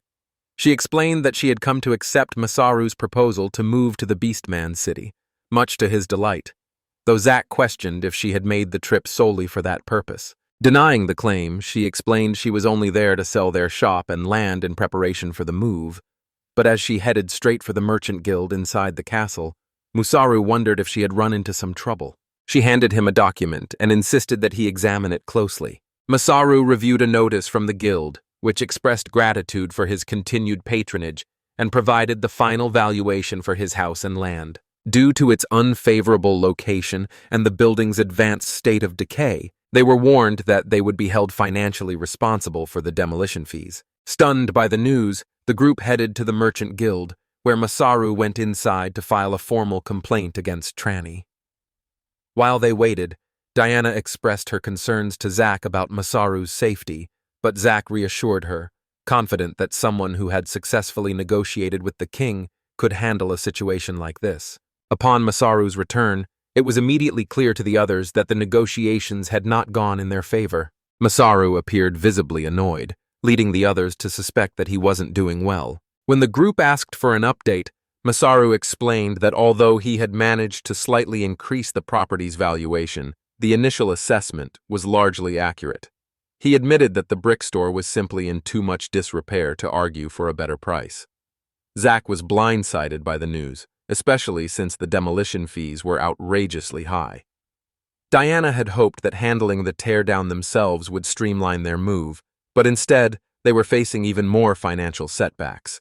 Unwilling to pay the extra costs, Masaru declared that he would deal with the demolition himself. Zack grew uneasy as Masaru opened a portal, wondering what he was about to pull out. Masaru noted that his intentions should be clear, as he hadn't been this angry in a very long time. He then brandished a menacing weapon and began tearing through the store's walls. With the weapon completely covered, Zack admitted he had been anxious that Masaru might turn the Morning Star against the Merchant Guild, though the group eventually realized he intended to use it for a different purpose entirely. They admitted they hadn't anticipated Masaru would handle the entire demolition himself just to save on the service fees. Masaru then launched another attack against the store. Surveying the area, Masaru remarked on finally finding a use for the Morning Star he had crafted for fun back in the coastal city. When he questioned the sudden commotion, Zack pointed out that the noise was simply the result of Masaru's own flashy display of destruction. He remarked that while such destruction might be ordinary for a seasoned monster hunter, using such a lethal weapon to demolish a house still seemed reckless, though Masaru simply noted that the deed was already finished. Although it looked absurd, Masaru was simply using a Morning Star as a makeshift hammer to demolish the walls. This allowed the resulting debris to be repurposed as gravel, making Zack realize that Masaru was determined not to let any materials go to waste. Masaru confirmed this, explaining that he was simply taking a methodical approach to the demolition process. Before starting, they made sure to alert the neighbors about the noise, especially since he had used his construction expertise to build a cover that would soundproof the workspace and contain any flying debris. He assured them that as long as they followed these precautions, everything would go smoothly. By utilizing his recycling skill on the debris, he estimated the demolition would be finished by the next day, so he told Zack to leave the rest to him. Zack, meanwhile, hadn't fully grasped the sheer scale of the work involved. Masaru figured that since Zack would be joining him as an exchange ambassador, getting him involved in these tasks now would be a smart move. Noticing Zack's genuine interest, Masaru realized that helping him gain experience would be a significant benefit in the future. Zack's father approached to report that the wood had been cut according to Masaru's instructions, asking him to inspect the work later, while also noting his surprise at seeing Zack and Diana there. Masaru explained that he was rushing the demolition to start another project, which is why he had enlisted their father's help. He noted that, as expected of a master craftsman, Zack's father was proving to be incredibly skilled. However, when the father agreed to move forward with mass production, Zack was left stunned, wondering what Masaru's true goal actually was. Noticing the confusion, Masaru simply asked if he had forgotten to mention the plan to them. Masaru explained that he felt slighted by the Merchant Guild's exploitation and refused to simply demolish the house. Instead, he planned to build a new blacksmith shop on the site and sell it back to them at a premium. A stunned Zack wasn't sure whether to admire Masaru's business sense or call him a sore loser, though Masaru maintained his actions were justified. Meanwhile, Diana admitted she was surprised her father accepted the task, as he rarely showed interest in making bricks by himself. Puzzled by his daughter's words, the father explained that he could finally challenge the guild that had rejected his shop while earning a living he could be proud of. Zack was relieved to see his father's confidence remain intact, and Masaru suggested Zack help him out until their work was eventually finished. Once the house renovations were complete, it would finally be time for them to head back to the Beastman City. Zack agreed, noting he had grown accustomed to Masaru's unpredictable nature, which he found both exhilarating and terrifying. Masaru explained that once the materials were gathered, he would use his construction skill to finish the work and depart in a week after organizing the supplies, instructing the others to begin their own preparations as well. She pointedly reminded Zack to officially break up with his girlfriend, a comment that caught both Diana and Zach's father off guard. Diana then noted that she needed to bid farewell to the neighbors and friends who had supported her, while her father admitted he had little to prepare beyond a final conversation with his drinking buddies. Diana noted that his drinking companions were actually the craftsmen joining their journey, remarking that he was simply using the situation as an excuse while the three of them spoke. Masaru reflected on how his negotiations with the king and his shopping trip at the castle had yielded many valuable items, but he knew there was something far more significant to consider. He had successfully assembled his team, consisting of 6 blacksmiths, 2 leatherworkers, 8 carpenters, 4 tailors, 4 cooks, and 3 companions he trusted implicitly. While they spoke, Zach's father asked him to help chop wood, even questioning if he still remembered how to handle the tools. Zach agreed, though he was puzzled that his father had seemingly forgotten their history of working together. Once the task was finished, Masaru approached the king to announce his departure. The king remarked that things were moving faster than anticipated, but Masaru explained his primary goal was to negotiate for supplies, promising to return if any further issues arose. The king jokingly remarked that he'd almost missed the constant complaints from the townspeople sparked by Masaru's reckless shopping sprees. He expressed relief that Masaru hadn't summoned another god, a chaotic stunt he pulled upon his first arrival. Sensing the tension, Masaru realized the king still hadn't quite moved past that ordeal. The conversation then shifted as the king mentioned hearing about Masaru's recent efforts to build a blacksmith shop and an armory for the merchant guild. Masaru realized the king was already well informed, as the monarch described the shop as the best in the capital, filled with unique shovels and displays. Smirking, Masaru acknowledged that the king had seen through his intentions and explained that the business was his way of repaying the support he had received during his stay. As a parting gift, Masaru constructed a 3-story stone shop that he believed was truly revolutionary, featuring an interior where meticulously arranged shelves made browsing effortless and luxury items were showcased on the wall behind the counter. He explained that the shop's standout feature was its anti-theft system, which allowed an employee to drop an iron cage over the entrance by simply pulling a lever. The king questioned if this was intended as a parting gift, and Masaru confirmed it was, explaining that industry professionals would immediately recognize its innovation once the shop opened. He was convinced that as commerce advanced, civilization would follow, marking a monumental leap in their overall development. The king remarked that Masaru seemed to be relying solely on his high status and personal skills to resolve every issue himself. He further advised Masaru to make use of any available help whenever manpower was at his disposal. Observing Masaru's efforts to recruit craftsmen in the capital, the king recognized that he understood their worth, yet noted that if he failed to delegate, it would reveal a level of inexperience he needed to consider in their future dealings. Masaru realized the king had pinpointed his greatest obstacle, the project's inability to progress without his direct involvement. Much like their struggles managing the home center alone, he knew that building a city for everyone would require a significant increase in manpower. Masaru expressed his gratitude to the king, vowing to take his advice to heart and remain dedicated, only for the king to smirk and claim he had merely been talking to himself. Masaru proposed an exchange of magic and technology between the city and the kingdom, requesting that the king send representatives who lacked prejudice toward beastmen. He further specified that these individuals should be resilient and high-spirited, leading the king to agree while teasing Masaru for his habit of rambling whenever he made a request. With a final wave, he expressed his eagerness to eventually see the beautiful city Masaru was building. Masaru reached out and shook his hand in return. Masaru suggested they set aside business next time to share a drink, mentioning he'd invite Alstasha and the others along as well.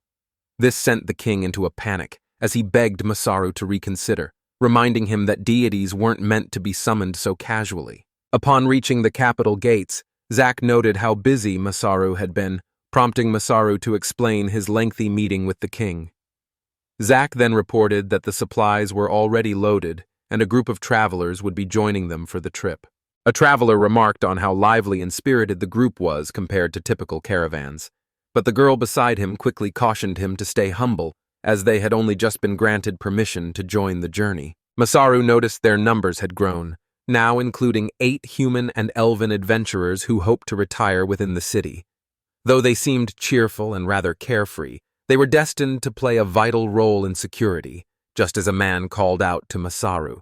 They asked if he intended to deliver a powerful speech as well, and as the group's excitement intensified, Masaru found he could no longer hold back. After climbing onto a caravan, he expressed his gratitude to the crowd for accepting his invitation to settle in the new city. He explained that their collective expertise would not only help build the city, but also establish a new era of cooperation for themselves and the friends awaiting them, leaving everyone fully prepared for the journey ahead. Masaru promised them that while the days ahead would be hectic and challenging, they would also be full of joy as long as they faced everything together. After bidding the Capitall farewell, the group set out on the journey to their new home. A large crowd had assembled to bid them farewell as they set out. Several days into their trek, the group passed the time by discussing their gear, the locations they had visited, and their remaining provisions. One traveler even noted how delicious the wild boar they ate the previous day had been. Observing the group's upbeat energy, Masaru was approached by Zack, who checked to see if the run had finally exhausted him. Masaru denied the claim, questioning Zack's skepticism after he pointed out that Masaru had been running at that pace for an entire day. Masaru explained that long carriage rides made his body stiff, necessitating some movement during their breaks to loosen up. Zack remained skeptical that Masaru's actions were merely stretching, something Freud had already cautioned him about. Yet he was still floored by Masaru's incredible stamina. Masaru noted Zack's frequent interactions with the elf and her group, questioning if he had finally gained some new experience. Zack clarified that he was only interested in learning about elven culture, adding that Masaru would surely notice if anything significant had happened, though he doubted Masaru would ever truly understand such things. Inside the caravan, the girl's sudden question about her own adequacy caught Zack off guard, prompting him to quickly clarify his true intentions. A man called out to Masaru, informing him that the river he had mentioned at noon was finally in sight. With the sun beginning to set, Masaru agreed it was the perfect time to establish their camp along the riverbed. While the group was establishing their camp, a man asked Masaru about their arrival time, prompting him to consult the map. He clarified that they were currently at the intersection of the river and the road, marking the halfway point to Beastman City. Reassuring the group that they were still on schedule, he estimated the remaining journey would only take a few more days. Under the steady gaze of an elven woman, Masaru couldn't help but wonder if something was amiss. The one-eyed man noted that while the dimensional storage was impressive, witnessing Masaru's map skill and multiple other abilities firsthand was truly remarkable, leaving even the long-lived elf lady to admit she had never seen anything like it before. Masaru remembered that the rabbit folk had been equally stunned, while the one-eyed man commented that Masaru possessed the rare potential to build an entire city. Given the historical animosity between humans and beastmen, the man found it remarkable that Masaru was so well regarded by them, but Masaru simply explained that they were compassionate people who had saved his life when he collapsed. The one-eyed man noted that their anticipation for the city had only grown, a sentiment the elf quickly shared. Masaru encouraged the group to enjoy a hearty meal and prepare for the next leg of their journey, while the man began organizing the night's patrol rotations.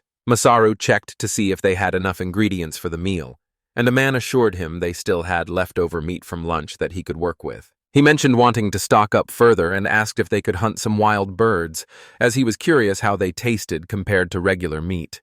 If that proved difficult, he suggested gathering wild plants instead. Masaru agreed, noting that their expert hunter would easily handle the task. The master elven hunter ventured out to track some birds, eventually returning with a successful haul. Masaru was once again struck by her daring technique, finding it just as breathtaking as every time before. Meanwhile, Zack admitted he couldn't see any real difference between her equipment and their own. The elf complimented Zack's precision, noting that his aim was solid and he possessed a natural intuition for hitting his marks. As he practiced his aim, she noted that he was focusing far too much on the targets themselves. She explained that by mastering the bird's instincts and flight patterns, hitting them would become effortless, leaving Zack to wonder why such a deep understanding of their prey was even necessary. The elf identified this creature as a thief bird, a nuisance notorious for swiping items from travelers purely for the sport of it.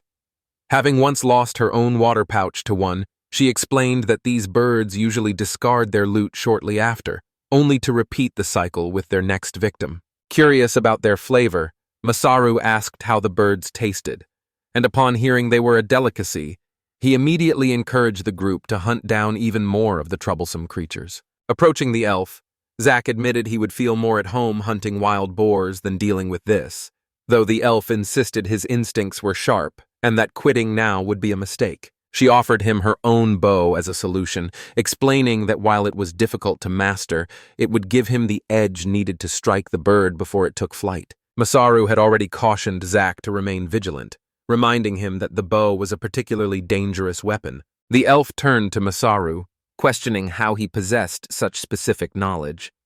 Surprised, Masaru explained that he had previously crafted a bow using those exact materials and offered to show her his work.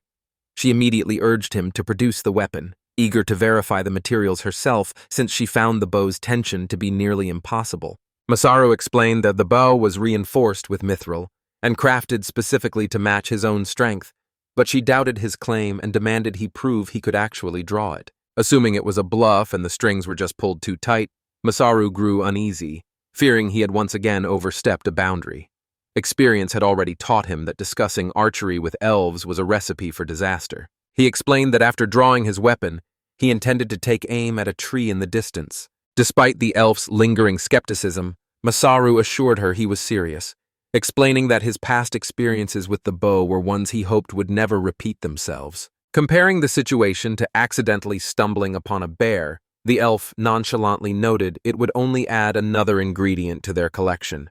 Urged to hurry, Masaru prepared himself and took his stance. As Masaru drew the bowstring, the elf was stunned to see him handle it with ease, only to be further amazed when his shot pierced through several trees at once. Without warning, a sharp scream echoed from the distance. Masaru was instantly overcome with worry, fearing that he had once again struck a person by mistake. The elf hurried off while calling him an idiot, noting that the scream had actually come from a different direction. Upon their arrival at the plains, they discovered a group of humans under attack by a pack of wolves, and as they scrambled to escape, one woman stumbled and fell. She collapsed to the ground, leaving her vulnerable as the wolves closed in to strike. Zack remarked on the unfortunate timing as the elf admitted her arrow wouldn't reach the target fast enough. Masaru charged forward with a log in hand, striking at the wolves to protect the woman and urging her to flee. Zack marveled at Masaru's incredible power, while the elf remained in shock that he had reached her just in time. As the survivors questioned who he was, Masaru urged them to keep moving, insisting they prioritize their escape over conversation. As the wolves lunged for another attack, Masaru met them with a swift counterstrike. He noted that the resistance was immense, making it feel as if he were cutting through solid stone. It quickly became clear that his mind wasn't playing tricks on him. He was indeed cutting through something remarkably solid. The elf shouted for everyone to pull back, explaining that the creatures weren't actual wolves, but golems. She unleashed a barrage of arrows, but the creatures continued their relentless advance, reinforcing Masaru's realization that conventional weapons were completely ineffective against them until, suddenly, a woman suddenly appeared at his side to offer her assistance, advising Masaru to look for an opportunity to pull back.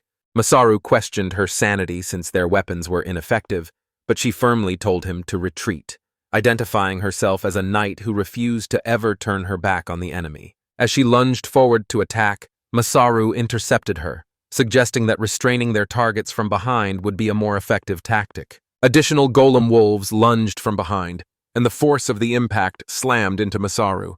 Believing the entire situation was her responsibility, the knight offered a sincere apology. Noticing the wolves clinging to him, she watched as a pained Masaru urged the pack to avoid biting his neck. Deepak and the elf looked on, left entirely bewildered by the unfolding events. Masaru assured the knight he could manage the wolves by himself, asking her to rejoin her companions. After she agreed, he turned a tearful, furious gaze toward the wolves, incensed that they had ruined his irreplaceable synthetic clothing. Spinning with force, he launched the creatures into the air, vowing to make them regret their actions. Drawing the same weapon he had used to demolish the house in the Capitall, he launched a relentless assault, tearing the wolves to pieces. Feeling somewhat recovered despite his shredded attire, he decided it was time to have the tailors he'd brought from the Capitall begin the necessary repairs. After the chaos subsided, Masaru expressed relief that there were no casualties, while Zack, impressed by Masaru's performance and vitality, admitted he still needed to refine his own combat skills. Even Masaru was surprised. Once he regained his mobility, he had channeled his entire mana pool into strengthening magic, and the results were quite effective. By the time the wolf bit him, he had already restored a third of his mana, allowing him to reinforce his entire body and survive the encounter. This led him to realize that he was experiencing a phenomenon known as spirit-class magic recovery. Approaching the tent where the two elves were resting, Masaru found his teammate standing outside and asked her if the pair were still inside. She nodded, explaining that the person inside was the leader of the group Masaru had rescued. When he questioned why she was standing guard, she clarified she was simply checking on her own kin, and despite his apologies for the interruption, they invited him to enter. After the pair introduced themselves as Dark Elves, Masaru expressed his gratitude for their assistance. The elf in his party pointed out that the newcomers shared her heritage. As their eyes met, the Dark Elf from Masaru's group questioned why the other was staring at her in such a way.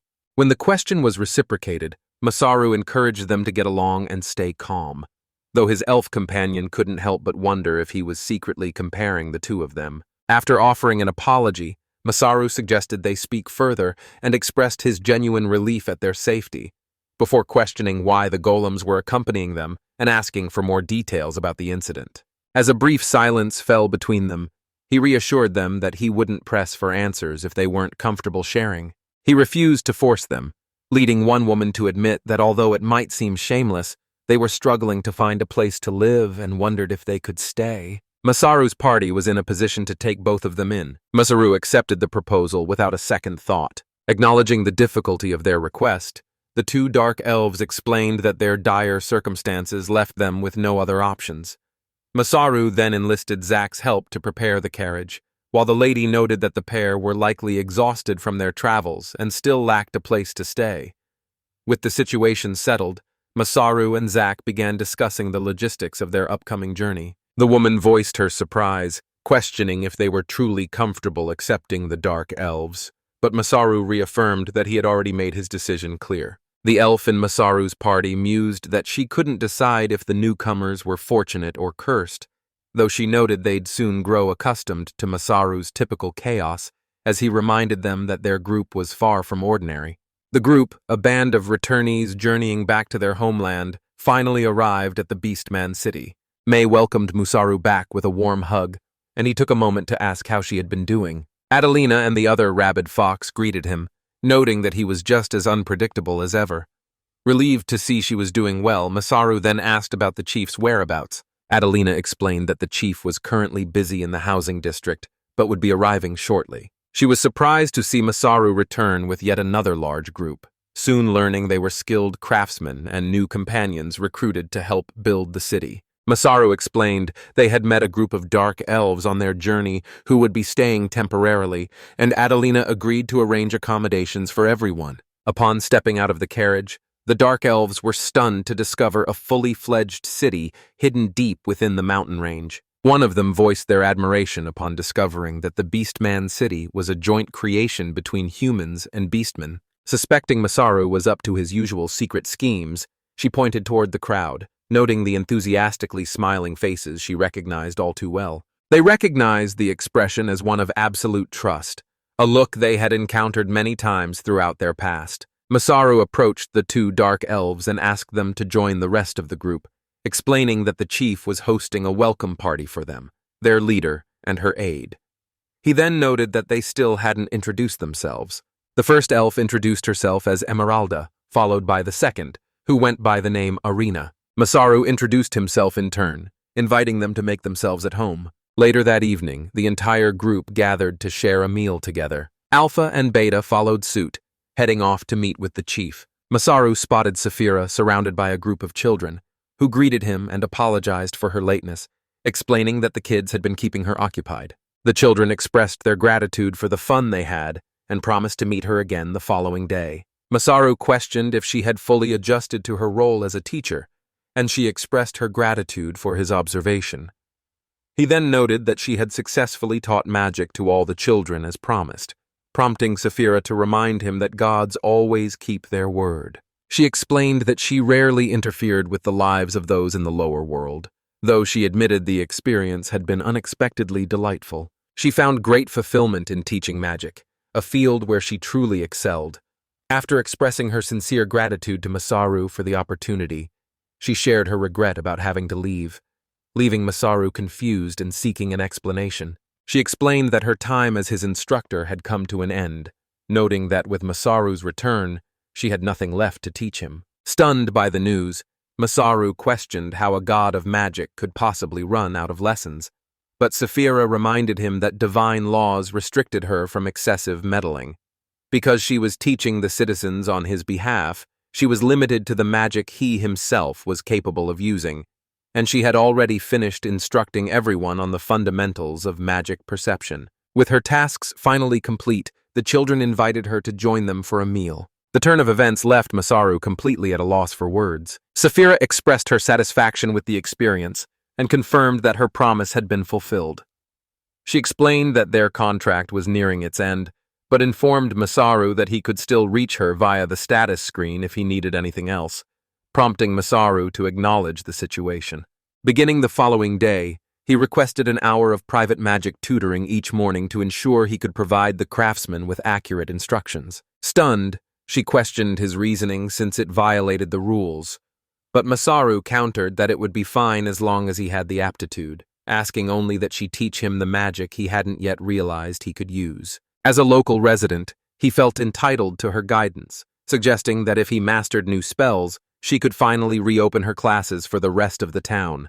Since their original contract lacked a formal deadline, she eventually gave her hesitant consent. She questioned why he wasn't busy overseeing the city's construction with his new craftsman, wondering why he'd rather spend his time with her.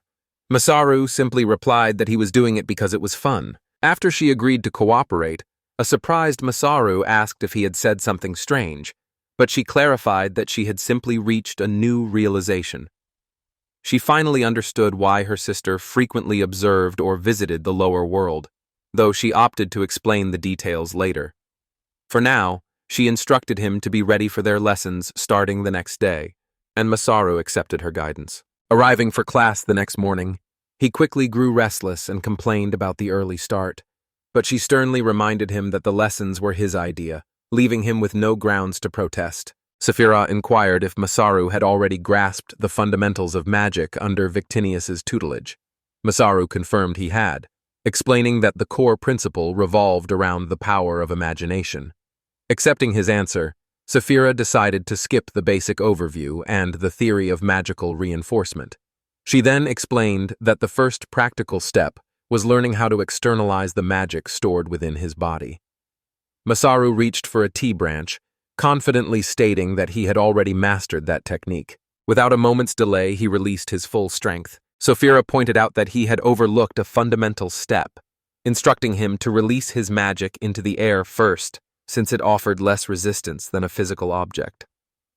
Masaru understood the advice and decided to unleash his entire mana reserve at once. As he prepared to do so, Saphira was stunned to witness his magic ascending in a vertical pillar, a distinct trait found only in those who have been reincarnated. Masaru questioned if he was making good progress and decided to experiment further. Since he could now control his mana more efficiently, he attempted to cast wind magic, but Saphira immediately intervened, warning that his massive magical reserves made the element far too dangerous to handle. Masaru's spell manifested into a colossal, towering tornado. The display left everyone stunned, and for the next 7 days, Saphira continued to lecture him. Once Masaru returned for his next training session, he realized that Saphira was nowhere to be found. He found it unusual that such a disciplined goddess would be running late, especially when compared to the unreliability of a certain other goddess he knew. Masaru had been looking forward to his scheduled compressed power training, but his anticipation was interrupted when a portal opened and Victinius emerged. She explained that Saphira had sent her, then immediately criticized Masaru's incessant talking, suggesting he deserved punishment if he didn't keep quiet. Masaru was visibly stunned, Noting that a significant amount of time had passed since their last encounter, Victinias explained that Saphira had reached out, requesting her assistance with Musaru's magic studies for the day. Since the request came from her precious younger sister, she intended to show him no mercy during his training, warning him to brace himself for what was coming. Masaru felt a wave of unease at her wicked smile, finally understanding why Saphira had been so fixated on her status screen earlier. After Victinius noted how well Masaru and Saphira were bonding, Masaru scolded her for slacking off and told her to get serious. He quickly shut down her protests, demanding she stop complaining and begin her magic compression training. Wondering why Victinias had arrived instead of Saphira, Masaru noted her foul mood and jokingly warned her that her temper would cause wrinkles. Despite her screaming that she was perfectly calm, Masaru played along, suggesting that her intensity was exactly why she was so eager for him to begin his compression training.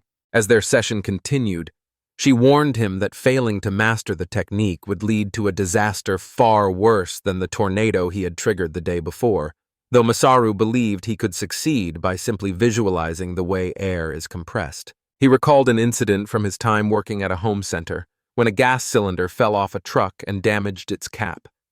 He had watched the escaping pressure propel the heavy tank into a wall like a missile.